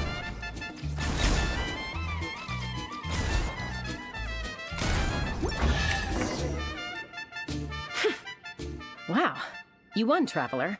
You're a pretty good shot. Almost seems like you've done this before. Here, let me teach you how to fire off rapid bursts of bullets. It might come in handy someday. Oh, shoot. What happened? I got distracted for a split second, and now the sheriff's been caught. Let's go after him.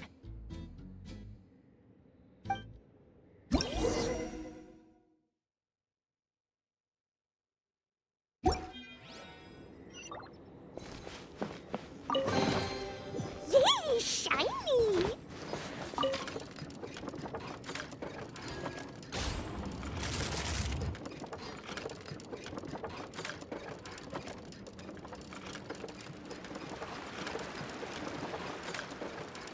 An ambush? Now's your chance to try out the trick I just taught you.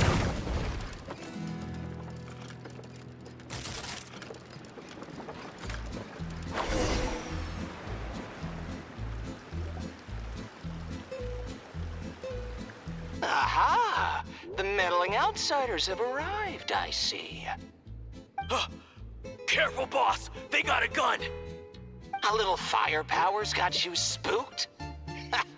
Disappointing. All right then, show-offs. Let's see who's the quicker shot.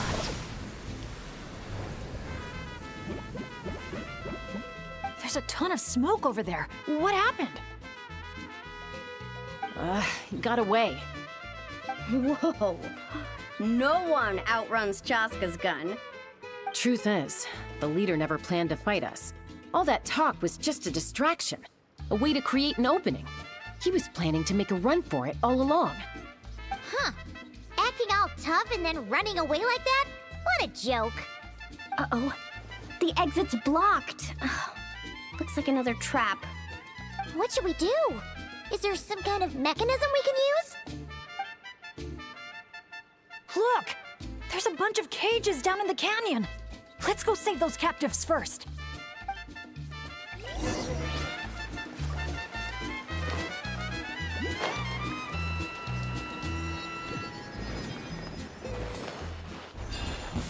Yeah. You got. Jumpy, jump, go!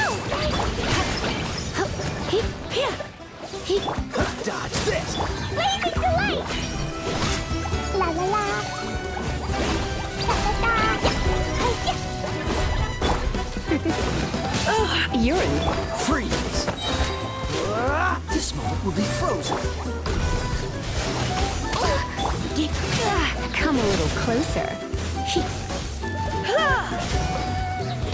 Cool it!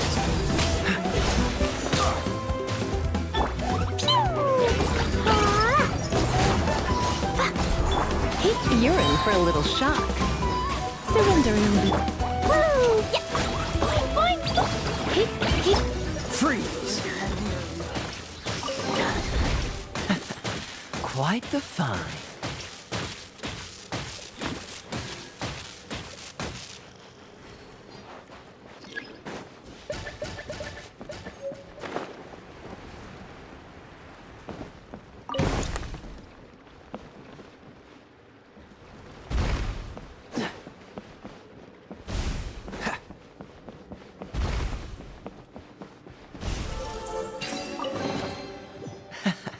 Quite the find.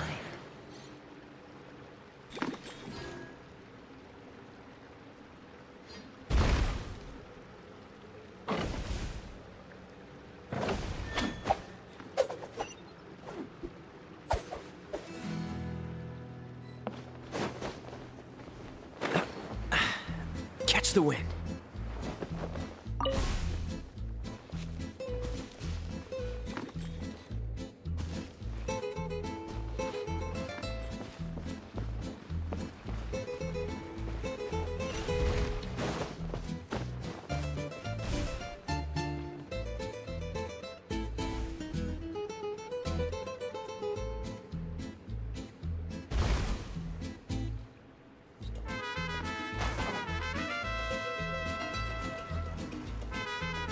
I didn't know you were such a slacker.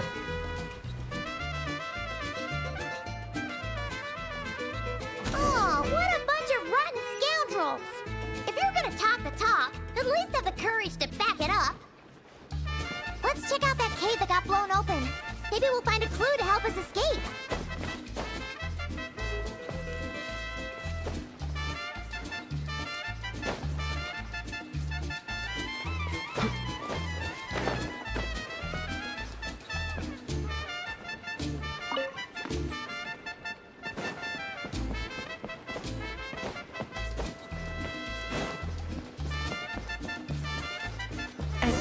Camp? Do you think that legendary gunslinger might have passed through here?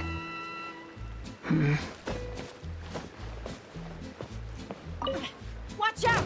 Where did all these monsters come from? Action first! Talk later! Get behind me! Don't let your guard down!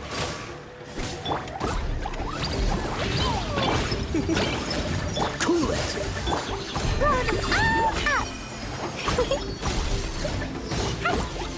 Don't get frostbite. Dodge this. Come a little closer. Don't be such a brute. Looks like I got carried away.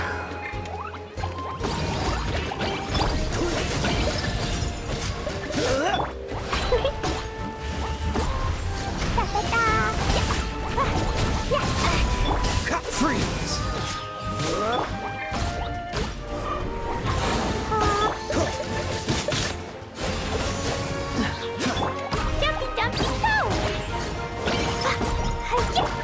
Oh, so sorry.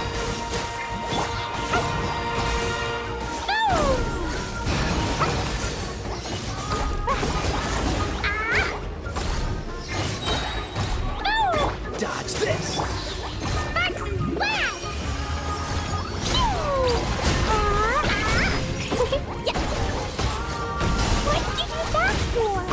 Cool it.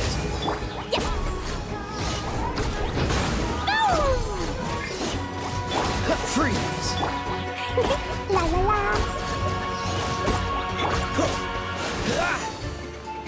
Dodge this.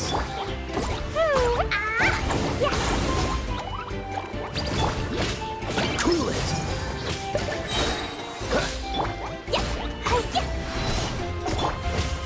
Dodge this.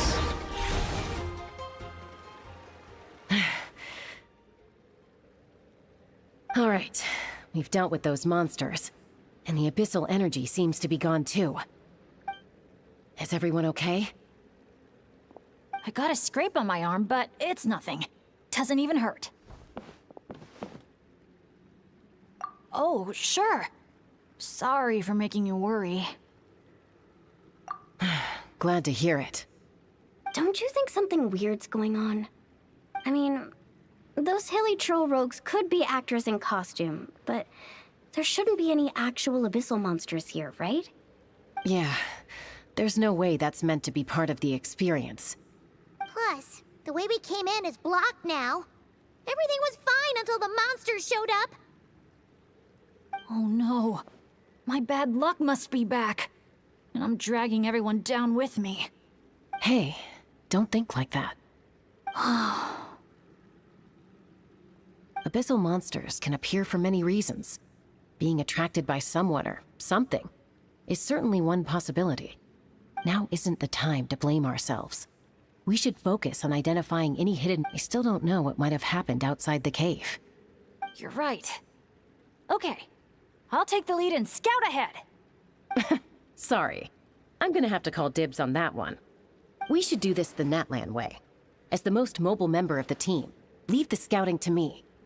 It happens to be a Flower Feather Clan specialty. Alright. I'll go check on the situation outside. See you soon. Wait, but the cave's still... Get back! Wait a sec, we're not ready! She sure is a fast flyer. I can't even see her anymore. Well, at least there's a way out now. Wait, what are you looking at?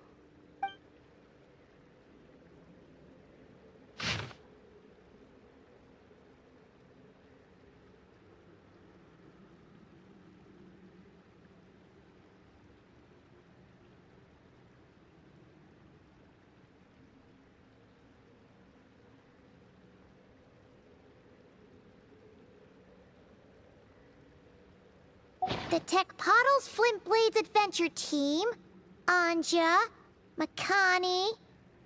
Huh. Paimon doesn't recognize any of those names. Neither do I. Well, guess we're still pretty much in the dark then. We should just make a note of it and move on for now.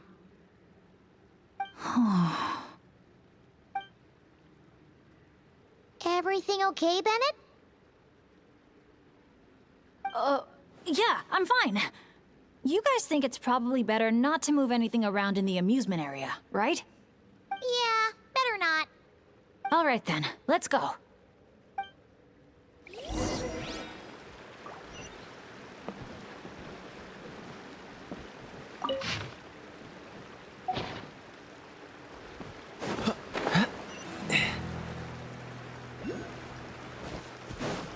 Is that an Asha?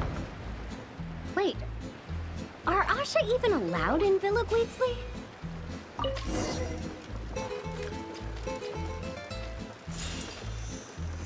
No! Look at all these Nochtli henchmen Chaska knocked out. Better than abyssal monsters.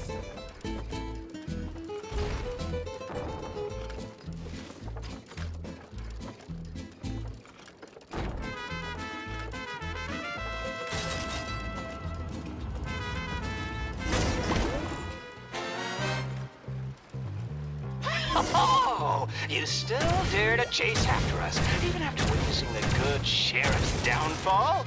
I must admit, even I underestimated how persistent you outsiders would turn out to be. Take this! Ah! It's a bomb! Quick, get rid of it!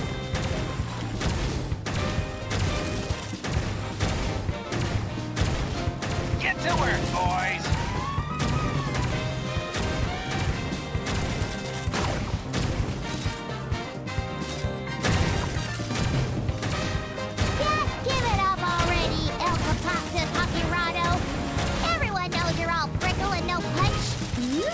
Evil Paimon! Me likey!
sun will never rise again!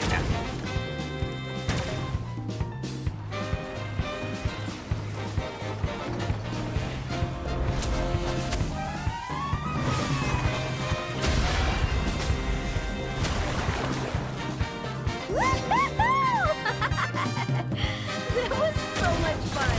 You're really laughing at a moment like this? Hey! You splashed Paimon right in the face! Phew, well, that was unexpected. In a good way.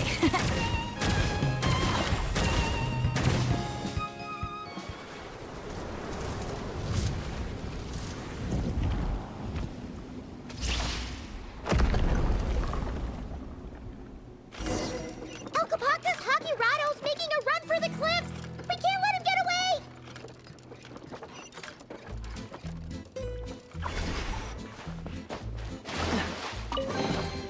Fascinating.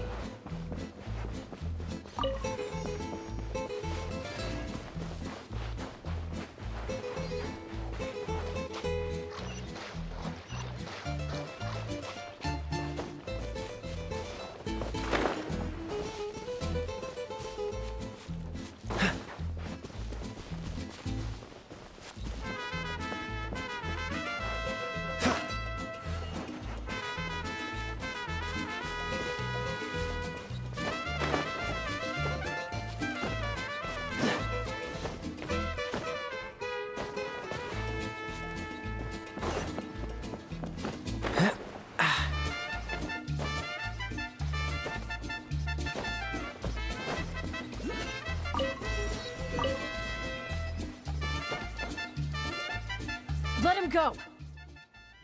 Surrender now, and maybe, just maybe, I'll let him live. Phew! That was one big hill. Paimon's hair is dry already.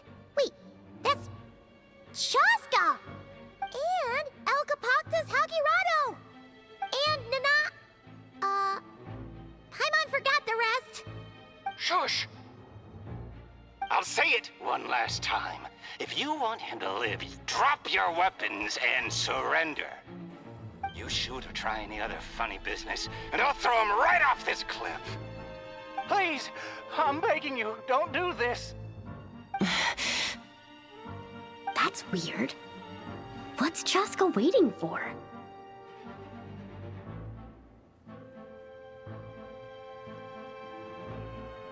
Huh? You mean like someone replaced the actor? If we factor in those abyssal monsters that came out of nowhere, does that mean this is... Actually real? Enough! Even my patience has its limits. Back off now, all of you. Get away from the cliff. Run, adventurers, run! Leave the town. Leave me to my fate.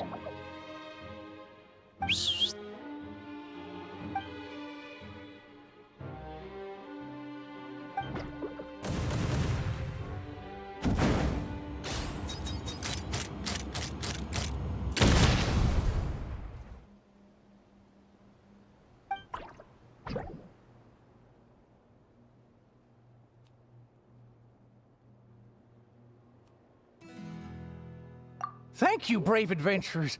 You saved Villaguizli, and you saved me too.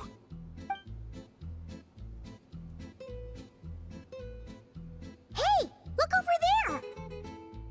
Asha? Elkapoctus Hakirado was played by a bunch of Asha? Congratulations, everyone! You bravely chose the path of justice and vanquished the wicked Elkapoctus Hakirato. Okay, hold on. So, it wasn't real? We all freaked out for nothing? I mean, there was cause for concern. I was worried too. Even though I didn't see any other abyssal monsters on the way here, I didn't let my guard down. Under normal circumstances, I would have taken the shot without hesitation. With Soul Sniper on my side, I'm confident I could get to the hostage no problem, even if the hostile tried to harm them. But this time, it seemed like our enemy was tainted by the Abyss. so we couldn't afford to take any chances. We had to factor in the worst-case scenario.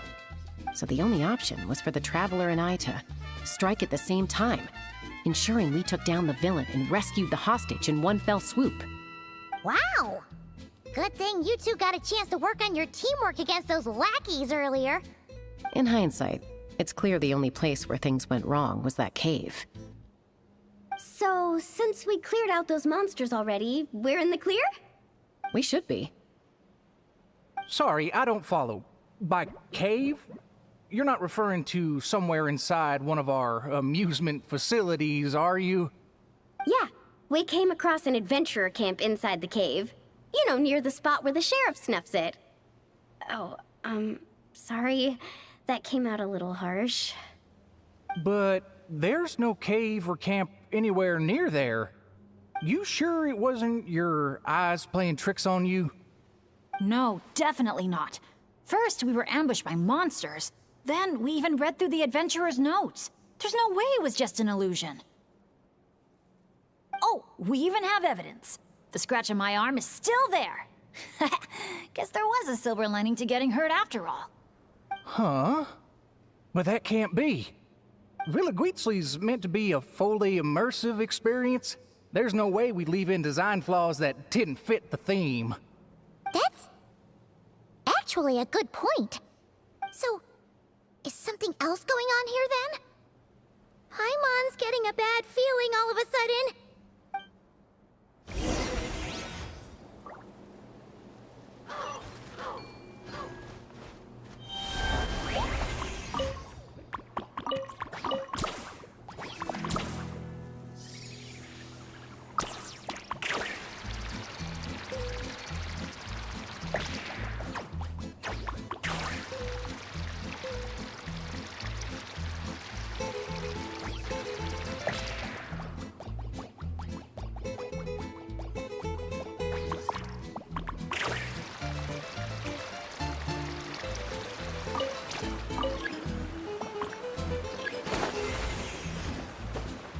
You know what?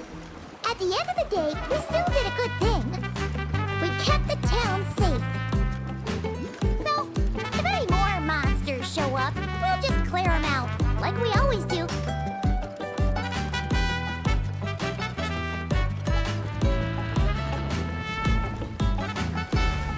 Wow, such an awesome vibe. Yeah! Villa Guitzli is really cute.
I feel a bit more relaxed now. Yeah. Honestly, it's our fault for messing with stuff that wasn't part of the attraction. Ugh. This whole part of the trip's been an emotional roller coaster.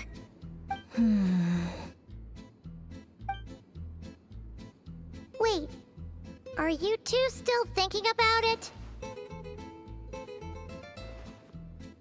Yeah. I also think that Adventure Team story is real. But I wouldn't be surprised if it took place a long, long time ago. Like, before this resort was even built. We're here!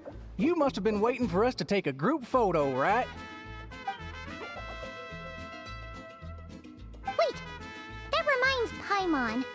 Wasn't the bounty for getting rid of Elcapactus Hakirado 5 million Mora? Yeah, I don't think we're gonna see a single coin of that. If they actually had to cough up Mora every time he got captured, Villaguitzli would have gone under a long time ago. Exactly! The prize isn't real Mora, just a commemorative Mora-shaped chocolate coin stamped with that number. But since the chocolates aren't ready yet, I'll give you some easy breeze badges you can exchange for other items of your choice. Oh, well, Paimon would have preferred the chocolate, but other gifts are fine too. I'll get the camera ready.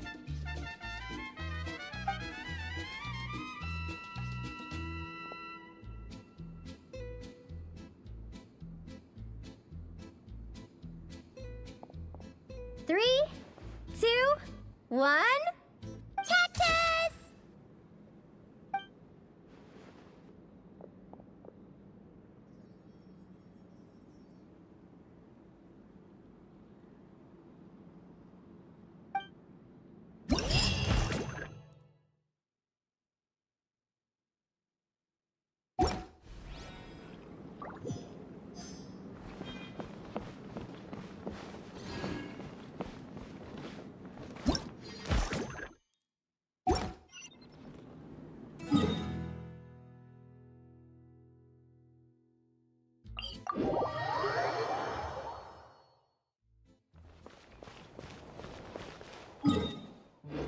What's the hurry?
Here we are. So, these must be the foam flower fields marked on the map. Oh. How come it's all so... green? It's not exactly what I imagined either, but that happens a lot. You mean false advertising? Yeah. When it's as bad as this, I usually file a complaint. Otherwise, my tour groups would file a complaint about me. No, sorry. I should have been more specific. I mean more like when reality doesn't live up to your expectations. That happens to me a lot. Oh, because of... Yeah, it's things like climbing to the top of a mountain to see the view, only for a thick fog to roll in. You can barely see 2 feet in front of you. Or gathering a bunch of firewood, only to find that a pyro slime snuck into your tent and set it all on fire. Oh man, that's rough. I've gotten used to it by now. What adventure doesn't have a few bumps in the road? So, when you think about it, being able to enjoy this vast, open scenery, fresh air all around and no monsters in sight, I'd call that some pretty remarkable luck. What's even more remarkable is your ability to stay positive. Oh hey, I think the Asha found something. Pretty sure that's what that sound means. Jeez, you can understand each other already? You two must be on the same wavelength or something.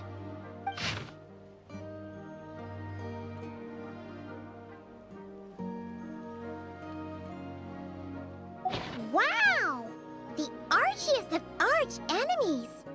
If they were both people, maybe they could sit down and talk it out, but one's an Asha. Come on, let's lend a hand. You ready, Asha?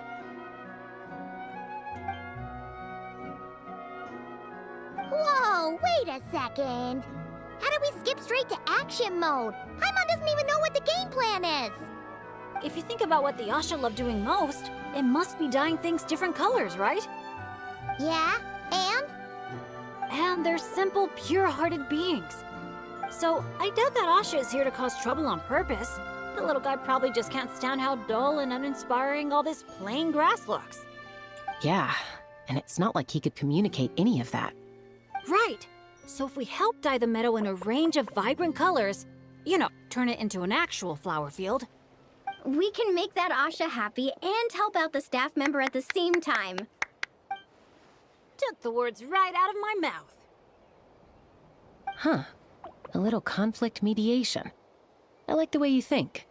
You've got peacemaker potential. Stop! That tickles!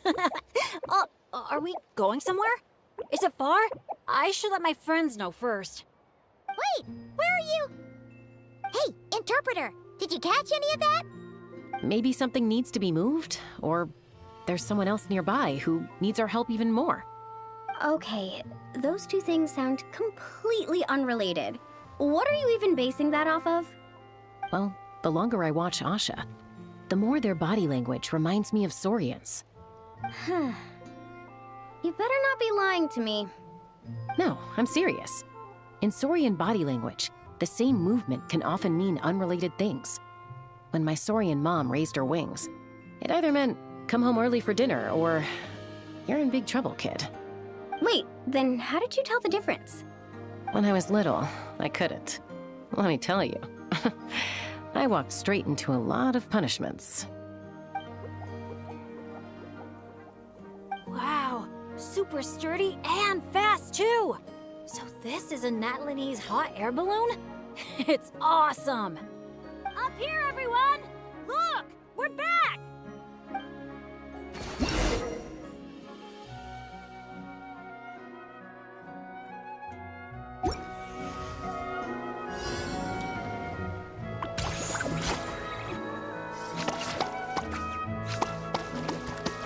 Let's push the drum forward by firing paintballs at it.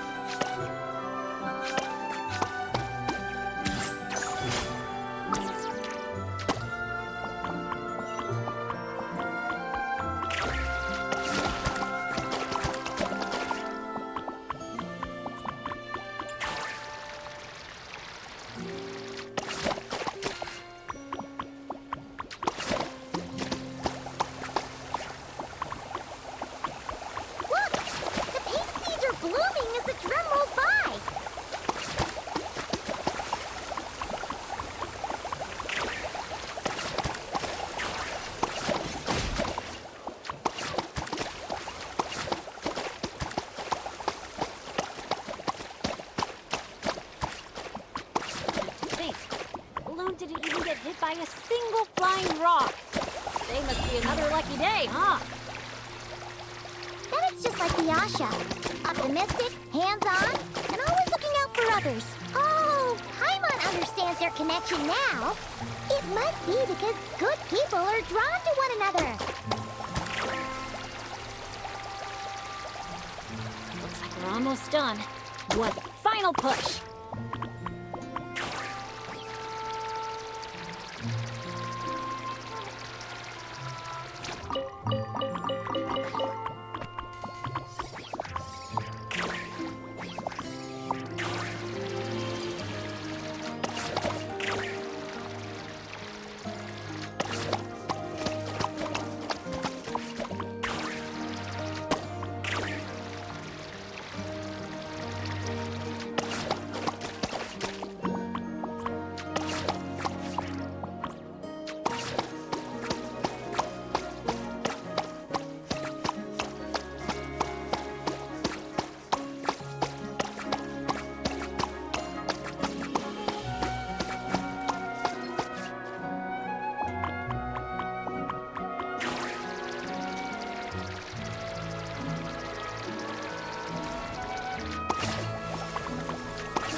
Ah! Cool it! Boing, boing, boom! Jumpy, dumpy, go! Get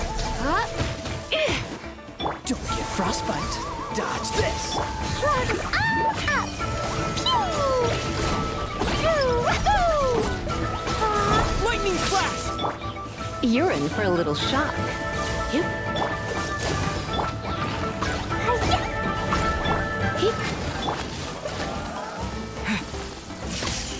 Freeze! Jumpy Dumpty Jump!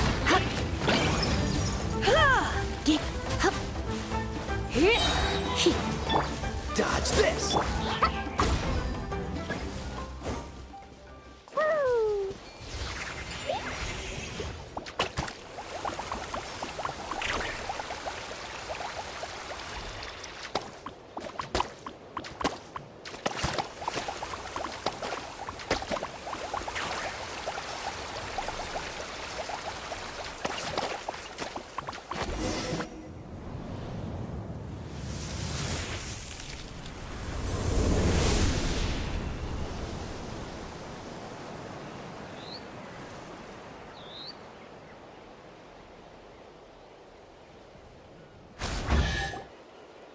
Whoa!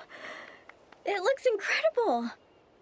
The foam flower fields finally live up to their name. Great work, everyone! Now we've just gotta let that staff member know, right? Please, everyone, wait up! Talk about perfect timing! It's okay. Catch your breath first. All right. I'm the staff member in charge of the main event here at Colorfall Cliffs, the Airborne Asha Challenge. Just now, gazing down from above, I saw the meadow suddenly transform into a sea of flowers, and the colors were so stunning. I almost dropped my binoculars. You truly are the saviors of Colorfall Cliffs. It was nothing. Besides, these two did most of the work. Kind-hearted adventurers, would the pair of you consider taking part in our challenge? Or rather, would you do us the honor of bringing some color to our landmarks too? That sounds awesome. But are you sure we're allowed to do that? Of course, of course! I would love nothing more. You did my colleague such a huge favor, so it's only right that I thank you on his behalf. And I figured an experience like this would be even more special than a monetary reward. No. We want the...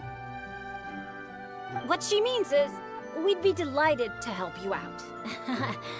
So, how do we get there? Please, follow me. We'll take the hot air balloon up.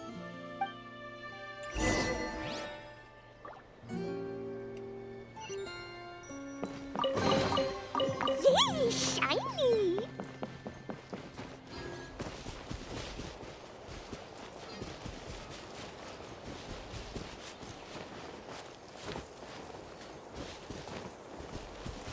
La la la.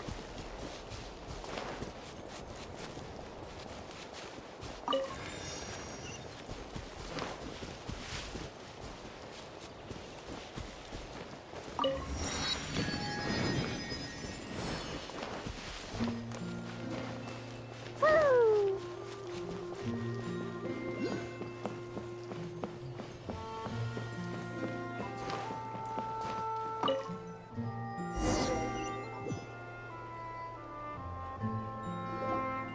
All right, we're here. This, ladies and gentlemen, is the Airborne Asha. Whoa, it's so cool! I didn't expect it to be this big. Once it's painted, I bet we'll be able to see it from miles off. Oh, for sure. As long as you're in an open area and the view isn't blocked by mountains, you'll be able to see it from anywhere. Whether that's the rooftop pool on Hoo-Ha Hill or the fjords on Tete Isle. That's awesome! Your work's gonna be center stage! You've got this! Man, I'm getting excited already! Should I go with my lucky color? Or maybe...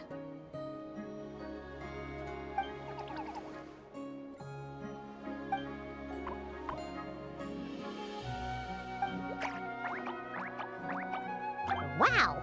He sure had a lot to say this time, huh? Did you catch any of that, Chaska? Mind translating for us again? That was a lot to take in. It'll take me some time to sort out all the different possibilities. It's okay. I think I got the gist. The Asha wants to team up with me and compete against the Traveler. He likes helping people out by working together with friends. But it's the element of competition that turns ordinary activities into exciting adventures. And that's what he enjoys the most. He really said all that? More or less. I filled in the gaps here and there.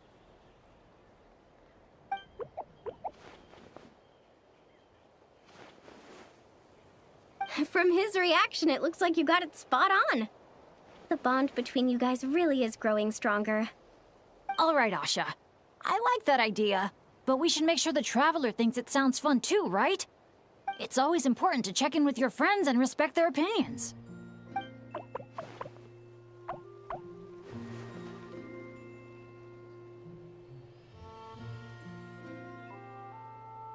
I like the confidence. All right then, I'll give it my all too. Hey, how could you even think of going against Paimon? We're a team. All right, well, if both teams are ready, then follow me. I'll be the referee.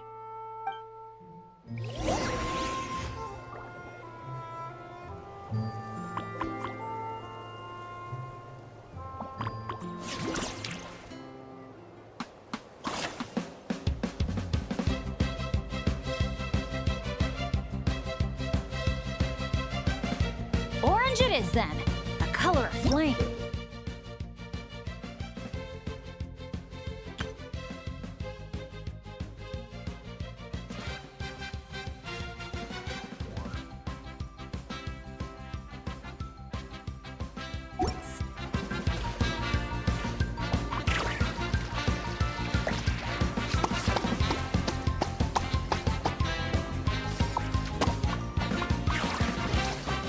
Up. Fire the paint bombs, quick! What the? Since when did Bennett fight dirty like that? Sorry, but I respect you as an opponent, so I gotta go all out.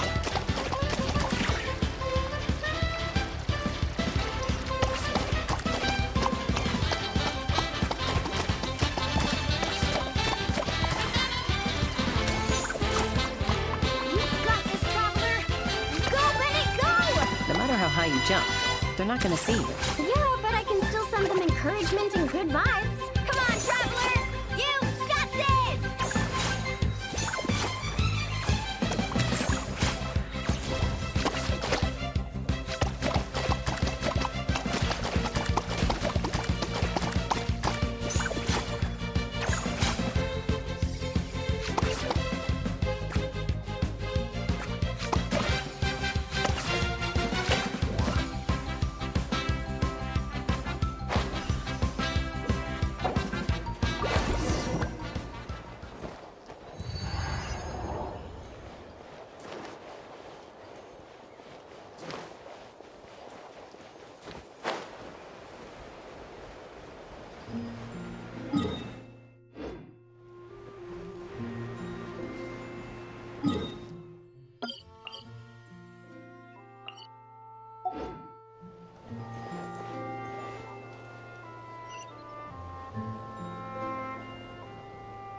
Time to work. Try not to interrupt. This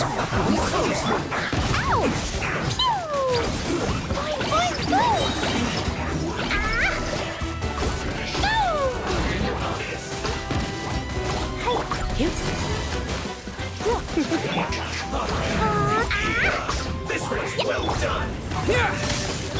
Freeze! Following thunder!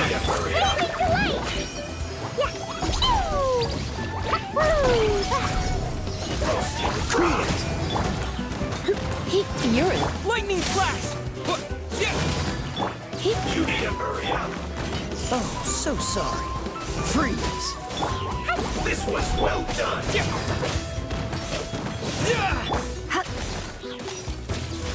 You need to hurry up. Dodge this! Come a little closer. You're in for a little shock.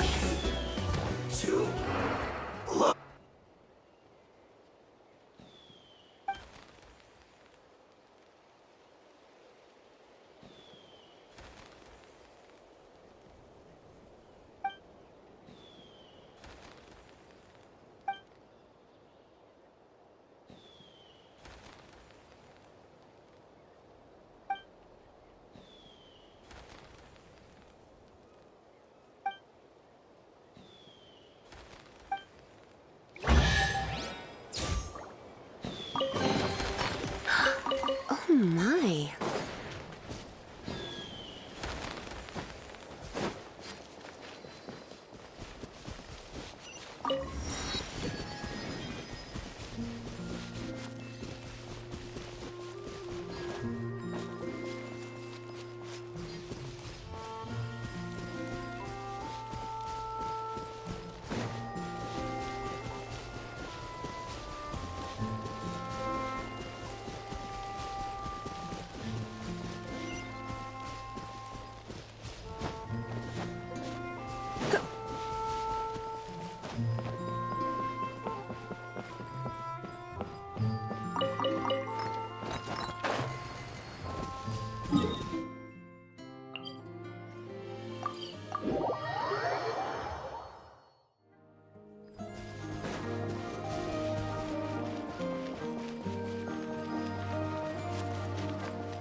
All right, we're here. This, ladies and gentlemen, is the airborne Asha. Whoa, it's so cool! I didn't expect it to be this big. Once it's painted, I bet we'll be able to see it from miles off. Oh, for sure. As long as you're in an open area and the view isn't blocked by mountains, you'll be able to see it from anywhere. Whether that's the rooftop pool on Hoo-Ha Hill or the fjords on Tete Isle. That's awesome! Your work's gonna be center stage! You've got this! Man, I'm getting excited already! Should I go with my lucky color? Or maybe...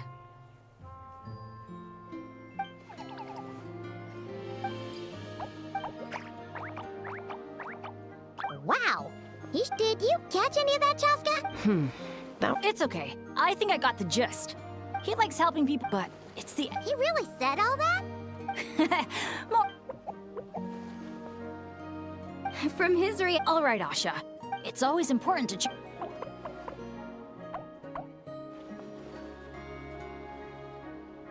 Then let the games begin.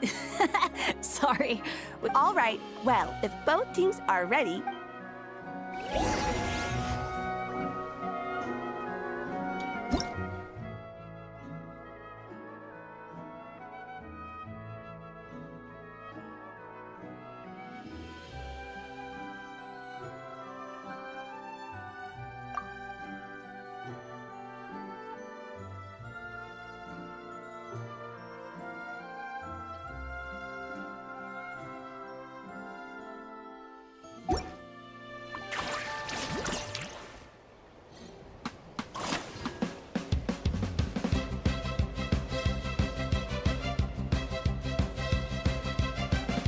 Orange it is, then. The color of flames.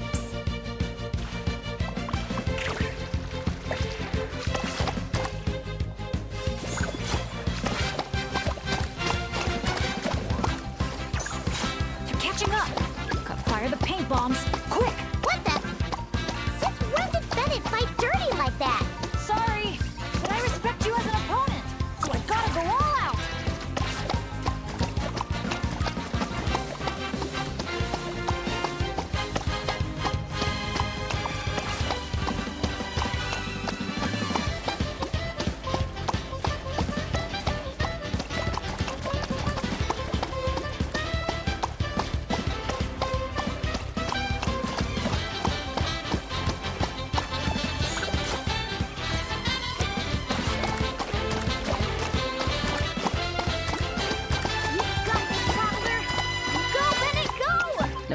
you jump. They're not gonna see you. Yeah, but I can still send them encouragement and good vibes. Come on, Traveler! You've got this!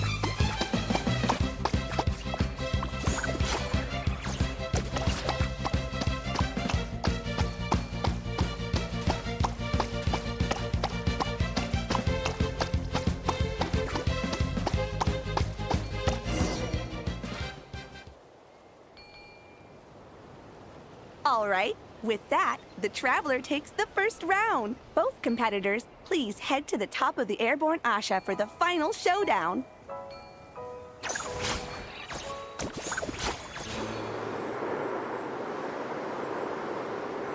Traveler's a tough opponent. But if I want to get stronger, I can't let up. Chroma Blast mode? I'll try it. Now that's what I call a blast! This is awesome!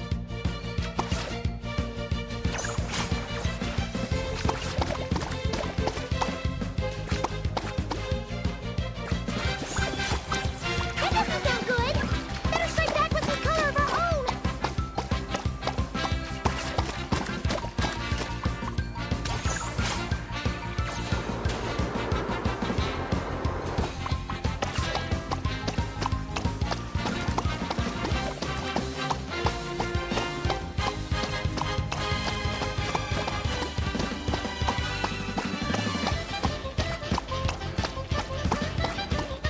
Chroma Blast mode? Here we go!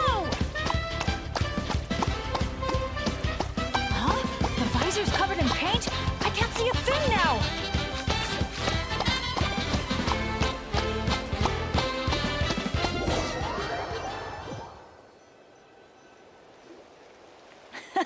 That was so much fun! Thanks for a good match, Traveler. The Asha and I had a great time.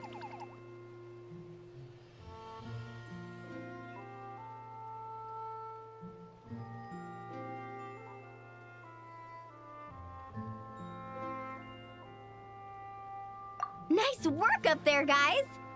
Congratulations for taking home the win, Traveler. And a big shout out to our magnanimous benefactor and his Asha companion for their amazing teamwork. When I heard you interpret what the Asha was saying earlier, I didn't quite believe it. But after this match, I have to say, I'm truly impressed. Same here. Both of you had me on the edge of my seat the whole time. It felt just like watching the finals of the pilgrimage. Yeah, honestly, the more heated things got out there, the more I wanted to fly up and fire off a few bullets myself. What, you got paintballs on you or something? Something like that. The final color would be a bit of an unknown, though. And I couldn't guarantee that Asha would stay airborne after I was done with it. Well, we're now just one step away from completing the airborne Asha. Our two heroes just need to light up the airborne Asha's brushes.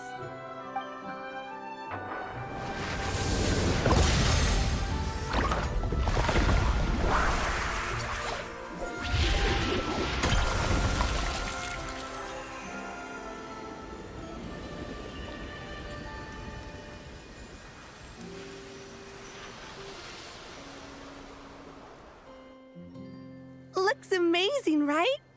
I can recommend a viewpoint that'd be perfect for a group photo.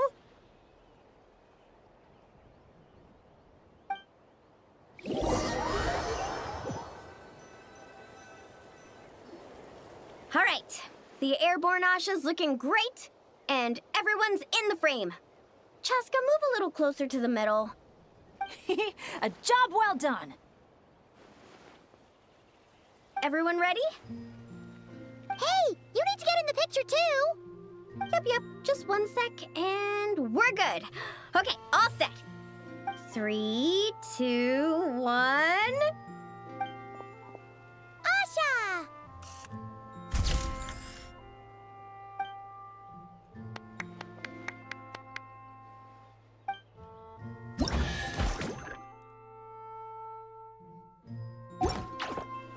So, that's the 3 main challenges done and dusted.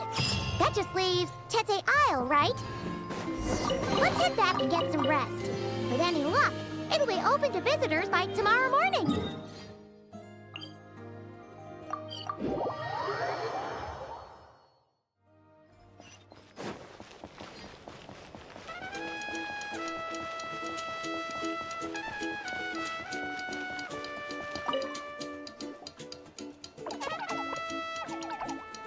Good news, good news! Traveler! Traveler, can you hear me? Paimon, is he asleep or awake right now? Must be worn out from all that fun yesterday, huh? Happens to me sometimes, too. You feel fine when it's all go, go, go, but then you finally get a chance to rest, and it's like, good luck ever getting up again. The meeting spot's been changed. Yeah, I already heard you loud and clear from next door. What happened to not being a morning person? Well, that was when we just got here. Now I'm in full-on vacation mode, obviously. Uh-huh. And why are we waking up earlier and earlier the longer this vacation goes on? That can't be right. To maximize our opportunities for fun. Come on, Paimon, this is basic stuff. Ah, looks like everyone's here now. Okay, I've got some great news to share. I just checked with the staff, and Tete Isle is finally open to visitors! Can I get a whoop whoop? Whoop whoop! Tete Isle, here we come! How are you feeling now, Traveler? Woohoo! A brand new day, a brand new adventure! Let's go!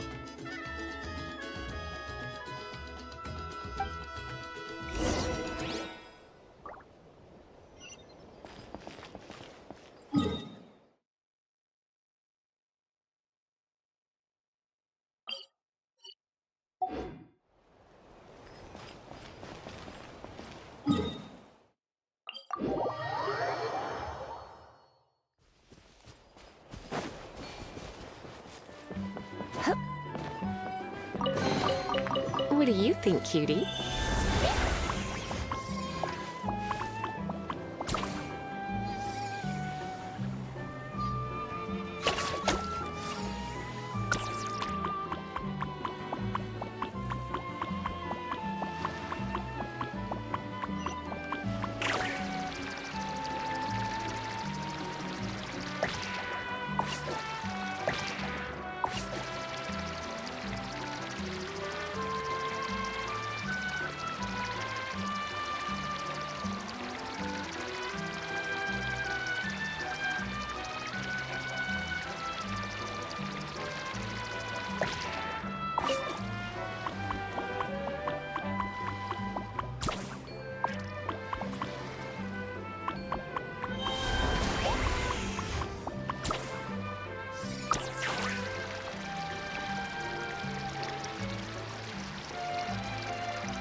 Renowned heroes, daring adventurers from afar, beloved guests, welcome to Tete Isle!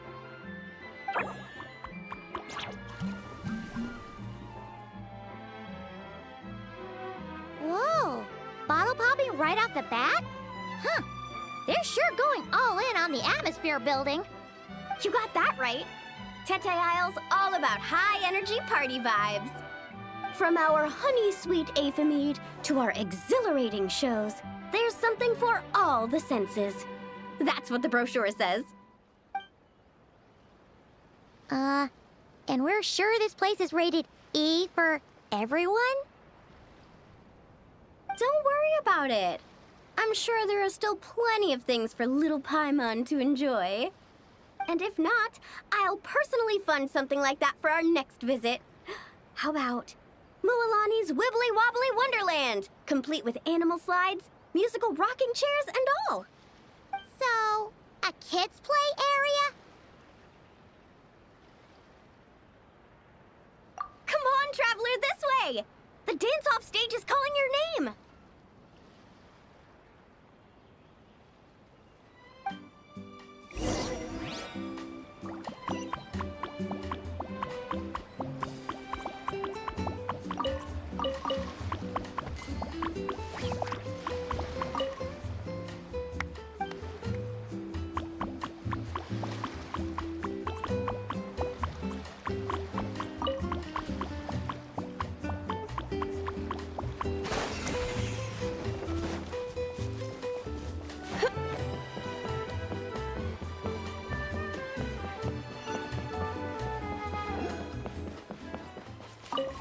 This must be where they put on their shows.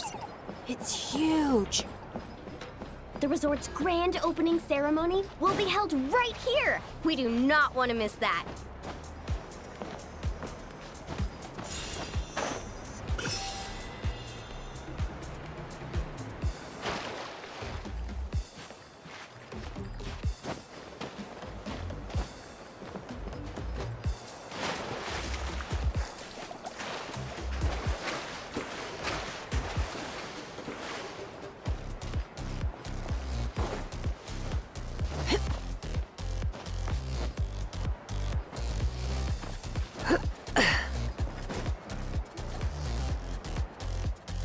Hey, you made it.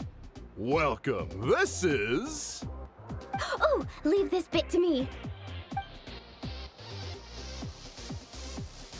Ta-da! This is the dance-off stage! The name rings a bell, but it sure looks different from the one we know. It's a Shilonen original. As for the design, I'm guessing probably a client request? Traveler, Shilonen recommended you as the DJ. She said you'd be the perfect person to set the place on fire with some high-energy beats. You sure she didn't say something more normal like fire up the crowd? Hey, the wilder the better, right? 'Cause she... I think she's pretty swamped with commissions right now. Yeah. Anyway, go ahead and give it a spin. She adjusted the modules and stuff to match your height, so it should be a perfect fit.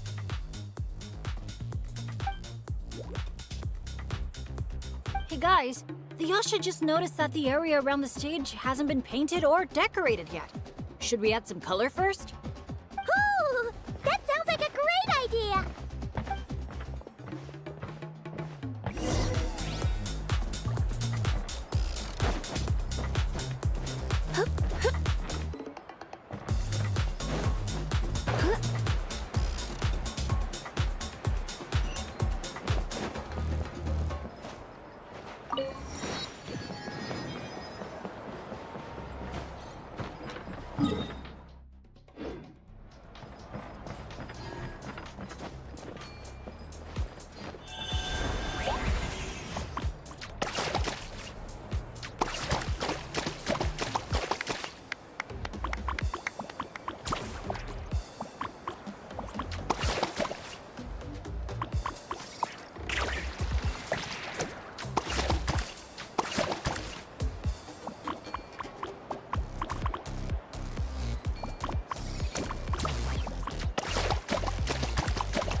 So awesome!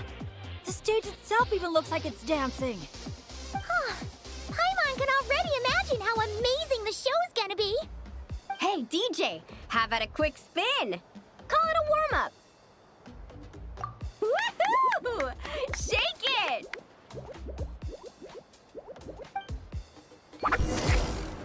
Try pressing some of the buttons first.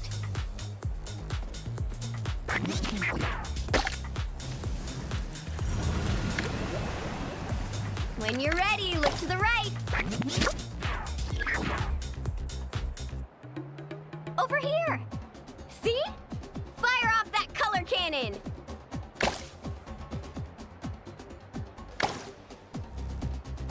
Let's try the boat now. Launch the wave machine right as the boat passes. Look out! The boat's about to set sail.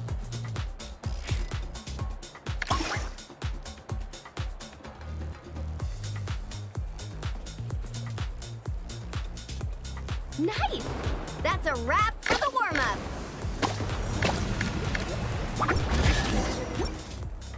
You called that a warm-up, but are there really gonna be boats cruising around during the opening ceremony?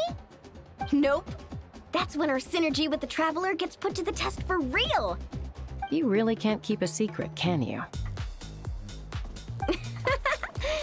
Anyway, time to decide where to head next. What are we gonna do? Hey, something up over there? Hey, it's that Genshin Grain again. You know, the one who showed up first thing this morning? He hasn't left yet? I mean, the issue isn't how long he stays. It's whether we run out of Aphamide before he leaves. Uh-oh. Paimon has a funny feeling about this. Sorry to interrupt.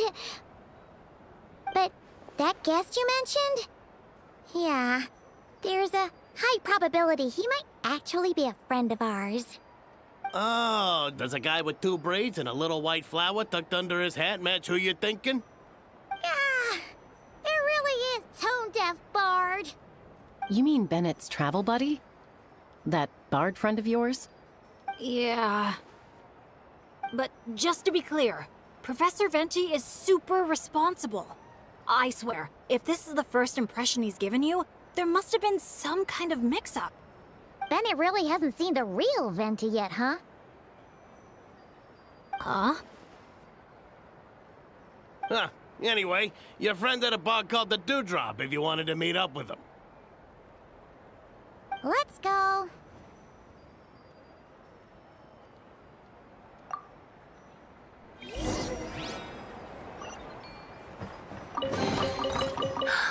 Oh my.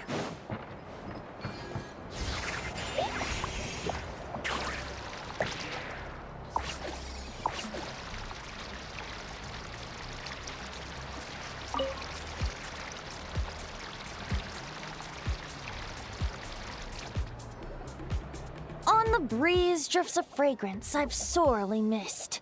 Sunsetia's kiss, so tender, so sweet.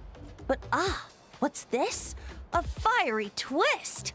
A flaming flower's fury, a flare of searing heat. Tone-deaf Bard, look at you! Sitting here by yourself, sipping away at your drink without a care in the world.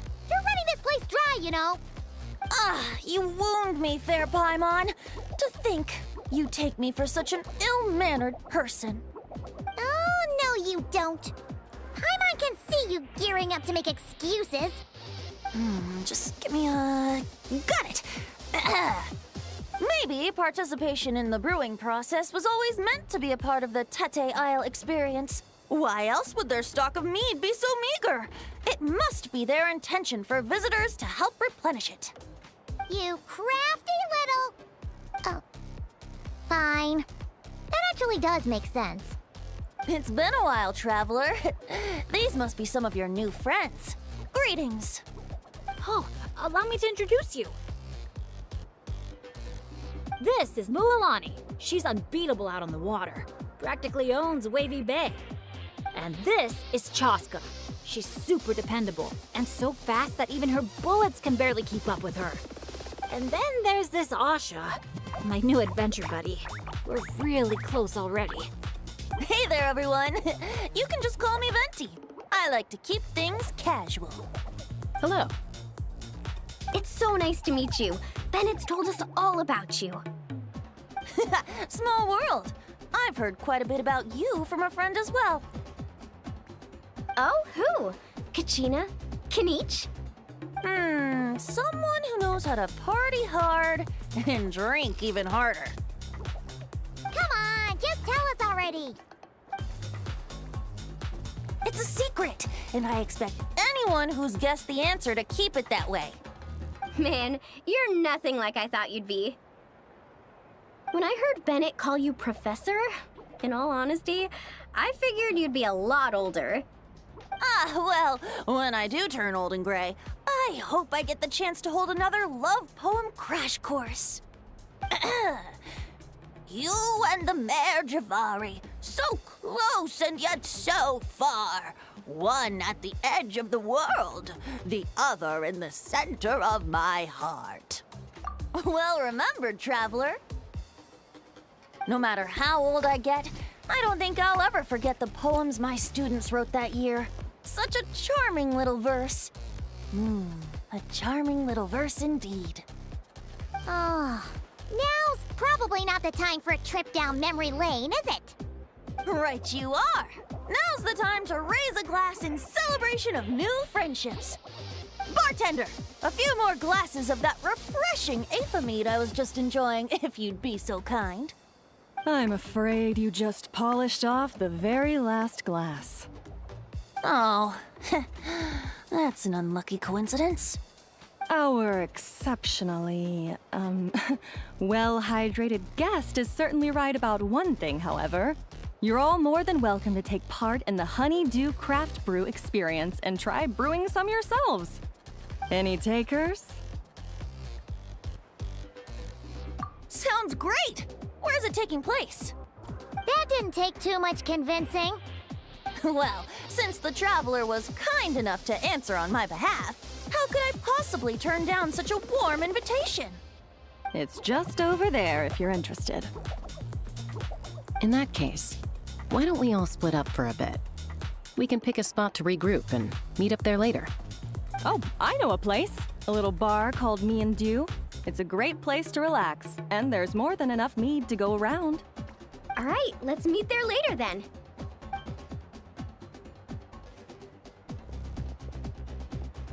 Oh, Me and Dew. Just Me and Dew. Such an aptly poetic name for what I'm sure is a veritable temple of inspiration. Don't try to bat your eyelashes at Paimon. You're not allowed in another bar until you've at least attempted to replenish what you drank. Well, I suppose you're right. Anyway, judging from the look on your face, I'm guessing you have quite a few questions for me. Why are you here? What brings you to Natlan? And why are you suddenly bringing up your poetry class? But questions, dear friends, are like bottles of fine wine. Cracking them open is all about waiting for the right moment. How's Bennett been doing the past few days? He's been having a great